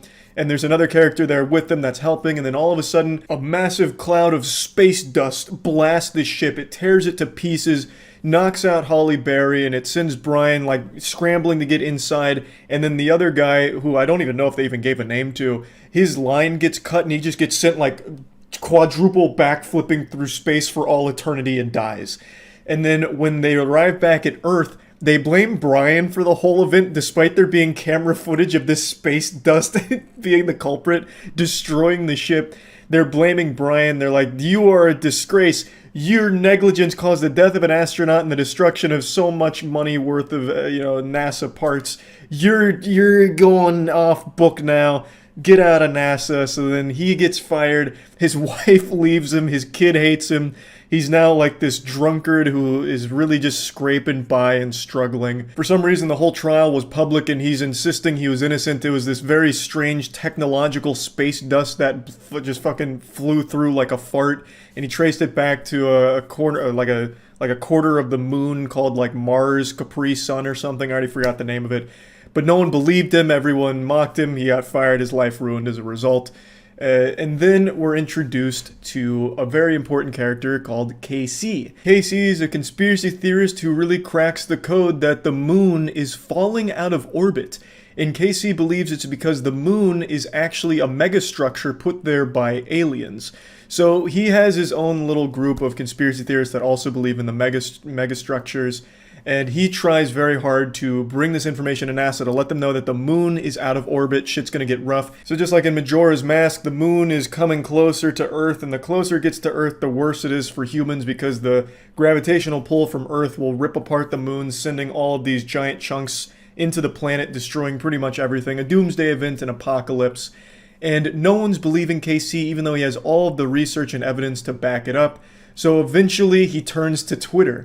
And he makes an anonymous post with all of the evidence, and miraculously overnight, the entire world believes him. It becomes the #1 trend, and every single news outlet everywhere is talking about it. NASA comes forward to corroborate it. Now everyone knows, yep, moon's about to fuck our shit up. So then they all try and come up with plans, and I swear to God, every character in this movie makes the stupidest decisions at every possible moment. It blew me away. It's like every character, even the ones that are supposed to be smart, like the scientists, are like lobotomized zombies. They get nothing right. None of it makes sense at all. But even suspending disbelief, you can't help but just sit there and scratch your head like there's no way they just said or did that. Like I'm trying to sum it up to give you the cliff notes before I like start really dissecting it. So once it's been confirmed that the moon's coming to the Earth, Brian, the disgraced astronaut, teams up with Casey. They hang out for a bit, and then Halle Berry, who's still employed by NASA, just out of nowhere sends a helicopter to pick both of them up to help them defeat the moon, because now the moon's like a raid boss. So then they come up with a plan to like take an EMP device to the moon. Everyone believes them now. Also, NASA confirmed all of this and then like really figured they needed Brian's help, because they sent like a crew of 3 astronauts up to check out that crater, and then the giant space dust came up in the shape of like a goddamn ringworm, and it kills all 3 of them. So then they conclude like, yep, there's something weird and wacky going on with the moon. It's got some kind of artificial intelligence living inside of it. So then that's when Brian and KC come. My God. I really want to get deeper into it, but I want to give everyone like the full overview of the movie so you can see it. This whole movie is like taking the insanity of a Neil Breen movie, but giving it $100 million to realize the craziness. A better example for all the weebs. If you've seen Gurren Lagann, where they start like underground, and then by the end of the show, they're in space mechs throwing galaxies at each other. It's that, but for pseudoscience and conspiracies. It's fucking mind-blowing. So Brian, Casey, Holly Berry, they're at NASA. Everyone knows Doomsday's coming, so they're all for some reason taking refuge in Colorado. The word Colorado must have been mentioned a million fucking times throughout this movie. This had to be just some kind of propaganda to increase tourism there or something. And also you see Kaspersky on billboards, and apparently all of NASA is powered by Kaspersky antivirus, because every time they fire on a computer it just says Kaspersky. And that's all there is on the screen. It's just like they look at Kaspersky and things start helping. But I keep getting too specific. Again, everyone's at NASA. They come up with a plan. They get this old EMP device that they're going to take to the moon and blow up the space worm. And this also confirms that that space dust that blew up the ship that Brian was on initially were nanobots from the AI. So they've got the plan. They've got the EMP. They've now got Brian to pilot it. But something goes wrong. The moon's getting closer, so an earthquake happens, and it cracks the coolant in one of the engines, and it plays out exactly like this. I'm not exaggerating. Halle Berry and Brian go up to check out what's going on. One guy says, the coolant's leaking, and I don't know how to fix it. No one here can really fix it. And she's like, are you sure? And he's like, yeah. She's like, all right, well, that's the end of the mission. I guess everyone needs to go home. So every single person at NASA, except for Halle Berry, Casey, and Brian, as well as 2 other data analysts and a couple of military guys, all leave and abandon the Earth and just like, yep, I guess we just have to accept this is the apocalypse and there's nothing we can do. Just because one of the coolants was leaking a little bit, and then the solution, I shit you not, was we'll just fly without it. Apparently the entire time they could just fly without it because the moon was close enough, and Casey knew that and then relayed the information a little late to Halle Berry, and she just didn't bother to call anyone back. She's like, all right, well, I already told them they can leave. They can go. We can do it ourselves. So then we get our heroes strapping into the spaceship, ready to take on the moon.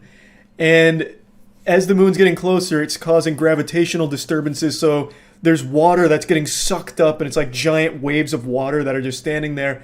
And those 2 like data analysts that stayed behind that I briefly mentioned, they get evacuated. They get into a helicopter with the military people because the waves are getting closer as the moon's passing over. And I can't even believe this fucking happened.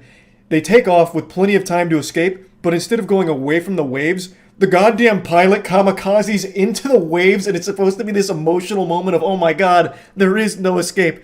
But like you can see, when the helicopter takes off, it could have just gone right, but instead inexplicably just goes left into the waves. And I'm missing so many impressive details. Brian's son, who hates him, went to jail. Brian got him out of jail. And for some reason, the military flew Brian's son here just to be in like the middle of the shitstorm. So Brian's son's there and then needs to take off in a car away from the facility as the waves are getting closer. But instead of taking off, he goes to a mountain and parks just to check out his dad's spaceship as the waves are getting closer.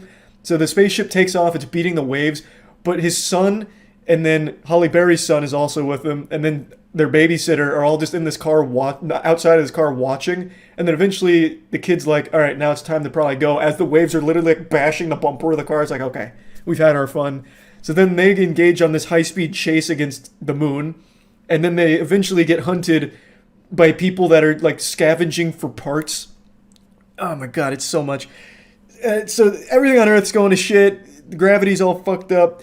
Halle Berry, Brian, and Casey are now heading towards the moon, and it turns out the AI that inhabits the moon is attracted to electronics, but only if there's organic life inside of it. So the EMP they brought is useless because the AI won't bite it. So they're using it like bait and trying to fish with it, but for some reason it needs to be inside of it. They don't explain why. The AI was circling it and like playing patty cake with the EMP, and they didn't blow it up for no reason. They just concluded that it needs to be inside. So they get the EMP back and go deeper in the moon, and it turns out the moon is actually a Dyson sphere built by aliens, confirming Casey's theory that also happens to grow potatoes inside of it for some reason. And it's a Dyson sphere encapsulating a white dwarf that it's using for its power source, and the AI is sapping the power from the white dwarf. And then the AI gets alerted to the crew that's in the spaceship that's flying around. And then a door opens in the Dyson sphere as the AI is tracking them, and it shuts, closing out the AI and then saving the crew. And then it turns out that the Dyson sphere wasn't built by just any aliens. It was built by ancient humans, and they communicate to Brian through celestial beams and flashbacks of his son talking to him, kind of like in Mass Effect 3 where the Reapers take on the body of a child.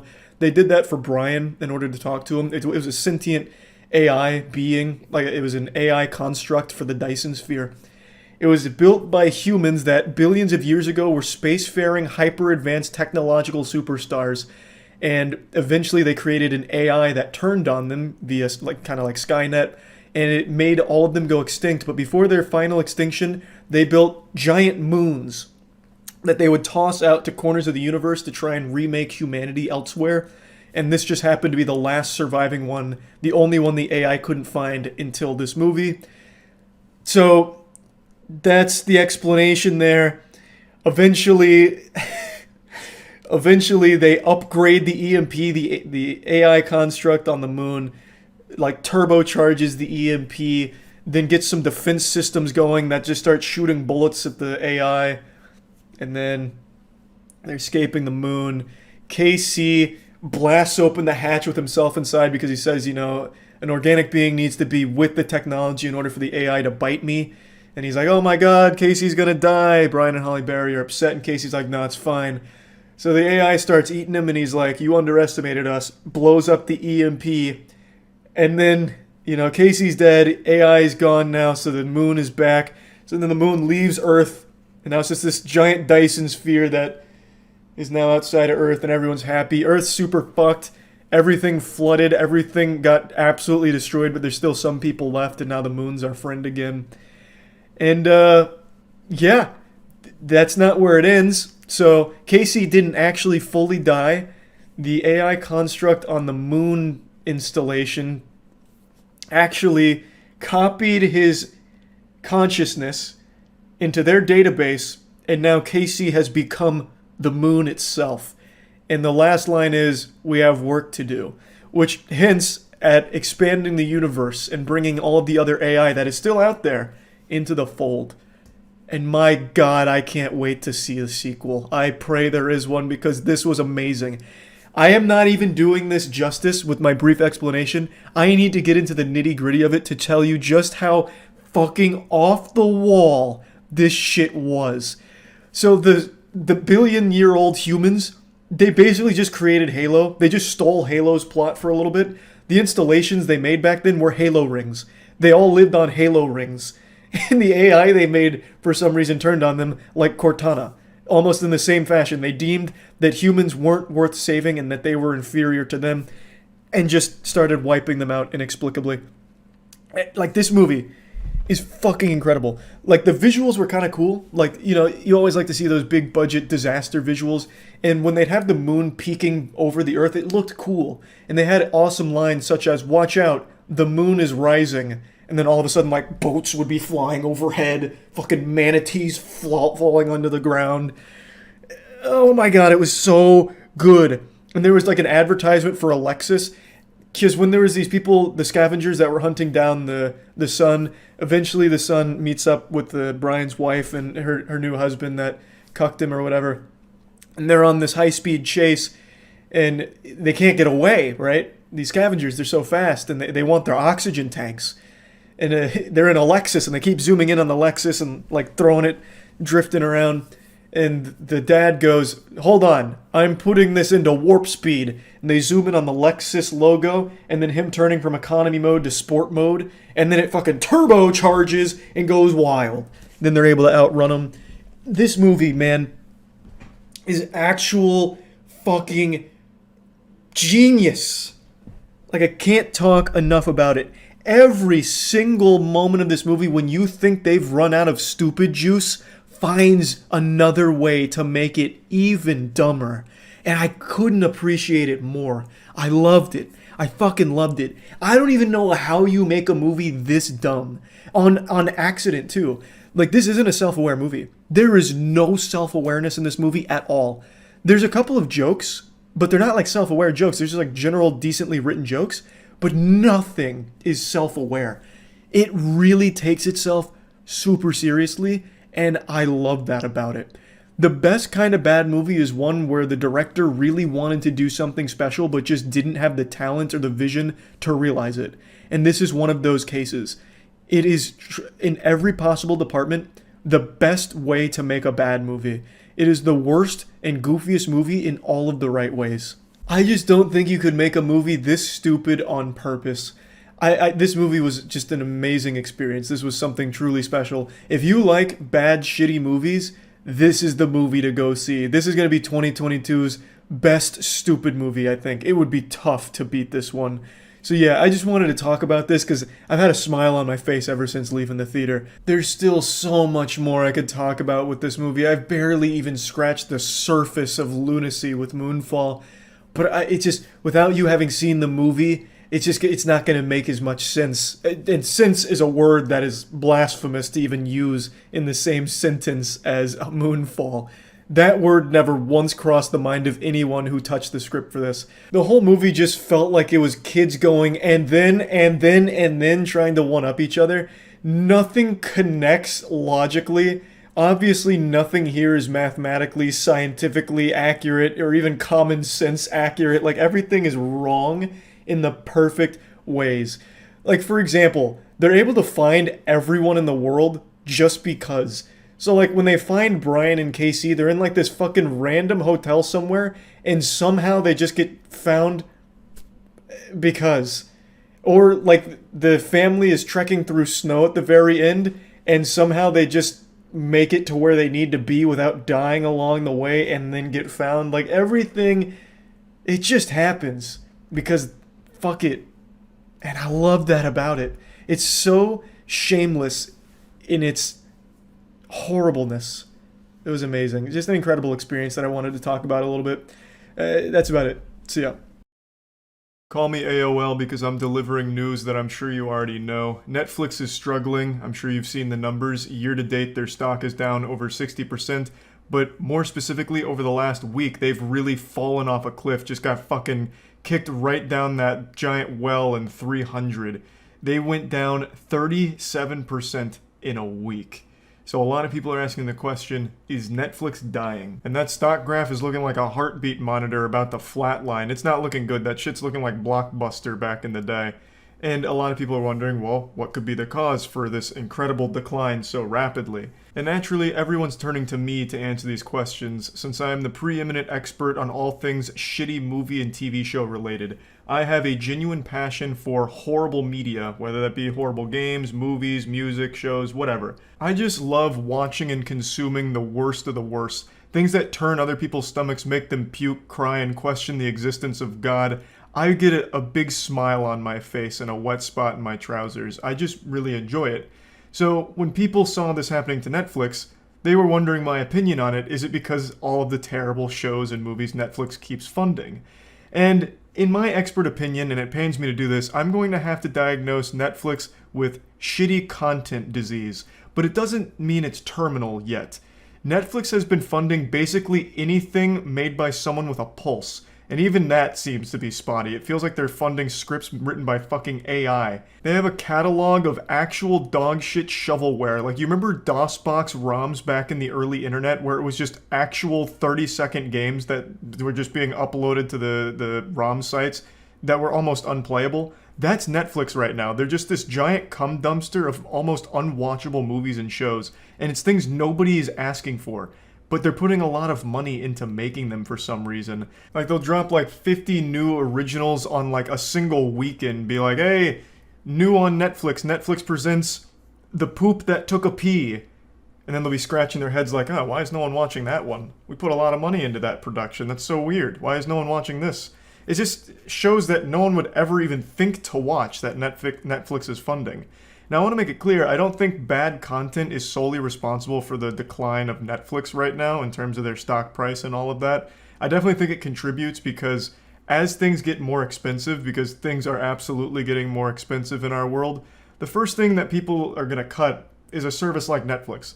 You know, Netflix is just a luxury to have, and it's an expensive one. It's $25 a month. So as the cost of living goes up, people aren't going to be able to justify subscribing to Netflix anymore when they're not even putting out content that they want to watch in the first place. And especially with so much competition right now, Hulu, HBO Max is kind of killing it. Even Crunchyroll slash Funimation to a certain degree, since anime is so big on streaming, and Netflix is doing a horrible job with their anime catalog with like JoJo's Part 6. God rest its soul. I know everyone's upset about that. Netflix cannot get anything right. Fucking JoJo's Part 6 has been divided up into like part releases where they released 12 episodes a few months back, and they still haven't released the next set of episodes for some inexplicable fucking reason. And they had the audacity to hype up, hey, good news, JoJo's Part 6 Part 2 might come out in 2022. Woo-hee-haw! Getting sidetracked. But competition, you know, Crunchyroll, Funimation, Disney Plus. Disney Plus kind of slapping them around right now since they took all of like the Marvel shows and everything, which people are just going to idly binge forever on that service. So the thing is, Netflix just has a lot to compete with now, and the content they keep funding isn't shit that people want to watch. So their originals don't keep them there, and Netflix has really been bled dry when it comes to shows that people love, to like beloved classics. All of those have gone to other streaming platforms, so Netflix is left with just like the worst of the worst. So I definitely think that does contribute, you know, just not having any of those classic shows anymore for people to just want to watch on Netflix. Those have all gone elsewhere, while also not providing any new originals, and then still increasing the monthly subscription price is just a recipe for disaster. They've been increasing the price but decreasing the quality of content on the service. It's just really ass backwards right now. I just think they're not really sure what to fund, so they just fund everything anyway, even if it's like a student project by a 9-year-old or some shit like that, and then hope that one of them sticks. So they'll get the occasional banger like Squid Game or Arcane, but for every Squid Game and Arcane, there were 1,000 Bruise Brothers and other shows that no one has ever heard of. So yeah, the quality of content hasn't been amazing, and that's surely contributed to a lot of people deciding like, I can't really justify paying $20 a month for Netflix anymore, I'll just cancel it and stick with one of the other services. I do think that's a contributing factor. And another thing I want to just say, and I don't know how much of an effect this has, but I really feel like this whole binge model that Netflix is still just living and dying on, which is where they dump an entire season of a show all at once, is just so fucking dumb. The binge model was cool in the early days where it's like, wow, I get to watch my favorite show that I remember when I was a kid all at once. I don't have to like wait week by week. Or even like a new show, like, wow, all of it's out all at once. But now the novelty, I think, is completely worn off.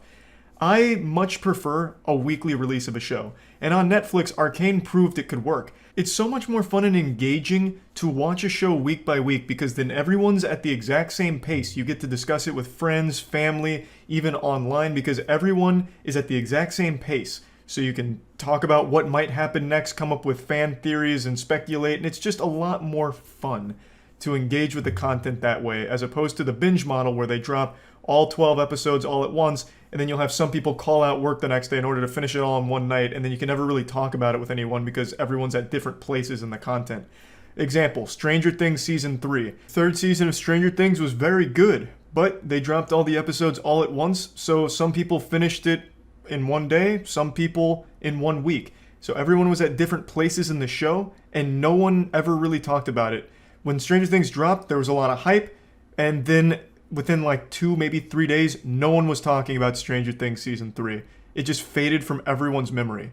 Whereas something like Arcane, which was on Netflix, people were talking about the entire run. Every single episode, every drop was trending on Twitter with people talking about it. It just gets people more invested in it. When you're able to discuss it with other people, it just makes it more fun. I just think that whole binge model is really counterintuitive to engagement, as well as keeping people on Netflix. I think it's really fucking stupid, to be honest. Like, if you're bleeding out. So you take your best shows and release them all at once. People finish them in one day, and then what's their incentive to stay on there? They'll have to wait another 6 months when you accidentally find another good show to fund. You know, like, why would they continue to pay for it that long? Whereas when it comes to a weekly release, Netflix does get lucky. They have another huge show like Squid Game, and they release it week by week. And then they get some people to stay longer because they're invested in that show. Like, it all just makes more sense to just do weekly releases, even just from a business standpoint. But yes, I do agree that the quality of the Netflix content hasn't been great. They've been pumping out a lot of net shits recently, and a lot of people are probably just not bothering to re-up a subscription. But Netflix is cracking down in what I believe to be the wrong area. They're just blaming everyone for password sharing, which is a legitimate problem from a business standpoint. Don't get me wrong. A lot of people share passwords. I myself am getting Netflix from Tiana's account. You know, everyone shares the passwords to their Netflix. So there is a lot of unpaying Netflix viewers. So that is a lot of money left on the table for them, but it's such a tricky problem for them to navigate, because if you really come down with an iron fist, just flop your meat on the table and like villainize anyone that's ever shared a password, it's going to make it a headache to continue using the platform. So most people just won't even bother, and since there's so many alternatives, they'll just go somewhere else. So them cracking down on password sharing is going to be a really tight rope to walk. I know they've tossed around the idea of doing like a really cheap Netflix subscription that has ads with it. For people that don't want to pay the full $20 but still want to watch the content, they could do a cheap alternative but getting some ads there. Maybe that's a decent solution. I don't really know. It's not like an unheard of one. I know other services offer that. I just don't know how successful they are in that area.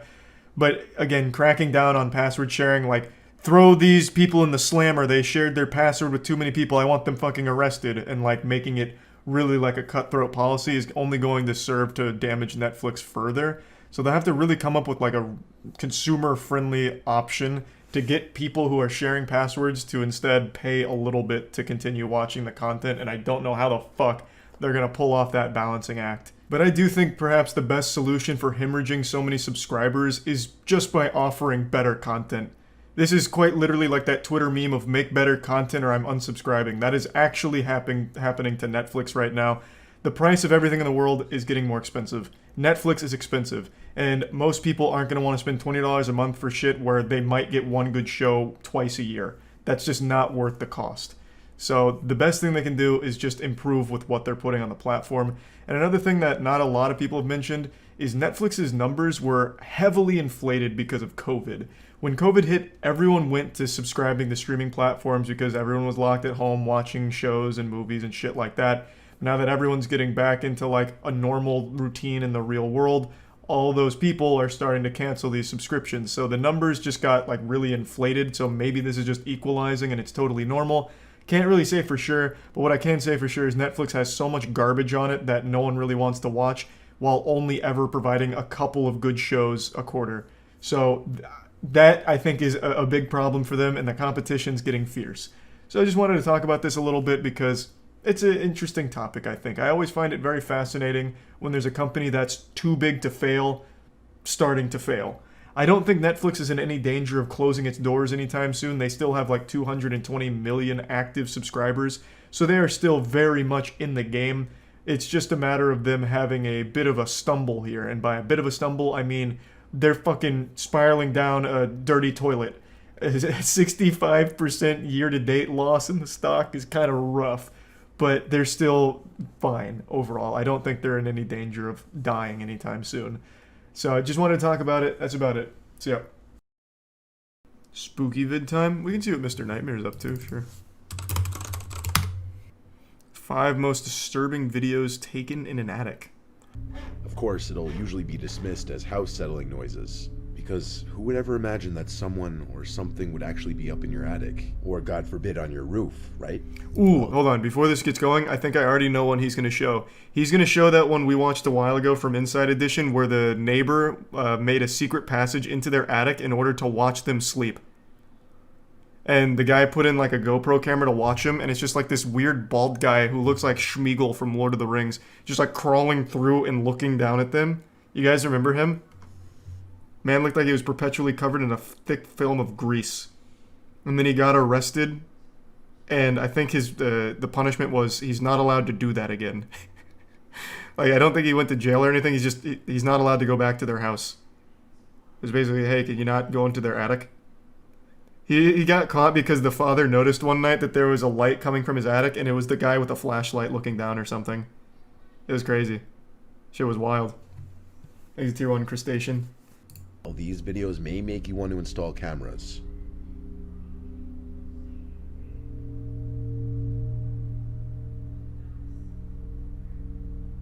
Jerome and Ashley Kennedy, this is the one. Immediately into it. With their 10-month-old yes. baby, were living comfortably. This is the one I was talking about. Above their heads in their own home. The row house next door that was being renovated was owned by 73-year-old Robert Havrilla, who's described as he literally looks like a guy that would be crawling in attics. Like, this is the attic boogeyman. It's like he was born in there and never left. So he keeps trying to find his way back.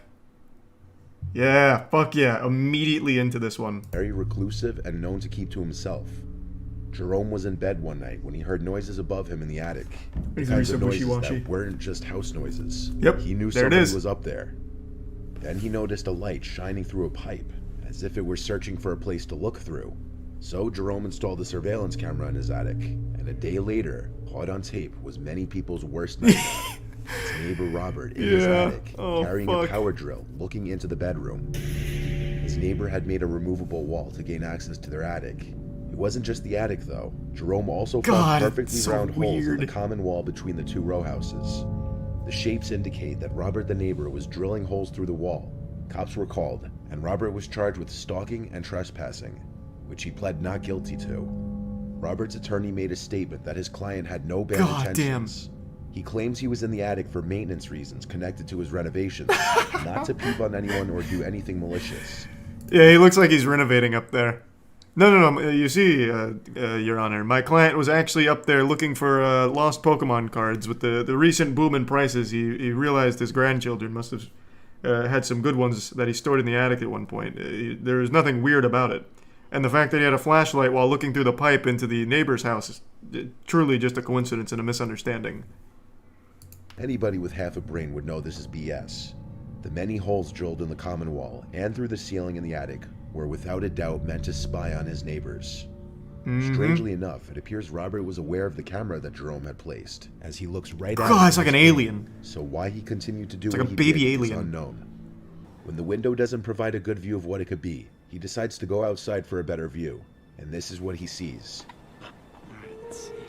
Oh, it's gonna be Slender Man. I feel it. What the fuck is that? Oh, well, this shit is fake. Damn. Wait, what is that? Something from a Studio Ghibli movie? What am I looking at? Hey. It's half ahead of what looks to be either some kind of creature or perhaps somebody wearing a mask.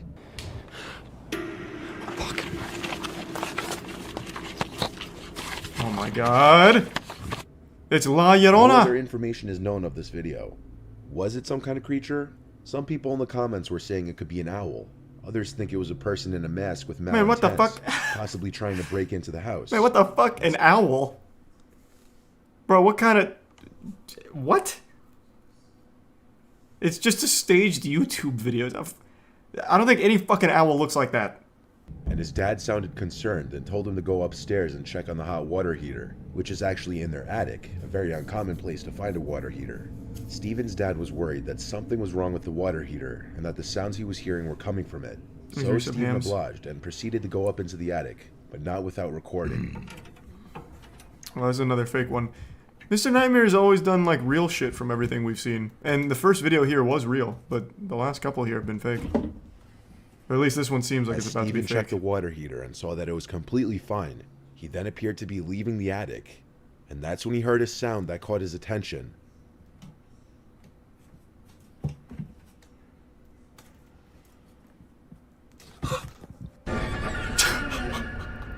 As Steven heard something come from inside a large, long box, he took a closer look at it and saw someone's eye peeking out. He's just one trying of to the use holes. his imagination like SpongeBob and Understandably, Patrick. The 17-year-old was Leave him probably alone. in shock. And I would have in this stomped video, you're that about box flat. No, you would not. You would not. I know for a fact you wouldn't. I don't know you personally, but I know you wouldn't. Assuming that's real, there's not a single goddamn person in this chat that would have, like, fought that guy. All of you would have run. No way. You're not like the hero of an anime. I know I do this too. Everyone comes up with these like crazy scenarios. I would stop a school shooting if I was there. I would charge him and then disarm him using Dale Brown's kung fu techniques from the Detroit Survival Fitness. I would be the man to do it. But you wouldn't. You just wouldn't. So the man decides to go up there with a Exhibits lighting bricks. camera and check it out. In gamer.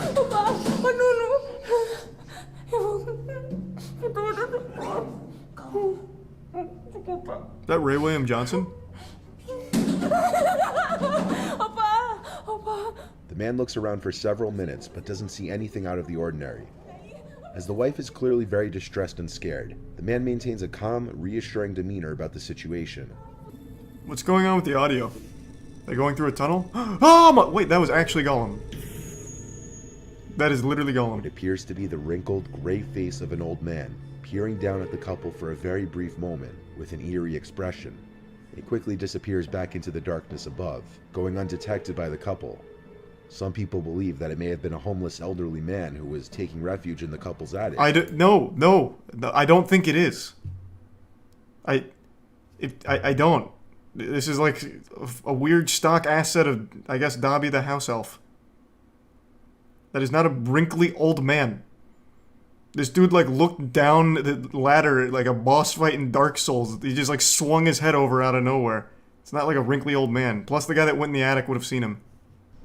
Yeah, gotta climb on that. God, what oh, it's like an infrared. I feel like I'm in an AC-130 right now. Like that Modern Warfare mission. Good lord.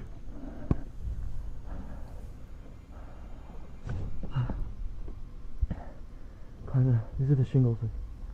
Hey, thanks for the 5 gift subs, gamer. Appreciate it, man. Here's some Gorski. Wait a minute, that's the same goddamn guy that was in the other attic. What kind of cryptid is this? The attic bald man? Oh my god.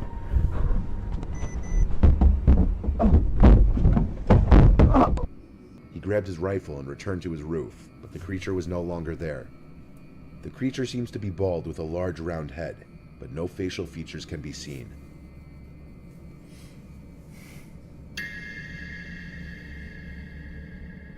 Damn. Well, one of those videos was real. The other 4 were also real. Goddamn, there's an epidemic right now of rakes living on people's roofs, I guess. Fuck, we're gonna have to do something about that. When you look at me, the first thing you probably think to yourself is, man, this guy likes to party. This looks like a guy who's not only super tall, but also breathes life into any hootenanny that he attends. And you'd be right to a certain extent. I used to enjoy the old shindig back in college. I'd go out pretty often. And I saw a video today that reminded me of an extremely sad and embarrassing tale that I haven't thought of in a long time. So I'd like to show you the video that brought about this Winter Soldier episode within me, and then go over the video as well as this story that I'd like to tell. Joe Burrow, Joe Burrow. You didn't even come close.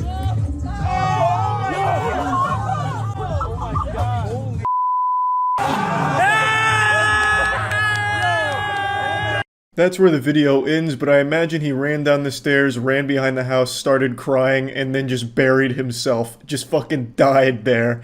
It was so sad to see a man super excited to be getting tossed a beer. The local frat dudes were like, hey, this guy needs a fucking brewski. So they, you know, fucking Amazon primed one. Now, it wasn't a great throw. That was definitely not a Joe Burrow caliber toss.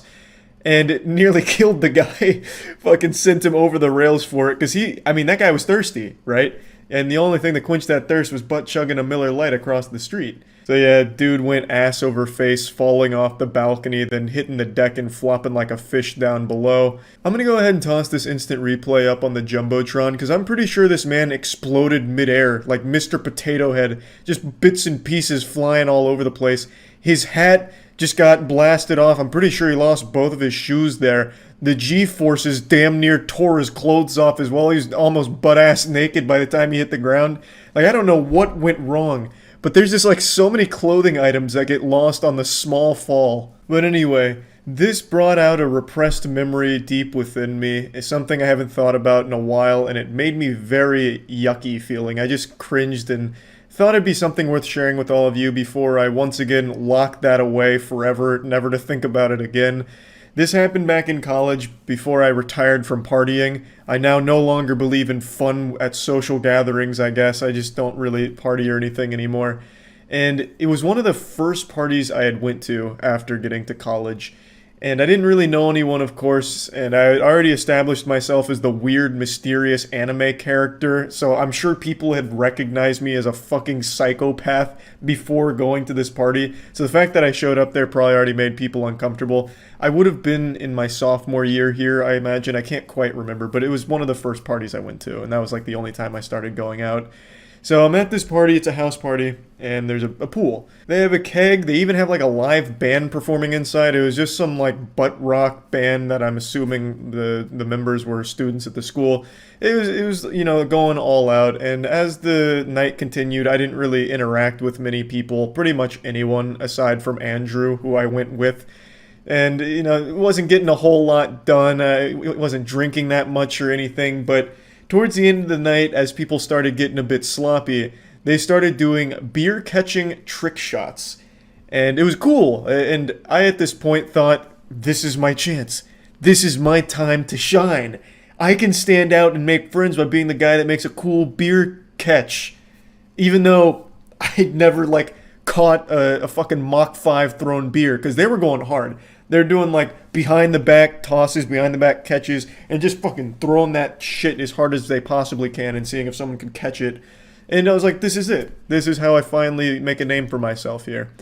And one of the tricks that they did that I thought would be, you know, my time to hop in is they were doing it over the pool.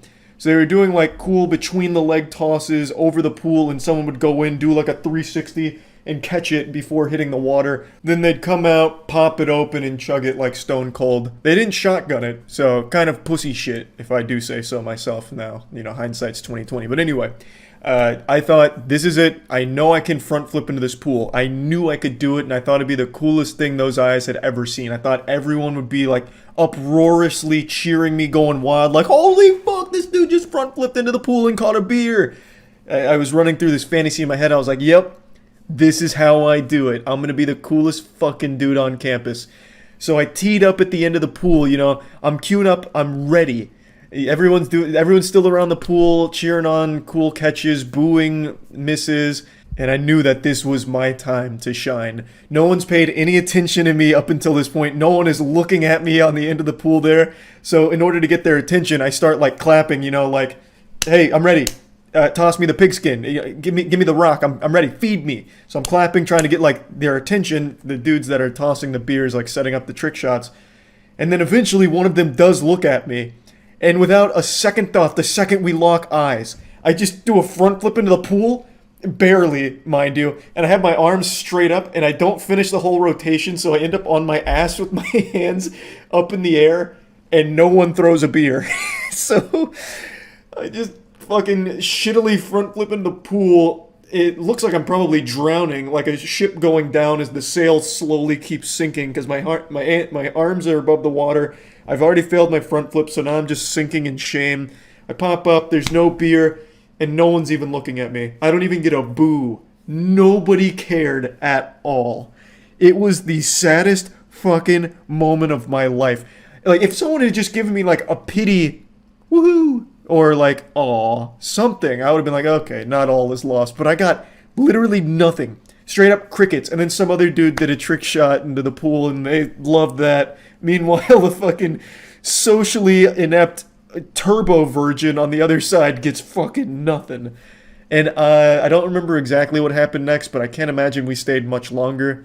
Because I do remember getting into the taxi soaking wet. So I didn't have a whole lot of time to air dry. I imagine what happened is Andrew felt my pain and was like, Charlie, let's get the fuck out.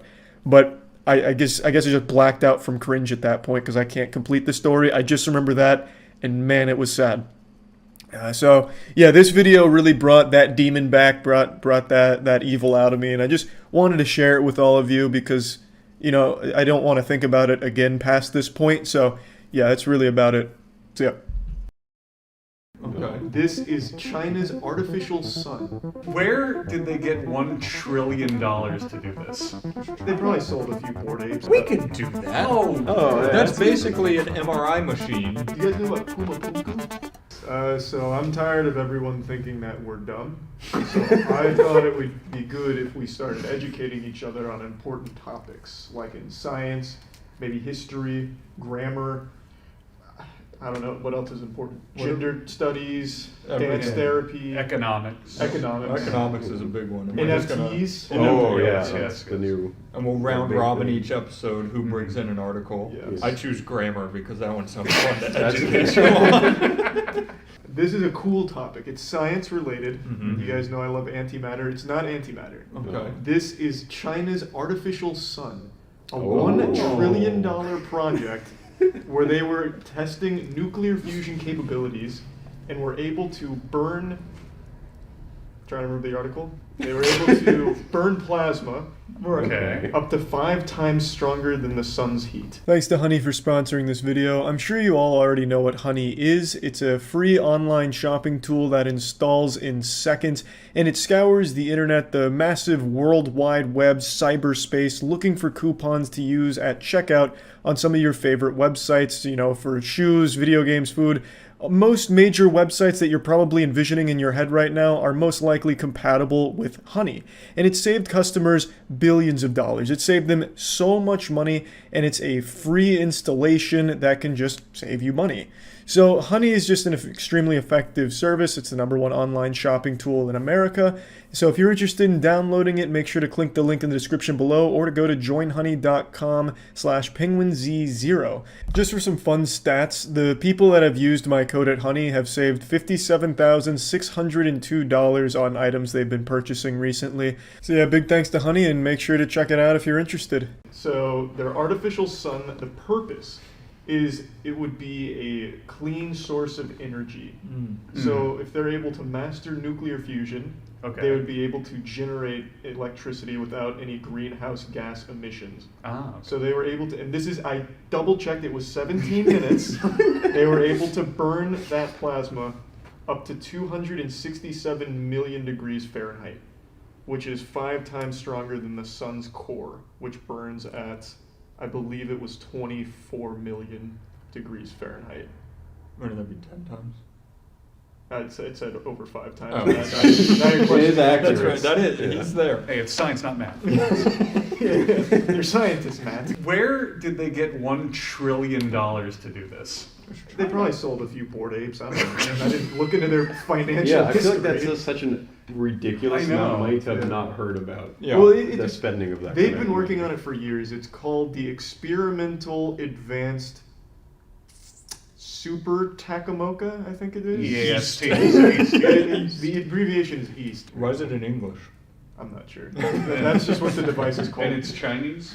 China did it, but France did it first. France has, So why is it called the Takamoka then? I don't know, but France, in 2003, France did something similar where they burned plasma up to like 240 million degrees Fahrenheit, and theirs is called like the extratubular something Tokamaka or some shit. I don't remember. Big Rocket League, or woogity woogity woogity, what's that? Rocket Power fans. Yeah. So we're on the cusp of solving nuclear fusion. That is, and For honestly, 17-minute intervals. yeah. As long as we don't need it for more than that. Explain to me what plasma is, like exactly. State of matter.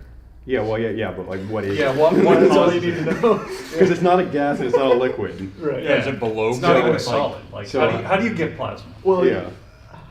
Got it from the store or something. The idea behind it is they want to emulate how stars burn. Because stars, when they emit energy, it's through a process of nuclear fusion. So they've tried to imitate hang on. it. So what is nuclear fusion? You know, like... That's how, I mean, nuclear fusion is how the sun burns, right? It's like the hydrogen particles are colliding, that is fusion, they're fusing together, and any excess energy is what the heat is. I When feel like two atoms fuse together, they release a crazy amount of energy. It's kind of scary. They are building a miniature sun with crazy amount of energy. What if they're using this as like a weapon? Like, what if you launched that at the moon? Would it just like implode on itself, like firing the sun at the moon? Well, it'd have to get there in 17 minutes, otherwise it's just gonna fizzle out. That's true, yeah. Are there like critics of this? Are there like naysayers? I've only seen There are positive protests in the things. street. This is above the normal level where people get upset. Like, you don't have anti-vaxxers looking into nuclear fusion usually. True. But there are people who like protested when the first particle collider was built. They thought it would black hole and thought it would stuff end the like world. that. Yeah. I remember when it came out, everyone was like, I think I was in middle school, and I was in like social studies class or something, and we read an article about it, and everyone was like waiting, like they're about to do it. We're all like sitting there like waiting to see what's gonna happen. We're about to die. Imagine you all did get swallowed in That reminds me of what was the Aztec calendar? Mayan calendar. The Mayan calendar. What Yeah, was 2012. that? Yeah, I remember sitting in the room with my friends on 2012, and I was like, "This is where we stop That was, living." that was the most stressful December of my life. Yeah. I had planned that entire year to lose my virginity before that date because I was like, I don't want to die a virgin, and I know it's coming. I gotta hurry up. Were you successful? Nope. Oh, I didn't make the cut. You guys know about Puma Punku? I think you go ahead and tell us. Wait, is that the sport?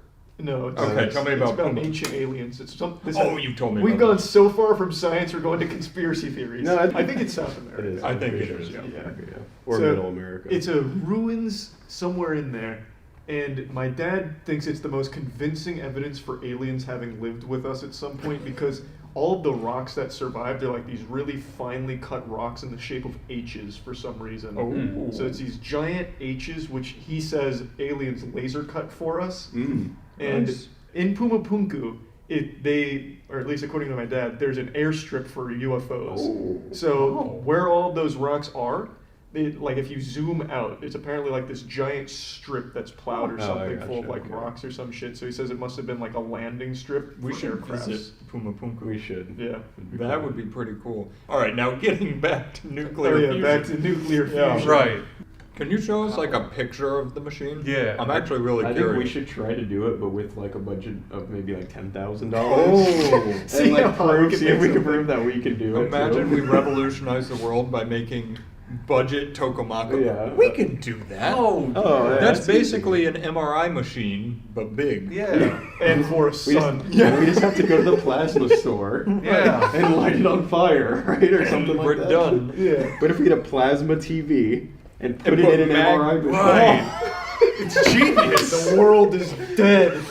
Imagine. It just starts going around and there's just a sun growing Yeah, in the middle of the MRI machine. What if you took the Tokomoko It sounds like we're naming Japanese snacks that we from like. like Japanese Taco Bell items? But how fast do you think you could make an engine move if you had, let's call it a 6-cylinder engine, each with its own little Tokomoko, pulling them? I think we would have reached the limitations of like the machine itself. Yeah, it probably would just It would just blow go. up. It would fall go apart. That's like a true. We flash. need to Yeah. make a much Vaporize bigger. itself. But what if we made the machine out of plasma? Oh. And then put the plasma Can in you it? do that? I still don't know what plasma is. Like, can you do Can that? you show us a picture of plasma? Yeah. Yeah. Caleb, fact check. Were we right on everything? So I don't know if the camera could see him, but we were. Yeah, He gave a big thumbs up. Yeah, of course. He's Yep. tearing up right now. Yep, it was beautiful, honestly. It's the Tokamak. It's Russian originally. So we do the Russians also make a little sun? Yes, so it was originally created in 1958 by the Russians. 1958? Yeah. So Holy fusion's been shit. around. We've understood the concept of fusion for a long time. It's just how to make it last longer and longer and longer. Like 17 minutes. He was completely right. It's a more viable way of getting less greenhouse gas or no greenhouse gases. Hell yeah. Almost. And fusion reactors last a lot longer than fission reactors, which is what we have right now. Yeah. Which is the opposite. That's Yeah. tearing atoms apart. Except it's yes, but the problem is we can't get a fusion reactor to last more than 17 minutes. Why haven't we gone to every workout gym in the world and just attached like turbines to all the equipment? You know how much energy you could generate You from just people going to reminded work me. out? Am I wrong? I sat with a group of friends But why? once, and we ideated on building a gym that was all based around energy creation to power the gym. So you know, like if you're deadlifting heavy and you drop it, every pad is an energy pad that takes So like, the all you have to do is energy spin the to turbine. So power- if you like right. made the machines like spin some kind of turbine, So are you and just picturing gather like the how energy. donkeys pull the ropes Yeah. around the pole? Like Yeah. you're saying our workout is just turning It's turbines. fueling the city. Yeah. I wonder where the diminishing returns really start hitting. Well, like, once can we make our own, we can study it. That's true. Once we get that MRI and plasma TV, Yeah, we're we should golden. be But able to observe. like, do we need to go above 70 million degrees? Do we need to go above 1 million? Check on your fact sheet over there, Professor. The sun's core burns at 24 million degrees Fahrenheit? 27. 27 Very million close. degrees Very, Fahrenheit. very close. How many Celsius? Oh, it's probably Yeah. it's more than 100, I'd Yeah, say. of course. At least. Yeah, of course. I don't think we need to go hotter than the sun, So especially I, not 5 I just ran times some hotter. quick numbers over here, and if we dropped it to 1 million, in theory we could run it for 20 hours. So I feel like we should be focusing on that to see how much energy we can get from 1 million degrees. I feel like maybe we should work on using it first. Right. And then work on getting it hotter. Right. Yeah. So if we find out 1 million can power a whole city for a year in those 20 hours, that's good. That's pretty That's Then, pretty good, yeah. then we can start going Then we only hotter. need like a lot of suns. We got to store the power. Yeah. My recommendation is those potato batteries they make in middle Oh, school. yeah. Oh, yeah. We have so Okay. many potatoes. That's in the true, world. yeah. That's true. If we just hook them up to each Well, house. Matt, you bring up a really good point. Why don't power plants just use potatoes and Instead of batteries? coal. True. Instead of coal. Yeah. That's Right. probably far less like greenhouse gassing. That's true. I think it's the Irish wouldn't be happy. I think we're probably running out of potatoes. What if we took all the balloons and the excess helium Oh, and attached it to the end of the turbine? That's codename And Kids always Next Door lifting shit. them up, so they're always moving. That's But fucking how, genius. if they're all pointing, like if this is your wind turbine and you've got, let's say there's 5 spokes Wait, on no, your no, no. turbine, No, they're all it's- lifting up, it won't move. No, Yeah, because it'll be pulling it like in one direction. No, so it's always, genius. It's like- genius. You have the helium balloons at the top and uninflated balloons at the bottom, and then using the energy from the excess helium, you fill the bottom balloons while you pull it out of the top balloon, so it's Yeah. constantly So you- spinning, you- generating so energy. there's a Because the helium will always go to the top. You Yeah, have a connected the helium's right. always going to go up. Perfect amount of helium that it dissipates by the time it gets Yeah. to the top. Oh, yeah. And then you use that excess helium to fill the Yeah. balloons at the bottom, and it goes forever. This is science. That's Yeah. perpetual Do you think motion. this is what they do like at NASA? They're like, boys and girls, we gotta get to Mars. Guys, I think we should build that. Have you been to the grocery store and they have the helium balloons in the Yes. corner? We just take a lot of those and just Yeah. like Oh, yeah, we just siphon it Yeah, away. they can I have figure a out how to helium get tank the in Yeah. your garage. Yeah, I bought that 2 years ago for That's you. going to be worth $1 million in a Yeah, couple years. it's like an NFT. We're sitting on it. This is so fucking simple. Put a giant balloon on top of the Tuckmuck. So as it spits out the helium, we can It fills transport the it across the That's country, true, giving yeah. energy That's to everyone. also like some Pixar shit of how to Yeah, we're steal thinking the power about- plant. We hook up a balloon, the helium comes out, and we float it to where we want it. You've seen Up. Yes. We just turn that into the Tuckmuck and Yeah. fly it around This with is a like dog and an old man. Up meets Despicable Me. We're getting somewhere We're now. going Yeah. to steal I the think we're- Tuckmuck. I think we've come up with how to create endless energy. Yeah. We really have. Yeah. Maybe we could get a seat at the UN. I think so. Helium boys. Probably by the 3rd or 4th time we go over the science here, they'll be like, yeah, we need Yeah. these guys on the They'll council. be like, we said they were stupid the first time, but there's There's something. their helium turbine. Yeah, that helium potato turbine really taken off. Look, I used to think that they were dumb, but every time I look out my window and see that Tuckmuck flying through the sky, Godspeed. Oh, just imagine a little cannon up in the air, kind of like how we just launched, not the Hubble, what did The other one. David Oh, yeah, the Dave and Buster's one. yeah, right? Dave and Buster's. Wait, pocket that. I'm coming back to Dave and Buster's.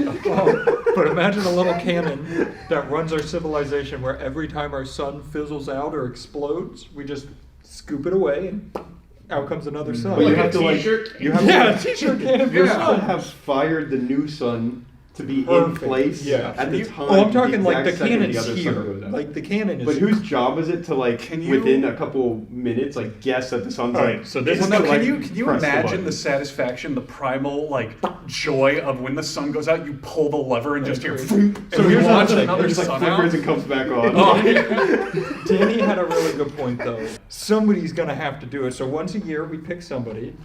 You guys can tell me how we pick, but they get shot up into space and they have to fire the cannon. It's the person who creates the most energy at our gym. Oh my God! Gets Well, to be the- whoa. No, it's a All right, it's the a, least it's like amount a of energy. sacrifice. It's an honorable. Yeah, but no one position. wants to be All sacrificed. right, so why don't we do the least at our gym? Yeah, Because now they have to go create the most. Like Yeah, it's yeah. symbolism. Yeah. You sucked. Go save the. But what if they get really mad? I was gonna say, don't you want someone who like wants to do it? Yeah, because if they Yeah. don't pull that lever, there's no sun. That's true. What We if need someone like trustworthy. it's like one of the winners of like a Mr. Beast video? Oh, like that's wow. the you win You get the to put the ability to sun change back. the sun. So I think you guys are on a roll. One of the biggest problems is containing the fusion reactor. Yes. It gets super Yeah, hot. yeah, as we yeah, discussed. Didn't they used to do in the olden days? Not, I'm talking like real old. Like they did ceramic batteries. Wasn't that a thing? What if we build a Right. big pizza oven around it? Right, like a kiln. brick. yeah, and then we could sell the pizza and make fat Yeah. stacks of cash.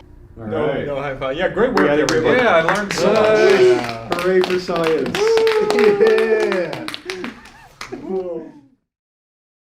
I'm sure you've already heard the tragic news. You might still be in tears about it, and I'm not really here just to reopen the wound and pour salt in it, but I think it's important we talk about what's going on. Last night, Pokimane was banned from Twitch. She was banned for watching Avatar: The Last Airbender on stream, but she took it like a champ. She was making a joke about it, saying the Fire Nation attacked, but they're releasing her in 48 hours, so she got a 48-hour suspension for it. This DMCA was handed down by Viacom, the fucking boogeyman of the internet. You do not want to mess with Viacom. If you even think you accidentally saw a clip of something Viacom owns, make sure that you scrub everything. Call your fucking lawyers immediately, and make sure when you go to bed, you're sleeping on your back. You don't want to sleep on your stomach in that case, because Viacom will come in while you're asleep and fuck you in your ass. Viacom is ruthless with how it enforces its rules and its copyright. Viacom will go through your goddamn 8th grade report card, check your SAT scores, look for any parking violations you might have had, and they will just look for anything to slap you with and ruin your life over. They are truly relentless.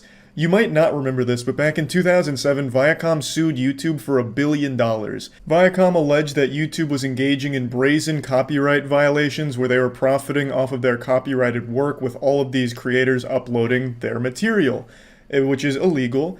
And they sued YouTube. It took 3 years for the first decision, which was in YouTube's favor, but then Viacom came back. Some of it was overturned, but ultimately in 2014, YouTube did come out on top. But while YouTube may have won, creators still lost, because do you know what came as a result of this? The automated copyright system, which is still being abused and broken to this day. This situation's super similar to what's happening on Twitch right now, with creators brazenly engaging in copyright violations where they're knowingly broadcasting copyrighted work in their entirety, and they know full well and openly admit that it is a DMCA problem and they just want to see how far they can push it. And when people bring up that this could have a bigger impact on the site than just their personal streams, they usually are just met with the streamer saying they don't really care. They'll just take the DMCA ban for 2 days and then be back like it's no big deal, which is a pretty selfish and silly take, because there is clearly a history they can look at to see how it negatively impacted the entire platform. I'll get into that a bit deeper in a moment, but just off the top of my head, if I had to quickly spitball a potential apocalypse, like an upcoming doomsday if this problem continues, I feel like Twitch might just revert to how it was back in like 2015, where they outright frown upon reaction content on their platform, where they don't really allow YouTube videos to be played and watched on Twitch. Back then, if I remember correctly, even some big streamers did receive like some warnings or even a ban from watching YouTube content. The meta for watching and reacting to content back then was you'd have the big screen, like the main screen, be RuneScape or League, whatever game, and then a small box in the corner for the YouTube video you were reacting to. That's how people skirted that policy, where they just didn't like them doing that back then. So I feel like if this trend continues of just watching full movie series, full TV shows, full seasons of anime, Twitch might just rip the condom off and say it's not worth it anymore. We're not taking this risk. We obviously can't trust our streamers to watch shit on the platform anymore. They're just blatantly disregarding DMCA laws. We're going to pull the plug on YouTube and reaction content, because as more companies get alerted to this, it could be more of a disaster for Twitch. They might just feel that it's better and safer for them to just not allow it. Again, it was frowned upon back in 2015, early Twitch days. YouTube as a streaming service already doesn't allow its streamers to watch YouTube content on there. Ludwig's been banned fucking 3 times in a row for it. So the precedent's already there, where watching YouTube content on stream, other people's streams, is in a super weird gray area. And by these big streamers constantly poking this bear of like, hey, we don't care about DMCA, look what we're doing, it could be a much bigger problem for not just them, but everyone. Because if Twitch does go this route and get rid of reacting to content, that hurts a lot more than just the top 20 biggest streamers. That's a big blow to like everyone who streams on the platform and does more than just gaming from time to time. Again, not saying that's going to happen, but I could definitely see it as a possibility. And she's not the only one that's just been watching full movies and TV shows on stream. It's become kind of the Twitch meta at this point to just watch entire movies and anime.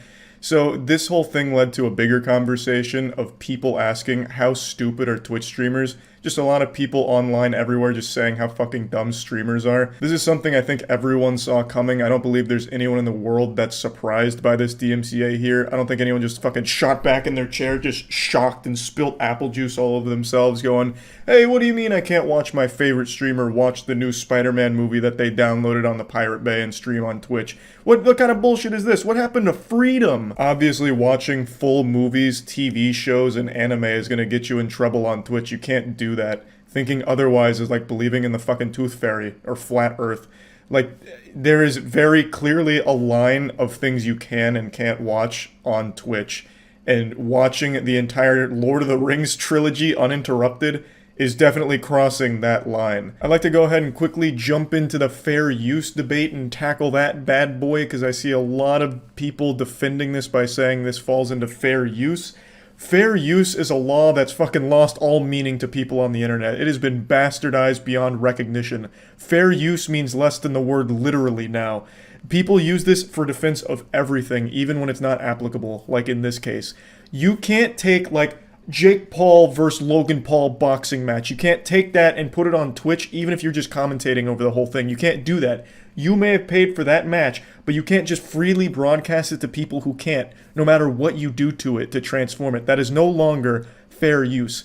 Fair use is applicable when you're taking pieces of copyrighted content for critique, for review, for satire, for parody. You can take pieces of it and showcase it for your points on the topic and transform it, but you can't just take the entire copyrighted work, like the entire Avatar: The Last Airbender show, and freely broadcast it to people that haven't paid for the service to watch it. That's not how that works. That's not protected by fair use. Like right now, the front page of Twitch is kind of looking like the old artifacts section from a couple years ago when that was basically just this cum dumpster for pirated movies and porn. If you guys remember that, Artifact, God rest its soul, used to be this place on Twitch where you just go and watch like the new Avengers movie or watch porn with the chat. It was wild time.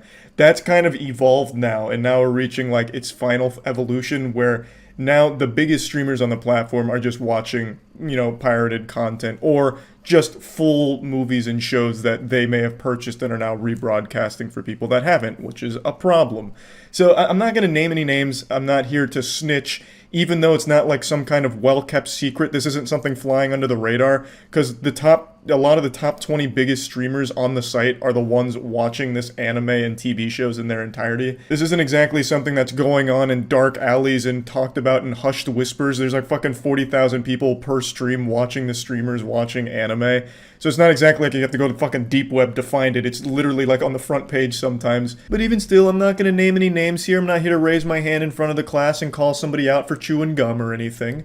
Now, it's no secret that I also watch a lot of YouTube content on my Twitch streams, watch some clips from shows on my streams. In fact, last night I did a YouTube night at twitch.tv/moistcritikal, baby. We got real fucking wild last night. You definitely don't want to miss it again. I'll put a link in the description to the streams. When I'm watching YouTube shit on stream, it's usually really obscure shit that has like less than 1,000 views filmed on a Motorola Razr, or it's content that I'm pausing to talk about in order to make a topic out of or joke with the chat about it. Like, for example, when we watch the scary, haunted, cursed videos, like Nuke's top 5 ghost sightings that'll make your mother spit on you because she's so afraid of these videos. I'll pause it, talk about paranormal garbage, or joke about the video back and forth with the chat, and usually just like to make it a transformative piece where it never really feels like I'm just rebroadcasting someone else's content. I just usually like to stay away from like the big TV shows and shit like that. But now in the past I haven't. You know, like 2 years ago I used to watch a lot of MasterChef, which has become the trend on Twitch right now to watch MasterChef. I was doing that fucking 2 years ago, baby. I was the pioneer, the goddamn founder of MasterChef. I made that goddamn show, damn it.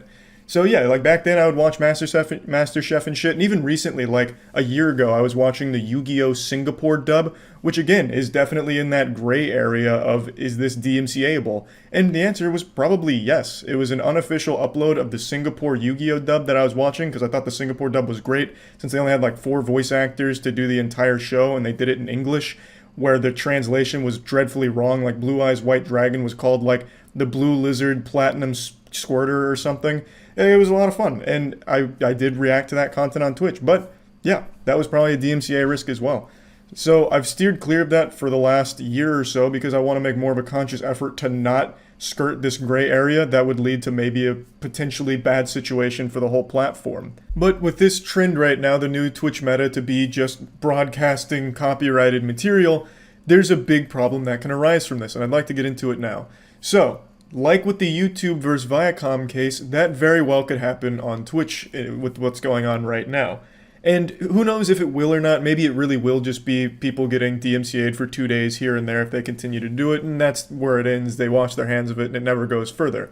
Every streamer was losing their minds about the DMCA because of music, where they'd have like copyrighted music that would play in the background and they get a strike or banned for it from years of content. And people made such a big hoopla about it, like, this is unreal, this is so, we hate the DMCA, we don't ever want to mess with them, we're so afraid of them, so everyone deleted all their clips and scrubbed their VODs. And now fast forward to today where they're openly encouraging DMCA to like enforce rules on the Twitch platform against them. I don't get it. It doesn't make any sense to me at all. It's very similar to the Viacom versus YouTube case, but I also think Twitch is in a worse spot than YouTube was because Twitch can't make the claim YouTube did of they don't know whether or not the content being uploaded is paid for and licensed or if it is illegally uploaded. Twitch knows all of it that's on Twitch right now is illegal broadcasting of copyrighted material. And they can't pretend they don't know what's going on because it's the biggest streamers on the platform that's doing it. And even in some of the streams, Twitch staff will literally subscribe and engage in a conversation about the anime. I've seen that in a couple streams now, it's fun and goofy, but it's also illegal. So Twitch can't make the same claims YouTube did back in 2007. They know all of it is not licensed because the streamers are very forthcoming with their honesty that we know this is DMCA, but we don't care. They are openly saying we're just pushing it to see how far this meta can go. It's obviously a very dangerous game to be playing. While I don't think Twitch will ever see an automated copyright system like YouTube implemented, it will probably see something equally as strict. If I had to guess, if this does continue, I would imagine Twitch at some point will just outright ban the watching and reacting of other people's content on their platform. I think that's the most likely result if this problem continues or even escalates, and as more companies get alerted to it, I feel like that's really the only thing Twitch would do. That'd be their only course of action. Because right now, the way it stands, Twitch just says, we don't take responsibility for what they're broadcasting. If you have a problem with it, you will manually go and take it down. And that's worked so far, but that's because most streamers have understood not to just play movies and TV shows. Up until like 2 weeks ago, that's just been the understanding streamers have had with Twitch. Like, hey, we know that you're giving us a lot of leeway with what we're allowed to watch on Twitch, so we'll return the favor by being smart about what we're actually watching on stream. And then fucking the dam broke, the floodgates have opened, now everything's being streamed on Twitch by big streamers, partnered streamers. And that's a bad look for the platform. So if their hand is forced, I feel like the direction they'd go is they just ban watching YouTube altogether. Like, for instance, during one of those YouTuber boxing events, it got rehosted on Twitch, and that was kind of a nightmare for them. But they managed to get themselves out of that one, again, by saying, like, hey, we can't control everything here. And back then, the channels that were rehosting that material, which was illegal, those were small channels that were literally throwaway bot accounts, not your big partnered streamers. Now, if your big partnered streamers are doing this, now it's a lot more serious that Twitch has to be like, hey, we're going to probably need to do something or else we might face bigger consequences. Again, might not happen. I'm just saying it could. Either way, it's pretty obvious that this is a pretty bad idea overall and something that I wanted to talk about because it would affect me. I'm on Twitch every day. I stream every day. I do YouTube nights like once or twice a week. And they're a lot of fun. I like to watch a lot of weird and wacky content. And if something does come from this that impacts that, I'd be upset. So yeah, just wanted to bring all this up. That's about it. So yeah. This is a video I've debated making for the last week or so. For the first time in the 15 years I've been on YouTube, it's a video that I've actually been afraid to make because it's a dangerous topic. It's touchy. It's anime. And anime fans can get wild. They always say war is hell, but I think war is child's play compared to an argument with a weeb. I also recently learned about antimatter, and it's the only thing in the universe that releases 100% of its energy in like this devastating explosion. And that's also wrong because weebs do that too when they find out that you don't like their favorite waifu. The point I'm making is things can get very ugly when you criticize or talk about anime negatively. Expect an unholy, diabolical meltdown on Twitter attacking you for weeks for it. I still, to this day, have not heard the end of how wrong I am for not liking JoJo's Part 3 and 4 as much as I liked Parts 1 and 2. And I mentioned that a single time in a video over a year ago. So let that shit sink in. For what it's worth, I just finished Part 5. That shit slapped. Part 5 was great. So let's get to what I want to talk about today. The main thing that I just dislike about anime. I'm sure all of you know by now, but I watch a lot of anime. You could probably guess that just by taking a single glance at me. If I walked by you in public, you would probably assume that I watched anime just by the way I look. I stared too long into the abyss of anime, and it stared back into me. I even bought a body pillow at one point, so, God bless. But the thing is, no matter how much anime I watch, there is one thing that always makes me uncomfortable with how common it is in the medium. And you probably already know what I'm going to bring up. It's anime's fixation on making all of the characters kids or very kid-like, for no reason. Now, I'm not specifically talking about lollies. I'm sure you know what lollies are. If you don't, all power to you. Your innocence is intact. But I'll go ahead and ruin Christmas for you. Lollies are an anime where they have a character that looks like a child, but is actually a 4,000-year-old dragon cum vampire who's highly sexualized but looks like a child. They're called lollies. They're not actually children because in the show they're supposed to be much older, but they look like kids, and it's pretty weird. That shit's always going to be weird to me, but it's not even exactly what I'm focusing on here. I'm talking about in the shows where they just actually outright make them children. For example, Tokyo Revengers. It's a show I really like. It's a show I moist metered recently. The first season wrapped up. I gave it like a 90%. I thought the show was fantastic. But in the show, all of the characters are middle schoolers. And it does nothing for the plot because they're middle schoolers, but you never see their parents. Their schools don't have any effect on the plot at all. Sometimes they'll be in school, but they immediately leave, so it's not like integral to the plot at all.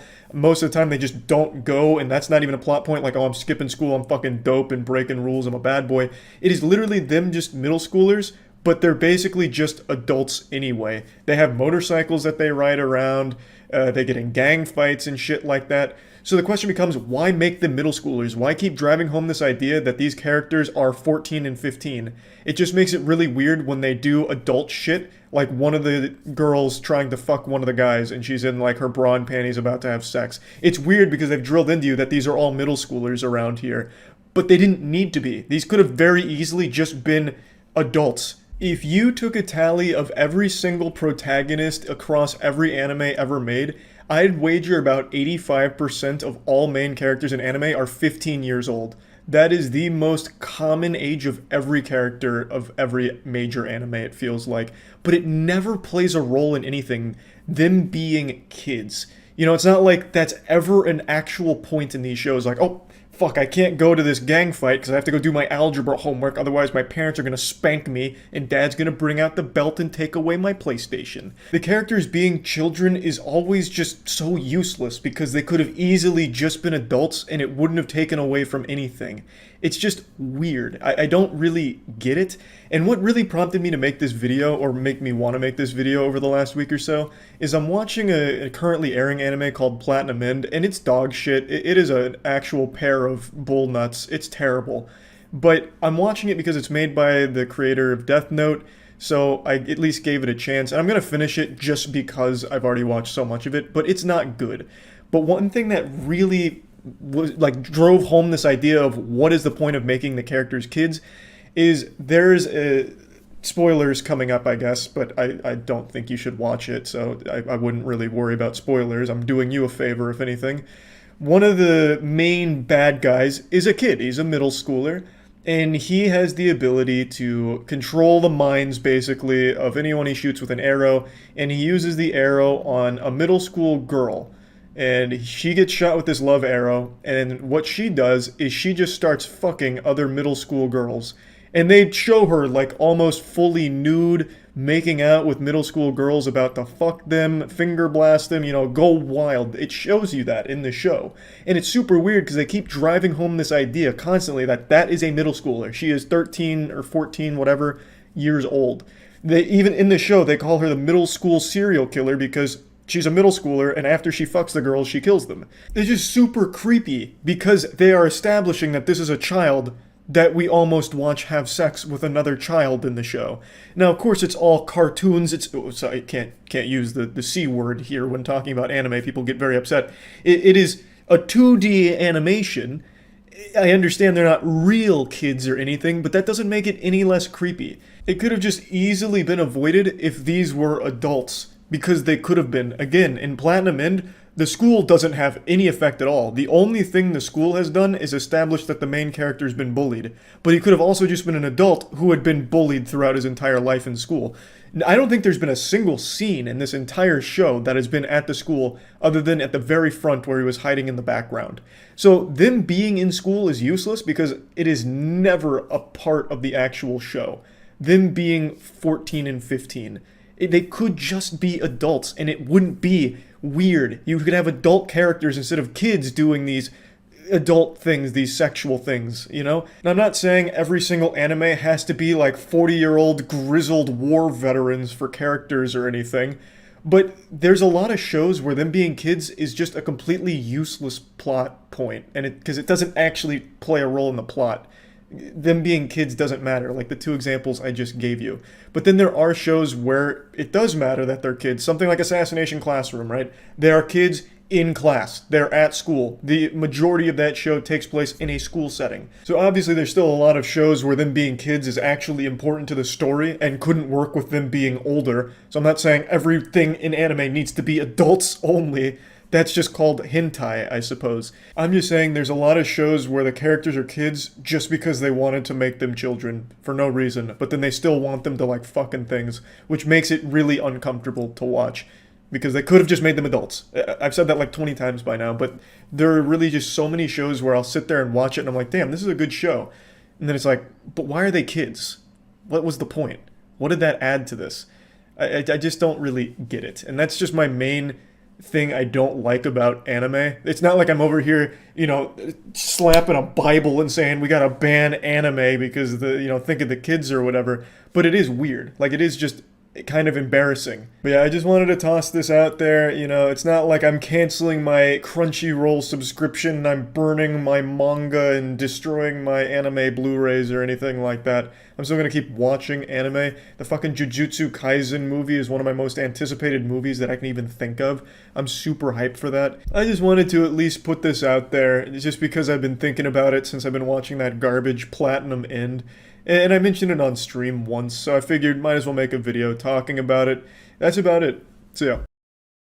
When you think of the most important inventions in the world, you probably think of the standard stuff like the wheel, trains, electricity, airplanes, antibiotics, peanut butter and jelly sandwich. But one thing that a lot of people don't realize is we recently just lived through one of the most important inventions in all of human history. I'd argue, in fact, the most important. And that is the creation of Roblox. It is one of the most popular and most profitable things on the planet right now. If you went outside with a shovel and you dug down and happened to have found an unlimited supply of gold, diamonds, and oil, you would still probably not be able to beat the profit that Roblox is making. It is crazy what that's generating. Now, a month ago, I was talking about an ongoing story, a wild and wacky adventure, where Roblox is currently suing a YouTuber for $1.6 million, or 130 million Robux. I'll quickly bring you all up to speed. I'll sit you by the campfire and tell you this scary story. Basically, there's a controversial Roblox YouTuber who's covered a lot of like corruption in the Roblox community, as well as just like general like trolling on Roblox. His name is Penguinz0, and in the lawsuit they allege some horrible things about this guy. Now, full disclosure, as I said in the initial video, I don't know shit about Penguinz0 or any of the stuff that's mentioned in the lawsuit, whether or not any of it's accurate. I was just going by what was listed there and talking about it. It's some terrible shit. And they're taking his greasy ass to court for $1.6 million at least. There's a lot of room there, a lot of wiggle room for even more money, such as covering attorney fees, as well as other miscellaneous things they could ask for if they decide to. But it's like a $1.6 million bare minimum that'd be coming right out of his fucking butthole. So they allege some absolutely horrifying stuff like terrorism. They accuse him of terrorism, by saying he had gone on Twitter and threatened that the Roblox meeting was going to get shot up, or encouraged his viewers to go shoot up or threaten the Roblox meeting. They also said that he tried uploading sexually explicit games onto Roblox, which is a platform mainly used by kids, so just a lot of really fucked up things. They damn near accused him of, like, flooding their toilets in their headquarters. They made this guy sound like the actual Roblox boogeyman, who was at all times sabotaging Roblox from the inside. Like, he was omniscient, he was everywhere. Every problem Roblox ever had was tied to Penguinz0.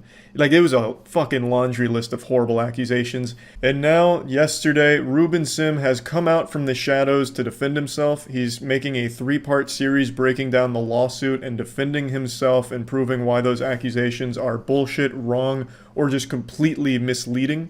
And part 1's the only one posted so far, but I actually thought he did a really good job of illustrating both a major problem with Roblox right now, as well as things that didn't make sense on the points that he talked about in the video from the lawsuit.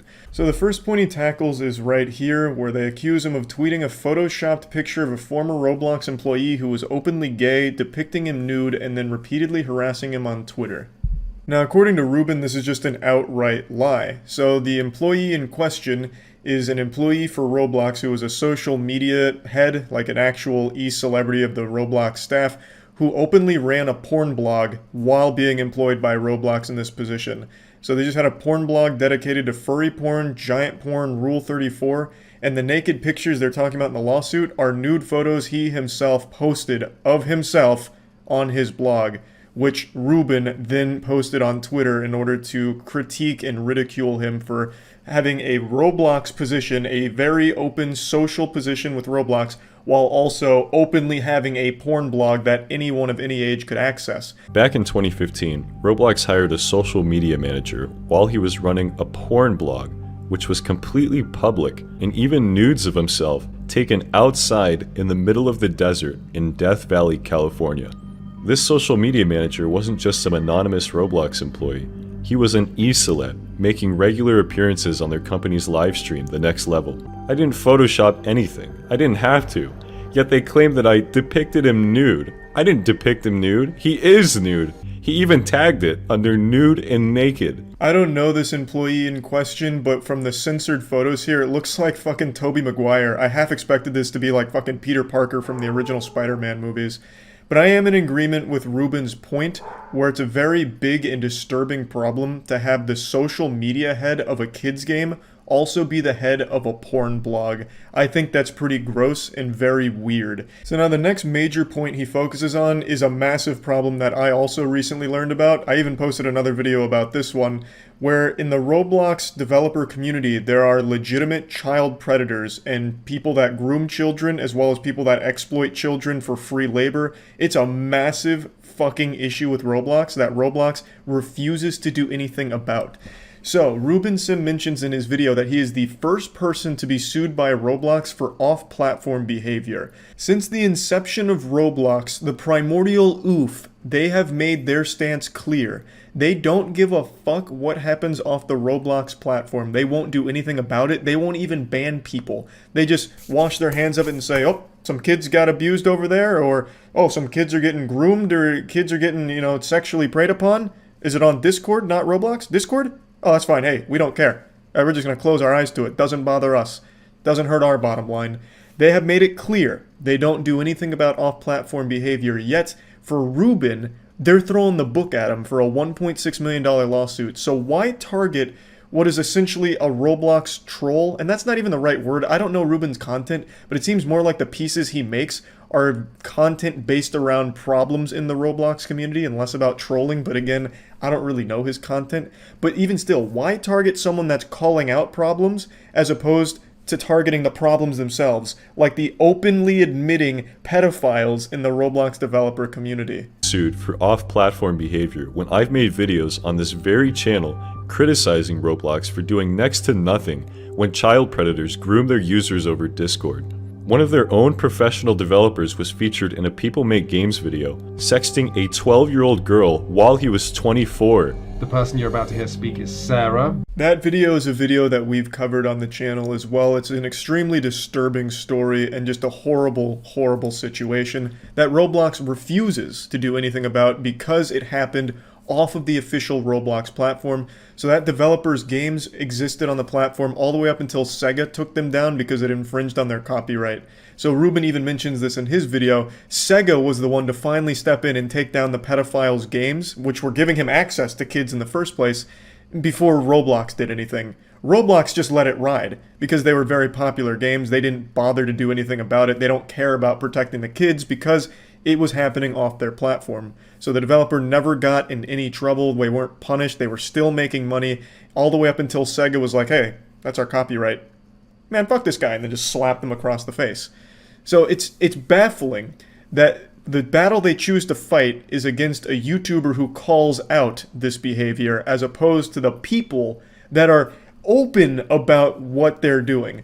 The person, and I'm not going to play too much of Ruben's video here, but he shows more clips from this person in particular where they openly say like, yeah, I'd probably go to jail for some of the things I've been doing on here and shit like that, openly stating that they don't care about the age and knowingly are breaking the law.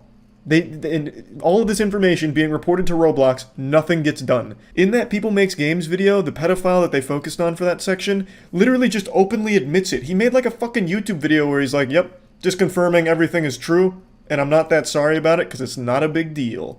And all of that gets reported to Roblox, and he's like, oh, hey, that's YouTube.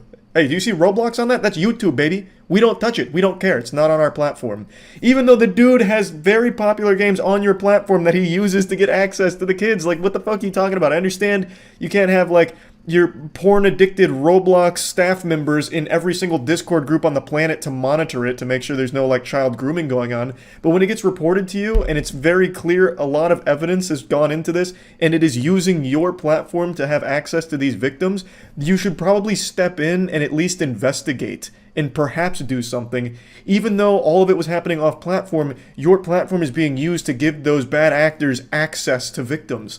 Like, it blows my fucking mind how they can just be so complacent to be like, yep, hey, off platform, we don't care, baby, suck our nuts. So I think it was a very good point Ruben was making by saying that it's very weird that all of a sudden now Roblox cares about off-platform behavior when in the past they haven't cared at all and turned a blind eye to actual child abuse and legitimate, horrifying criminal activities going on their platform. But now they've gone after Ruben. This is only part 1 of 3 parts. I don't know if any of the other accusations are true. I guess we'll have to wait for parts 2 and 3 to see Ruben's side of it. But just from this first part, it highlights a very clear issue with Roblox. And I think he did a great job of breaking down at least one of the claims and improving his side and how it's misleading in the way it's presented with the whole nude photo of a staff member thing. So yeah, I just wanted to talk about this because this story is really getting pretty crazy. This is like some actual wild and goofy shit going on here, and I'm super curious to see how it progresses. I think even if Ruben0 is able to definitively, without question, prove every single piece of this lawsuit is bullshit, he is still going to lose so much money trying to fight it in court, and it's going to be a long and tedious process, and that's just gotta be the fucking worst. That's gotta suck so much ass. Even, like, knowing that you are innocent, but then because this company has so much money to just throw at lawsuits, they can just keep you busy and bleeding money in the meantime. It's fucking crazy. So we'll have to see the rest of this to see truly if the other claims are bullshit. But yeah, anyway, that's about it. See ya. Nothing makes people hate you faster than NFT shilling. If you wanted a speedrun getting cancelled on Twitter, just tweet about your upcoming NFT drop. The Twitter mob will fucking blast you. I swear to God, if a video surfaced of you slapping and spitting on your grandmother and then a video of you promoting NFTs dropped on the same day, people would be more upset about the NFT promotion. Now, I fucking hate NFTs. I've made multiple videos shitting all over them. I think they're the goofiest thing in the world. But today I saw something that made me reconsider my position. An NFT is so great that I was honestly considering getting on OpenSea and getting a few of these bad boys. I'm talking about the Richards. That's right, our prayers have been answered. Richard Karn of Home Improvement fame, if you can even call it fame anymore since Home Improvement was like 70 years ago, is finally releasing NFTs. My golly, we're in the golden age now. Some precious, priceless Richards will be dropping pretty soon. Now, I'm sure I'm not the only one foaming at the mouth, hungry to get their hands on some Al Borland NFTs. I'll be like a goddamn goblin, just hoarding all of my Richards together, making sure that they're safe and protected. But let me just break down this whole thing for you. This is the latest in shameless, low-effort celebrity NFTs. Over the last year or so, there's been a lot of celebrities that have been trying to capitalize off the rich idiots in the space. NFTs are non-fungible tokens. You've probably seen the big ones like Bored Ape, Yacht Club, and CryptoPunks. It's usually just really dog shit art, often stolen art that's peddled on OpenSea or any other NFT exchange, and people spend way too much money on it, hoping that they can make more money on it in the near future. And it's just been this hype train with no brakes, so these celebrities are hopping aboard the bandwagon and doing a terrible job at it. Recently, Stan Lee actually came back from the dead in order to promote an NFT, but instead all that happened is Stan Lee came back to the realm of the living just to get fucking ratioed on Twitter. They're parading Stan Lee's corpse around and using it like a fleshlight to fuck it with NFTs. Like, this is pretty much the perfect example for the NFT space right now. Vicious, greedy, disgusting, and just downright fucking silly. Obviously, it's beyond disrespectful to bring Stan Lee's legacy into all of this. I made a whole video talking about it, and there's a good reason why everyone was so upset, because it is just disrespectful. It's super, super dumb. But this is just one of many shameless NFT promotions, like the Richard Karn one that we're talking about today. But the difference here is Richard Karn's kind of just more of like a harmless, goofy one. I don't know how many diehard Al Borland fans are out there that are collecting Richard Karn memorabilia, like hanging over their fireplaces, you know, a shitted-in pair of Richard Karn's pants that he wore on the set of Home Improvement in Season 2.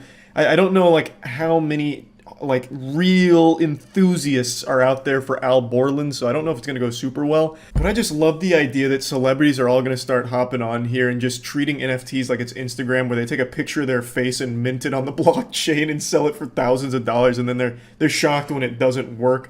But anyway, let's take a look at the upcoming Richards. So going onto their site, you can see there's some bangers in store here. So you're definitely going to want to mark your calendar for this drop. Don't want to miss this. You got some I Don't Think So Tims, Tag Team, and Golfing Buddies.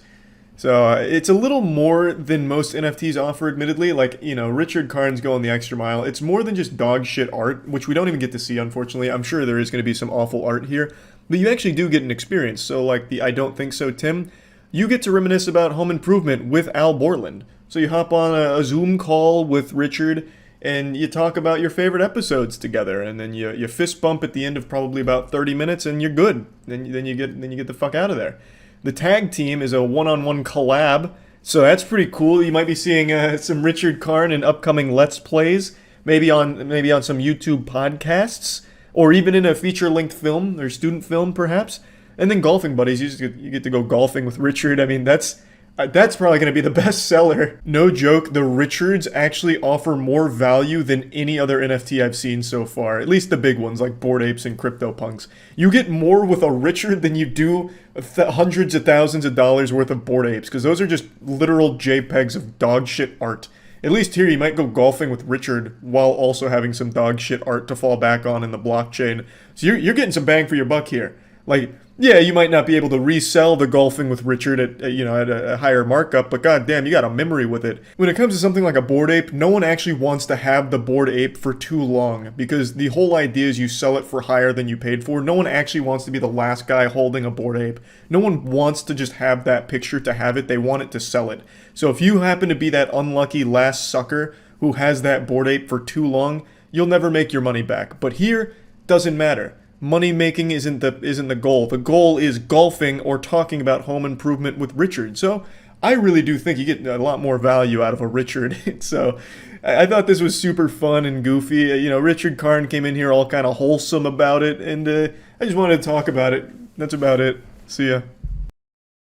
Yeah, the title's not clickbait. The legend Dale of Detroit Urban Survival Training, the most dangerous man on Earth, Detroit's Batman, the only guy that could disarm God himself, visited our warehouse to teach us the techniques in person. I've made a lot of videos joking about his content and criticizing the techniques. Most recently, we even tried them ourselves to see if they worked.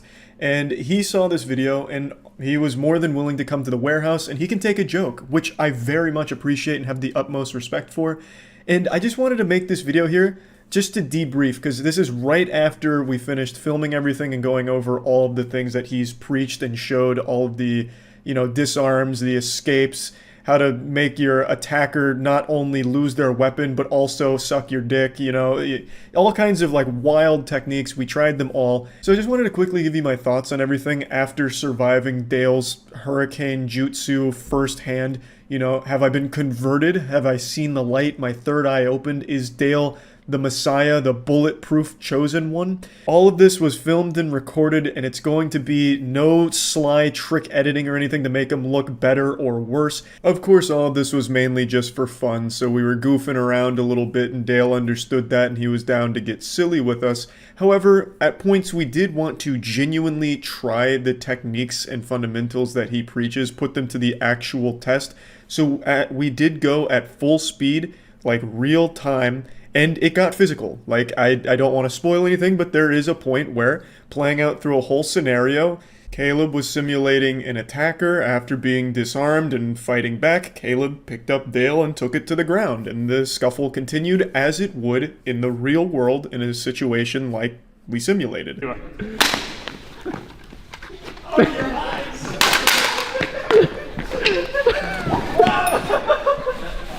This is adorable. He's going full wrestle. Because, like I said, we wanted to see, does it actually work in any capacity? It was myself, Caleb, and Rex Gunderson. Caleb and I have no professional training whatsoever. Rex Gunderson, however, he's a real wild card. For his line of work, he is professionally trained in both defense, firearms, attacking, disarming, pretty much the whole shebang. I'm not trying to, like, you know, give everything about him away or any of his personal details. I'm not going to fucking show you his report card or anything. But for his actual profession, he undergoes intense training and is a professionally trained and licensed individual in all of these fields. And I wanted him to be there to test it and see what he thought of everything. I wanted to make sure everything was covered to get it as thorough as possible. So that video is going to be posted 5 hours from now, 7 p.m. EST. But I wanted to make this before that goes up, just to give you my thoughts on everything immediately after it. So first of all, Dale himself is an extremely positive and wholesome guy. He was like extremely fun to be around and a genuinely just nice person. Initially, I was under the impression that he was just selling bullshit, that he didn't actually believe in it, but I get the impression, as did all of us, that he truly believes in the things that he teaches and is extremely passionate about it as well. He lives and breathes the program and truly believes that through these techniques and his guide, that it is helping people in his community. And I think that was refreshing to see. It's not like an NFT crypto bro scam who knows that their JPEG of a monkey wearing a hat is worthless, but still tries to pretend that it's not in order to make money off of it. This is a guy who really believes through his background that the things he is teaching in his program, as well as the people that go out from his facility to monitor the streets, is doing a good service to the community. I think there's something to be said for that. I think there's genuine merit in these dust operatives, and just even saying that sounds like some shit out of an anime, but these dust operatives patrolling neighborhoods in order to help deter criminals. I think there is an actual argument to be made that that is an extremely helpful service. You know, of course they're not John Wick. They're not going to be able to hop out of the fucking Hummers and defuse every situation and kung fu someone to death in order to save the community. But just having them patrolling and just being on alert for those neighborhoods, I imagine, is a great breath of fresh air for the residents, as well as a probably pretty effective deterrent, because the more activity in an area, the less likely someone is to just fucking pull out a gun and rob someone in broad daylight, right? So I do think that there is a genuine argument to be made there for that being a very helpful service. And now to go more specific on the actual training fundamentals themselves. Every video I've made talking about Detroit urban survival training, I have always said that this self-defense advice will get you killed. And after experiencing it firsthand, I still do believe that for the average ordinary person, trying these techniques in the wrong situation is going to get you executed and sent straight to fucking Valhalla, banished to the Shadow Realm. However, Dale himself was extremely impressive. This man is like an actual dangerous weapon, and I really enjoyed spending the day with him. And in the scenarios we played out, granted they were very controlled in specific circumstances, the things that he demonstrated were a lot more effective than I thought they'd be.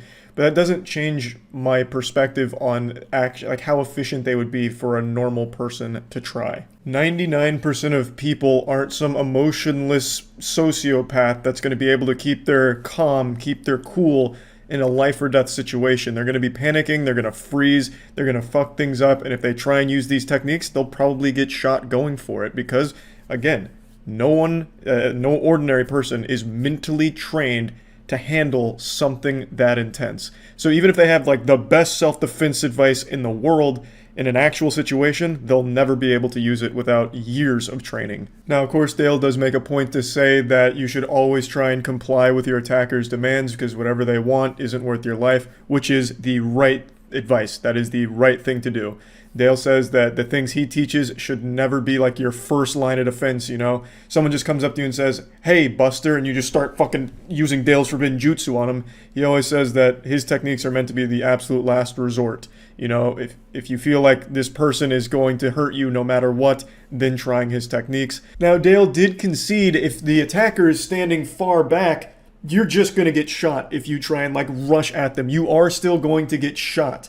But no matter what, from that distance, there's not a lot you can do besides just comply or try and like run away laterally. He's not trying to like make it seem like you're Mr. Fantastic who could stretch over there and grab the barrel. He himself will say when your attacker with a firearm is far away or like out of arm's reach, there's not much more you can do besides, you know, maybe lunge at them and take one bullet before trying to wrestle the gun away, or testing your luck running away in like a lateral pattern to make it a harder shot for them. He also mentioned something I talked about where most people aren't going to have the gun straight out at you. So like the people that have the gun, like for example, the example he gave is like when someone's just robbing you and trying to make it a secret because not many people want to advertise like, "Hey, I'm robbing this guy, look at my gun, I've got him at gunpoint." Most people are going to have the gun very close to their chest, very close to them, maybe even like in like a pocket. So when they get like right up on you like this, again, there's not a whole ton you can do from that position, which he himself tells you. Like, there's not a whole lot you can really do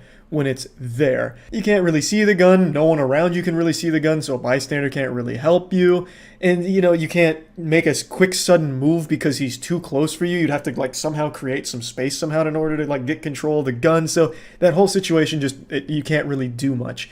And then he also mentioned if someone just wants to shoot you dead, you're kind of fucked, like full-blown Bonnie and Clyde. They're not going to get close enough for you to try and like touch the gun, attack them or anything. They're just going to start shooting at you from like a decent distance away, and you just can't do anything there. Everything Dale teaches all assumes a perfect scenario where the distance is correct, where you can get some hands on them, like they're in your titties but not too close, and they're pretty much fully extending their arm, or at least extending far enough away from their body where you could perhaps make a move to overpower them.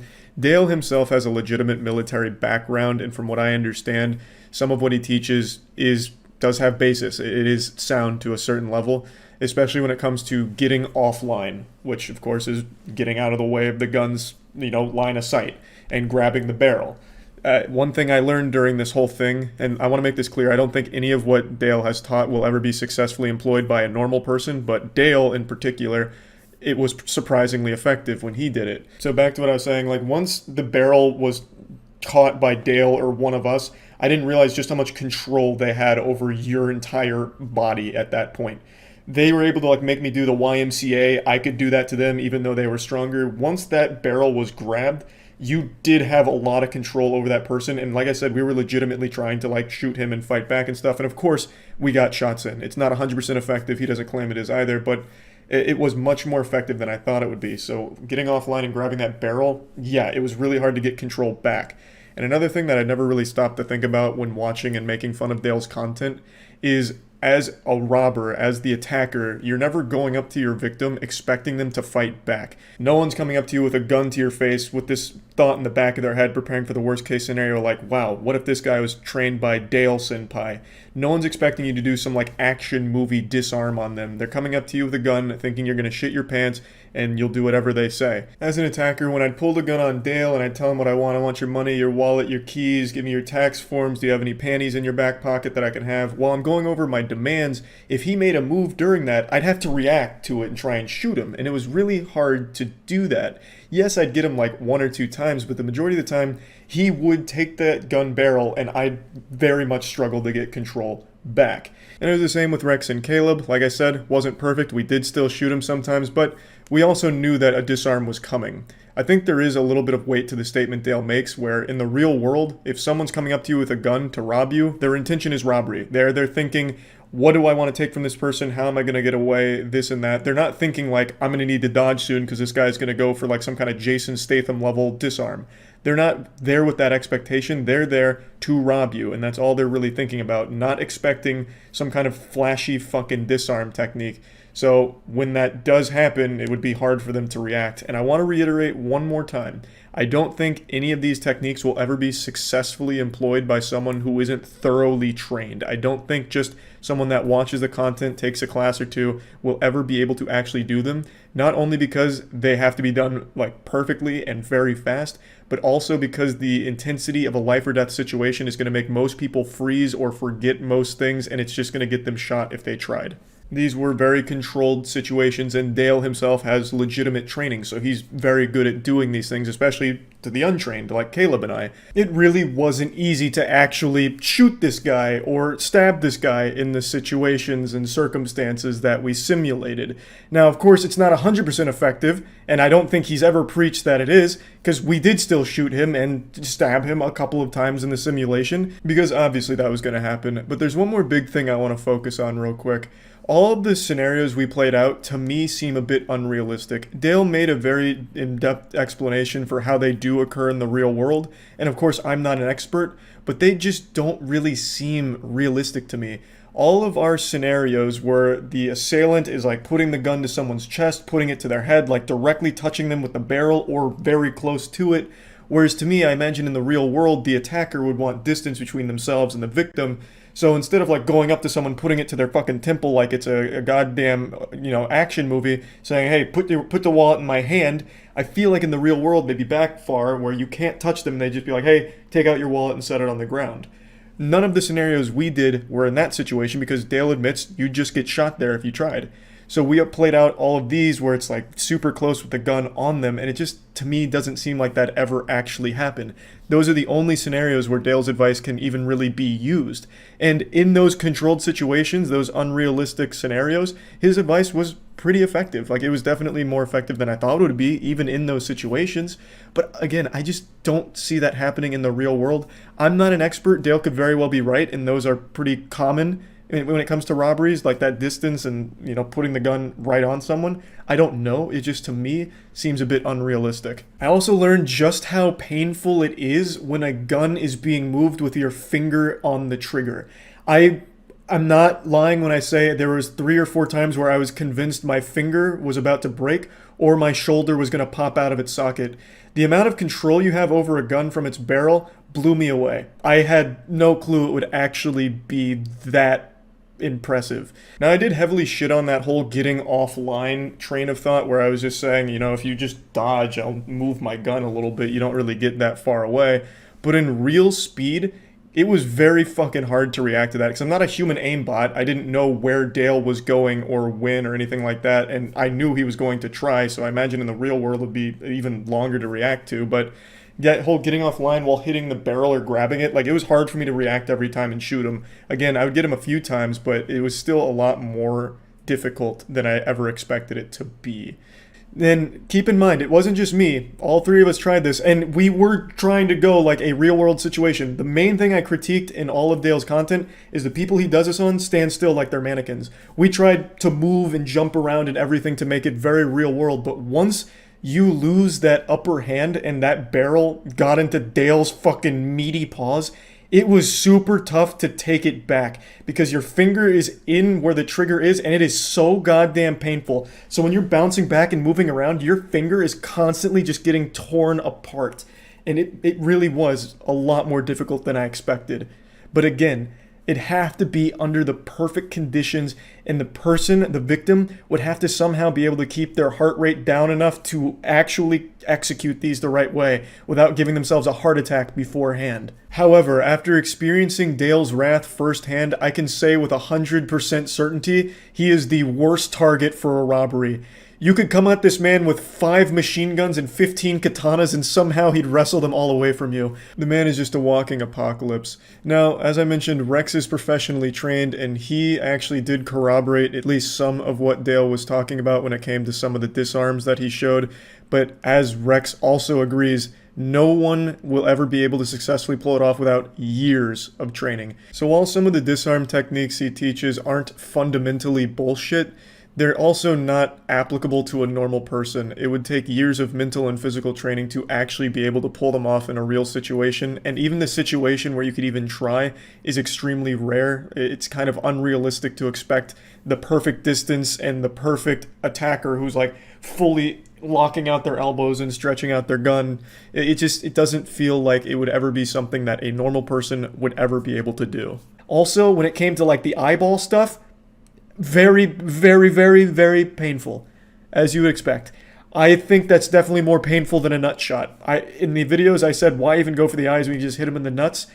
I am a 100% believer in the eyes for sure now is the most effective place to target when it comes to a real world situation where you need to get somebody off you. Going right for their eyes, wow. I couldn't believe how awful that experience was.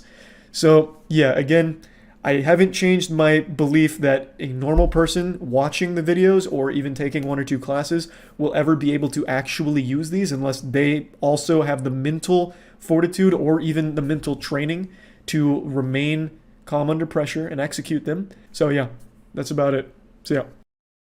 Everyone knows Dr. Phil. I'm sure you've seen his show at some point. He's the man of many memes, the man of my dreams, the man who makes me cream. He's had this show for decades, and it's focused on, you know, some out there people coming on and looking for Dr. Phil's sage wisdom.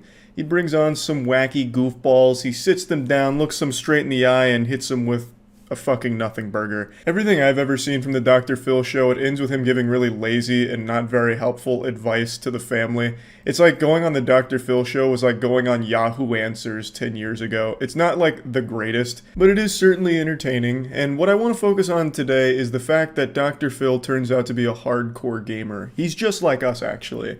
He demonstrated his expertise in the gaming field with a recently posted video on his YouTube channel. He's really like a fucking turbo gamer. Like, this guy goes in. So I want to go ahead and show you this clip here, and we can just go over it. If you're looking for something to do that's fun, relaxing, and good for your brain, I have a perfect way for you to take a much-needed break, and it's right on your phone for free. It's an app game called Solitaire Grand Harvest. I was really expecting it to be Raid Shadow Legends here, but Solitaire Grand Harvest is a close second. Typically, when you picture gaming, you're probably picturing Solitaire Grand Harvest. And now Dr. Phil has ascended. He is now the face of gaming. I like to unwind with the game. The artwork is amazing. All of the challenges and levels are super fun. And I really like all of the super cute animals that play along with you. Yeah, they do have great artwork. Lorinda, what do you enjoy about the game? I've always loved the way Dr. Phil talks. He sounds like Chucky Finster with a really bad cold. The way he just like says a game is so adorable.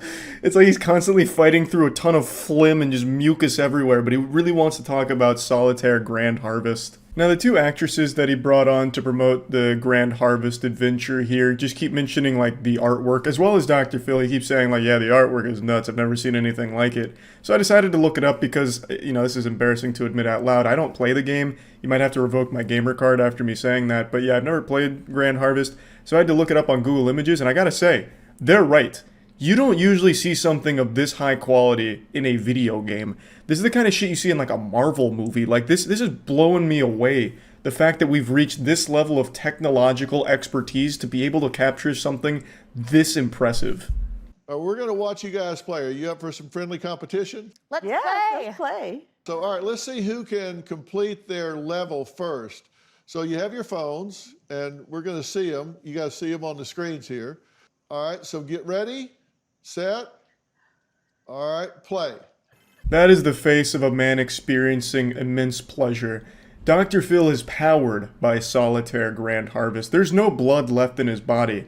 It's just Grand Harvest gems now. That's what fuels him. And now we're all in for a treat. We get the goddamn esports grand championship here. Dr. Phil has just conducted the biggest tournament in Solitaire Harvest history. We get these two athletes squaring off on the bloodiest battleground on mobile devices, and it's about to get nutty. You thought League of Legends was toxic. Wait until you see high-level Solitaire Grand Harvest play. All right, we can see what's going on here. Now, the game is not only enjoyable, but it's challenging, and it can sharpen your brain. You're also getting double the fun playing solitaire and can actually build a farm and harvest it. As you progress in the game, you win different rewards and credits, and this game has different surprises as you progress, so it's challenging and fun. The audience paid for the whole seat, but they only need the edge for this one here, because goddamn, this is an intense clash of the titans here happening on the big screen. Luckily, Dr. Phil's shoutcasting, so that way we can keep up with the action. And my god, it does look fun. I can't believe I've gone this long without playing Solitaire Grand Harvest. And especially if it's got Dr. Phil's stamp of approval, this guy knows quality. This guy's much more reliable than IGN, Kotaku, Polygon. Like, this guy, he knows what he's talking about. So if Dr. Phil says it's challenging, it's fun, and it's going to turn me into a super genius, then god damn it, what am I waiting for? So if you're looking for a mini escape with beautiful artwork and great scenery, you can take a break from your busy day and try growing some cool crops. So how are you doing? I finished, I won. Oh, you did? All right. Dr. Phil caught with his pants down and dick in his hand a little bit there, didn't realize that the game had already ended and we crowned a champion. Katie was victorious here. She went fucking wild. She went full throttle there. That was high octane. Katie entered just the flow state and was just mastering the Grand Harvest adventure. Dr. Phil just couldn't keep up. He was too busy explaining the fun of the game. As Dr. Phil continues to mention, the artwork truly is beautiful. Like, you don't usually see grass and a dirt road that looks like that. You know, this is definitely a milestone. This is an achievement for the human race, being able to make art look that good, especially on a mobile device too. Like, it really is incredible what they've been able to do here. Congratulations to both of you. You know, Robin and I started playing this, and we love the graphics because it's really animated and fun. And both of you are really good at the game, and that makes you both winners. So whether you're currently playing games on your cell phone or not, now's the time to get in on the fun. I was looking at a study the other day, and these games actually do improve your brain function. I have no doubt about that. Solitaire Grand Harvest has been credited with creating some of the finest minds in human history. Albert Einstein, he was a top 10 player in Grand Harvest. You know, like, we've seen the effects of this. We already knew that this was good for your brain. Not only good for your brain, great for your brain. Your brain right now it's level 1. Take it to level 100 with Grand Harvest, obviously. I love that they keep mentioning the graphics, because I also agree. Like, this is a game that has truly innovated. It's a pioneer in the artwork and graphics department. It really makes you feel like a farmer playing solitaire on a dirt road, and you can't find that anywhere else. So I can totally understand why Dr. Phil loves the game so much, and I'm just happy to see that he's a gamer too, just like you and me. And yeah, I really appreciated the 3.5-minute segment here. I have to wonder how much that cost Grand Harvest. Like, that's longer than like a YouTuber ad. Usually it's like a minute 15 tops. I've never seen one go 3.5 minutes. That's like 15% of his whole show. Like, that time, that runtime is a massive chunk of that entire show, because there's also commercial breaks during it. So that was a lot that they paid for there, and I'd be very curious to know what it cost them. Anyway, just wanted to show this. That's about it. See ya.